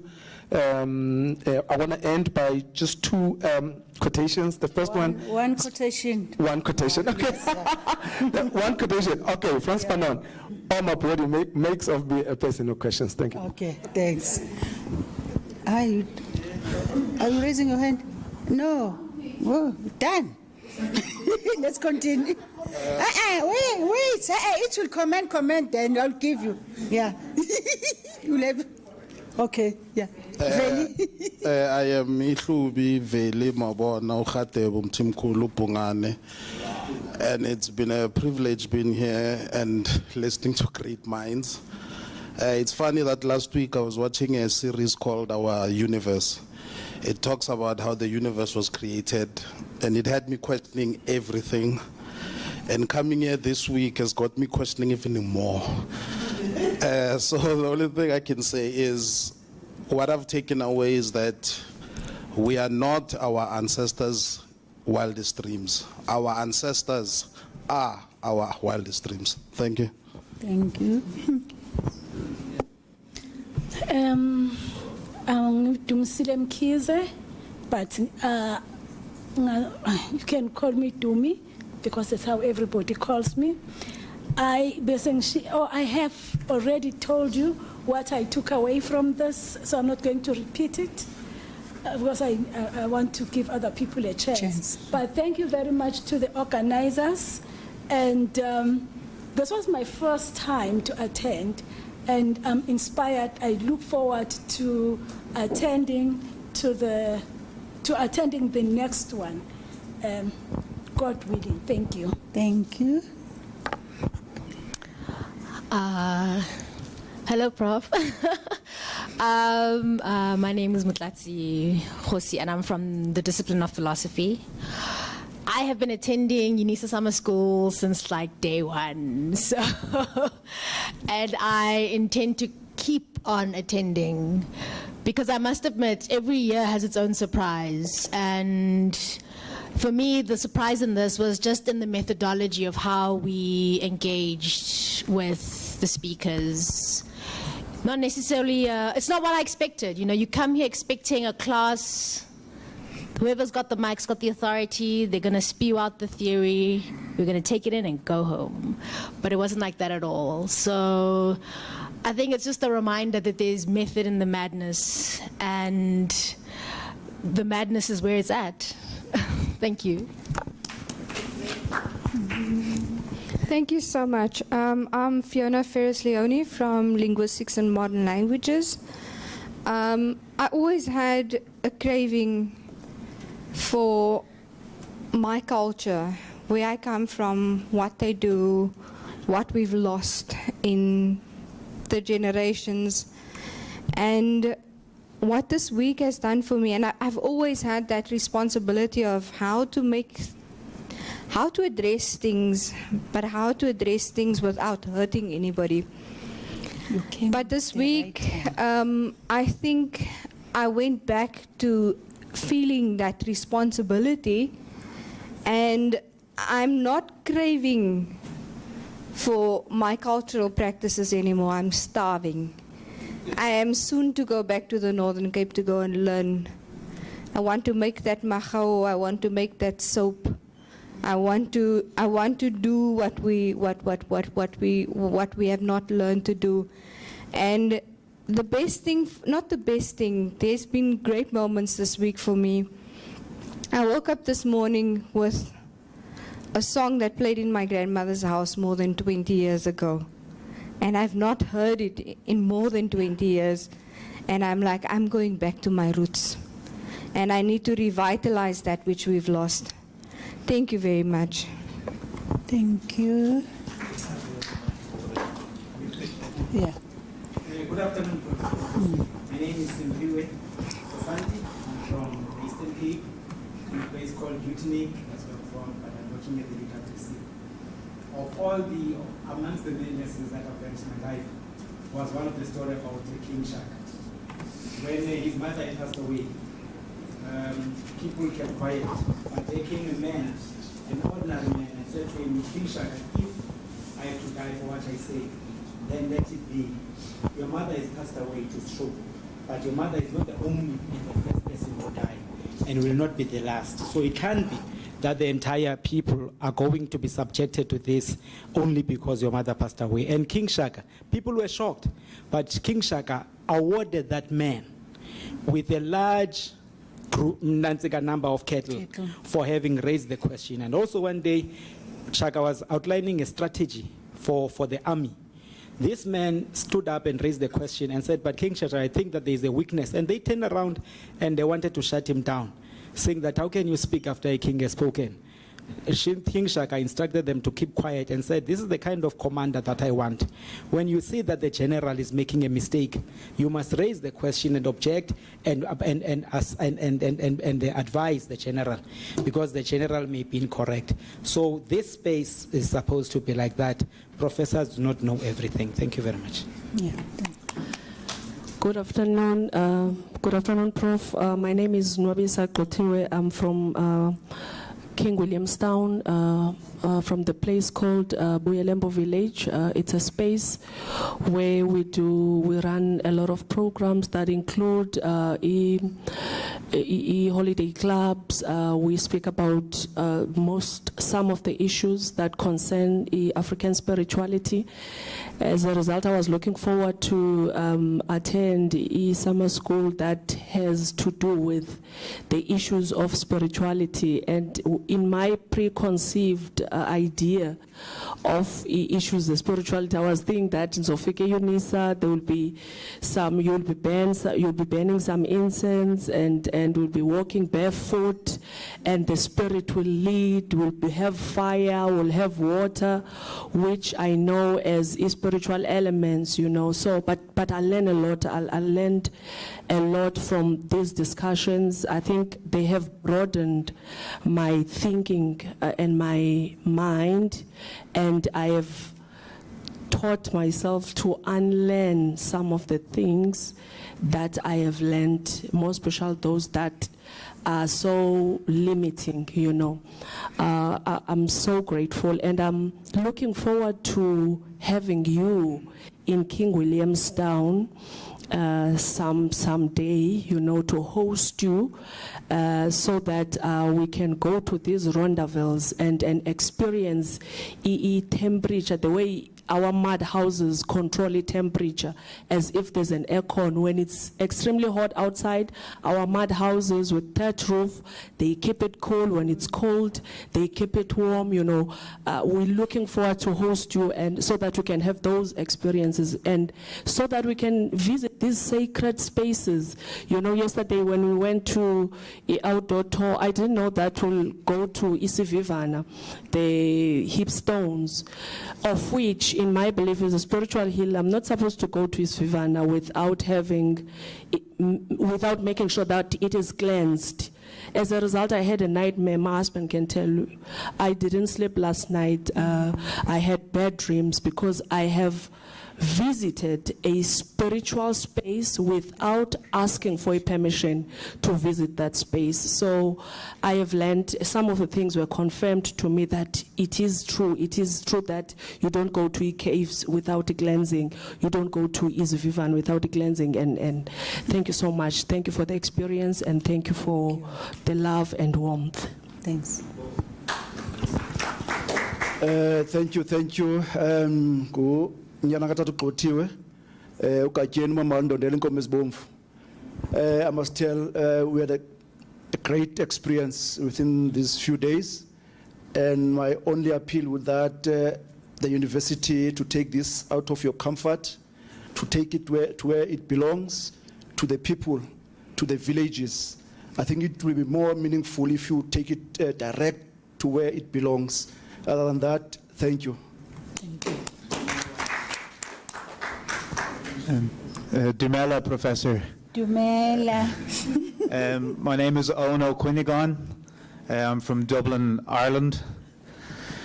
And I'm very grateful to have been invited here as a speaker to share my research on Gaelic oral epistemology and how song has been a key instrument of resistance of colonialism in Ireland.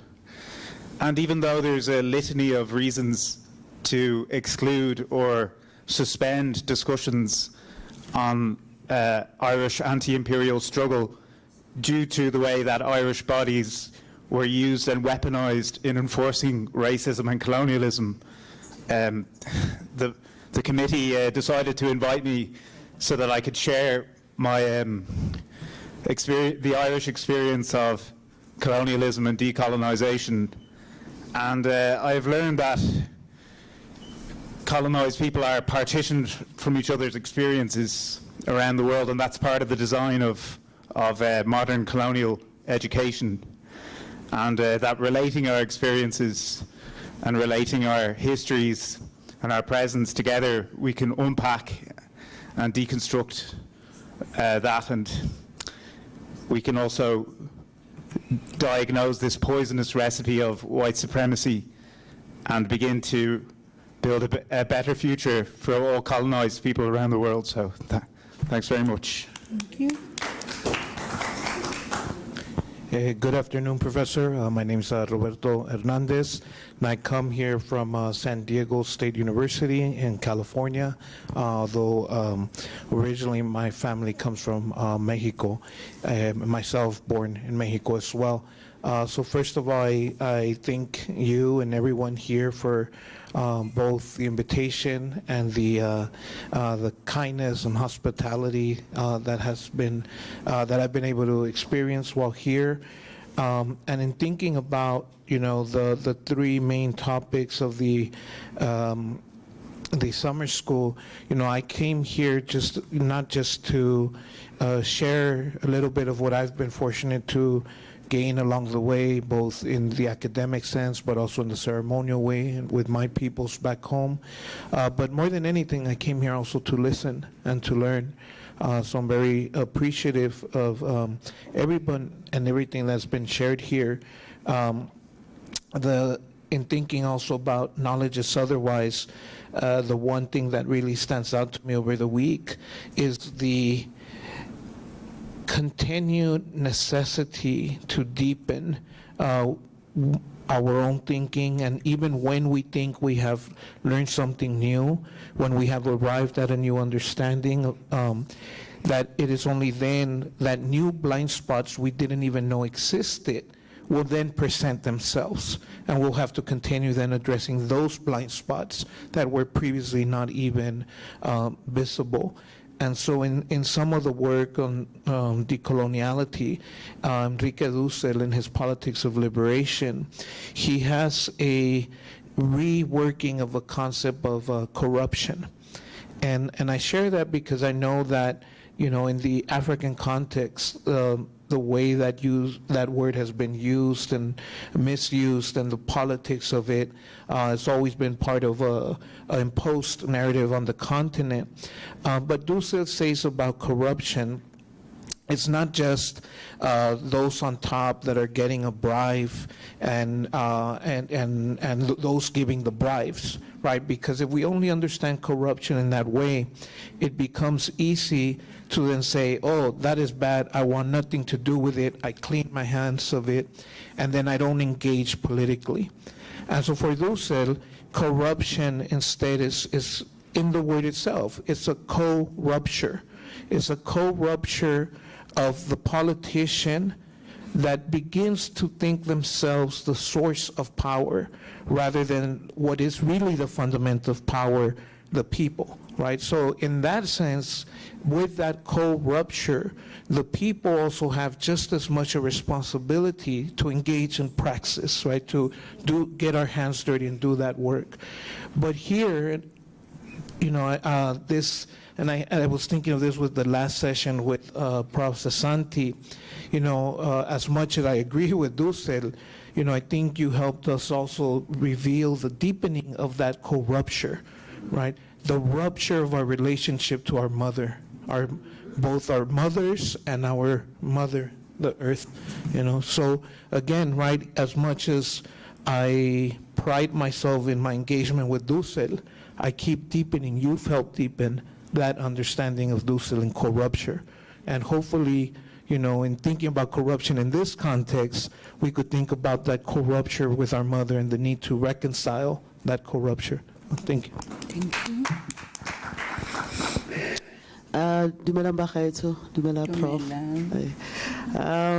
My name is Tebogo Buntu from AFROCENTRIC Solutions. For me, what I have learned here is just, you know, that saying that your life begins at the end of your comfort zone. The continuous ways of always being corrupted, not settled, and allow the space to be in that space of not a comfort, so that you can start the journey of learning and making sure that you bring yourself to be a better person. Also, what I have learned here for the whole week, being with everyone and the engagement, is an affirmation. Affirmation is, of the work that we do as Mkhosini in the community level, because most of the time we draw an understanding of what we are doing as programs for seminars and workshops, taking it from the theoretical understanding of how things are being conceptualized, but how do we make them in a practical level so that we can be able to make sure that knowledge or information is spread out to everyone. So here was just that affirmation that was taking place. And thank you so much for the opportunity and for inviting me. Thank you. Thank you. Dumelang. Dumelang Bagolo. Dumelang Bagolo, where I come from. I think my name is Kiti Shosete. I'm from the Department of Communication Sciences. I think for me, this has been a personal journey. There were a lot of things I had to unlearn, a lot of things that I had to learn. My father passed away about 18 years ago, and that has been a chapter of my life that I've closed because of the ideology I've had of ancestors, of what I was told. I'm from a very strong Christian background, so it was that, no, he's gone, I know where he's buried, I know him, that's that, fine, we move on. And that's why I'm saying, to me, this has been a personal journey. And also I'd like to say thank you very much to the professors, the presenters, everybody, the organizers. She's Voyo can attest. I'm one of the latecomers. I actually emailed her 2 days before, because these are some of, such setups are not really conducive. It's not easy getting into an academic space, because when you get there's people with titles as doctors and professors, and they're speaking of journal articles and all of these things, and they do not allow a space for you to express yourself. There's a lot of self-doubt that comes, and I think this setup also, it shows who we are as African people, because we were African. There was not a long table there of professors and presenters and a separate dining room of professors and presenters. We actually were able to engage even during lunch, even during tea time, and I think that is what African is. That is what it meant by African. You would get there and be among elders, and you will hear them talk, and that is how we learned as kids. I mean, at this point, you would even forget Uguti, Professor Noctul is a professor. At some point, I think, we even forgot. I'm not even sure. You see, so yeah, thank you very much. Thanks. Afternoon, Prof. My name is Tabang Masedi from Department of Communication Science. I don't think I will elaborate more because already I've shared what I have learned, so I will end up contradicting myself. So thank you. Thank you. Siyacamakusha. I learned that to say Kamaku is to say life and water to yourselves. We've been at this for the longest time. I think even before we were born, we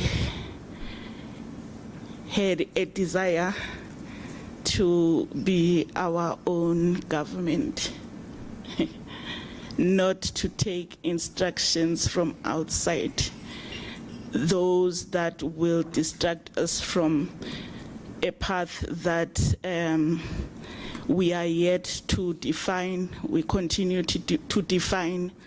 We have the responsibility to define. 2014, today I'm not the same. When somebody says, who are you? I'm also reminded that I'm not only just my name. I also refuse to be a thing, to be a title, to be a noun.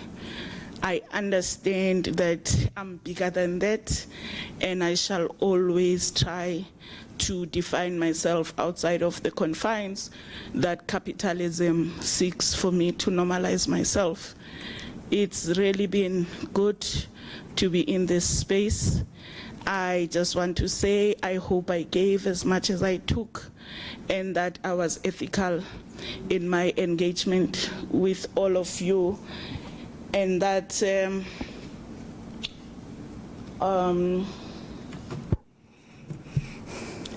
the idea that we are better slaves is one that continues to haunt me all the time.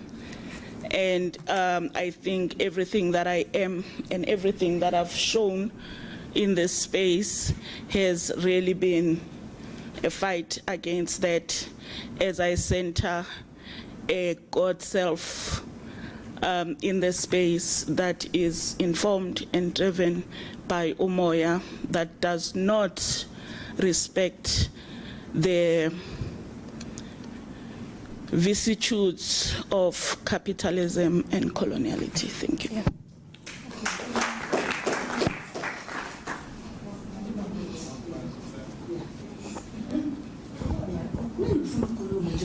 Oh, no. Pipisan.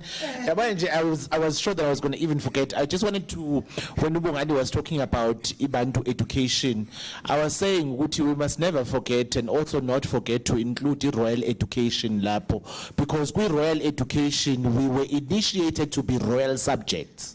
And that is what we chased. That is why, when there was Bantu education and there was royal education, there used to be that battle between Tinasafundi Royal. Tinasafundi Royal. Okay. Thank you. Comments from our online audience. Okay. So Utel Vamabaso would just like to thank Professor Sasanti for a deep session today.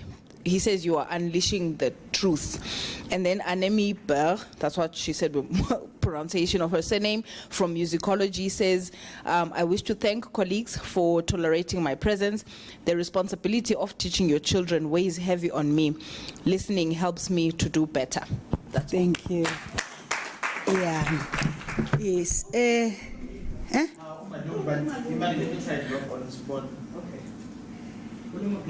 All right. Okay, colleagues, I did this purposely just to hear your voices. It's been a 5-day journey. It started in the art gallery. The space that you used is the different space that we are used to. The presence of Professor Moketsi that day, it also shows a respect and also promoting her legacy because she's the initiator of this. Prof. Mashau just joined the dinner, but when he was asked to welcome you guys, he said, yes, I'm going to do it because it speaks to Ubuntu. So, colleagues, I just want to thank you very much for your time and also the fruitful engagement. When I joined in on Tuesday, Ms. Koltiwe, you were presenting and you were showing, the importance of decolonizing our curriculum. And it speaks to the majority of the people who are here to say, we are so fortunate, colleagues, that you are given a tutorial letter, a module, to do it as you wish. Don't say the theories, bring in your own theories, because you are still talking to the same principle. That's how we're going to decolonize our curriculum. Be that change, because most of you, when you were reflecting, you said the summer school has assisted me to change, and then we relearn, learn, and unlearn. We are bringing in Lewin's theory in our own space by the way we are doing things, because we need to change and then relearn and learn some of the behaviors that we know and then bring in some new. So, colleagues, this is where we are. Professor Santi, I listened to you today. You said it's a power of a woman. We are talking about the difference between matriarchy and patriarchy. You even made an example of what is happening in our country today. And also when we go back to Ubuntu, we remember the village, the family type that we used to have. Why we didn't have that rapes? Because a father was a father figure for all of us. But nowadays, we are very scared to even share a room with you because I don't know whether you'll end up raping me or what. Whereas in the olden days, we used to sit, around the fire, my uncle, my babomncane, my what, and then there were no fears. And then you spoke about father used to take charge, and then I know in our African family, especially if a father passes on, the mother continues to rear the children without marrying. But I don't know why males, they get married first if a woman has passed away. It's something that we need to do. And then we spoke about a mother. And then some of you, they don't know that I'm a nurse by profession. In my entire curriculum, midwifery is my best subject, because midwifery is where it starts with that sperm and that egg, and then it grows. And the process when a woman is supposed to deliver, it's such a beautiful thing. And then when this thing is here, it's also such a beautiful thing. So to me, when we talk about the mother, the woman, midwifery, matriarchy, it really reminds me of the birth, and then we can go up to the death. And then you also speak of humility. Wherever you go, we need to practice humility. The reason why we are not using the titles here is a sign of humility, because we all want to be equal and everybody needs to be treated equally, because at the end of the day, as much as I'm a professor, I'm learning a lot from you, Melus. So that's a reciprocal respect that we do. Yesterday, I just got a message that Princess Magogo, I'm sure all of you know Princess Magogo. Yes. Guys, the way we don't appreciate our culture, do you know that this, it's an event that happened in USA, the first choral Princess Magogo show. But here in South Africa, we don't appreciate our own. So let us go back to our roots. Let us really revamp and really live on Ubuntu principles. Because to me, when we talk about decoloniality, Afrocentric, and knowledge otherwise, it talks to Ubuntu and the way we need to move forward. So colleagues who are in the academic space, may we change and implement the African Afrocentricity and also be that visible in our spaces. And the people in our communities, let us really deal with our communities as Ubuntu principles, because that's what we need in our country. Corruption, we are corrupted because people have lost Ubuntu principles. On that note, colleagues, may I thank the organizing team. We say thank you very much. The audiovisual, are they gone or they're still around? Thank you very much. Guys, the marketing team, we still need to see our visitors. We really appreciate your presence, exchange of knowledge, and then we will definitely visit King Williamstown. You said it to the wrong person, especially if it's something that you can do as a college. So colleagues, I just want to thank you very much. Let's continue. Those, Dr. Mkiza, when it was your first time, next day we're continuing. And also the methodology, people said they love the methodology. It means you did something good. Thank you very much, Prof. Tabangani, for your contribution. You might not see it, but we really appreciate as a college. Colleagues, thank you. Thank you so much. All right, Prof, don't go, snake gifts. Okay, at CHS, we are a very warm people. We can give everything we have, we will give you. We are not stingy people. So we have our little gifts. Prof, you will get yours first, just to say appreciated, thank you, Ntoni. And then uzawufote izaveli pictures. Okay, Professor Professor Sesanti, thank you so much. Veli Mabona. Tati phone Gemelusi.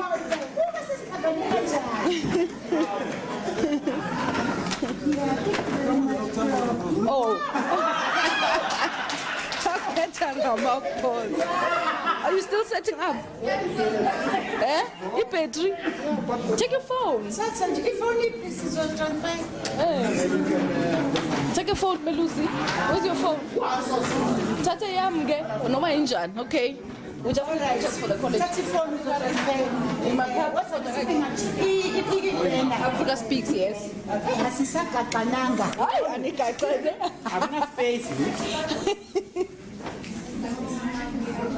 Thank you.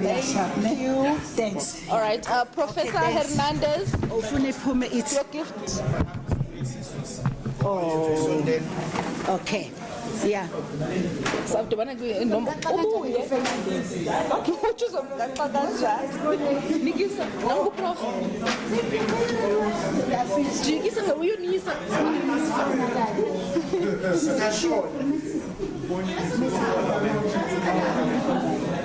so, Kuman. Mamma Visa, Cotiwe. Okay.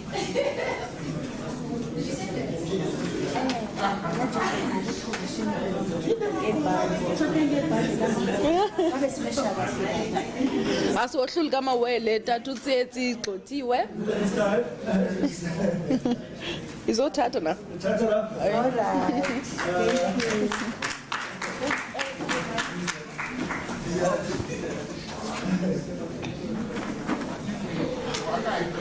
Oh, I thought you'd know. Funny for you, come if you're talking by two.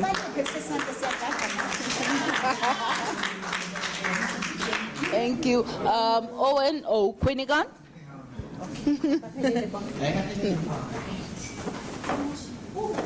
Oh, what are you saying, phone?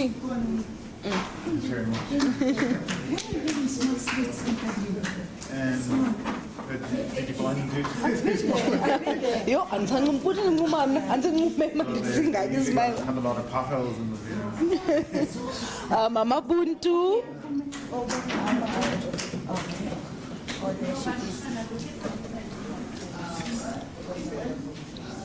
Njani? Ilesi shimo do. Njani ma? What did I do? It should be in the bag. Thank you. Erica, Miss Erica Malunyo. Okay.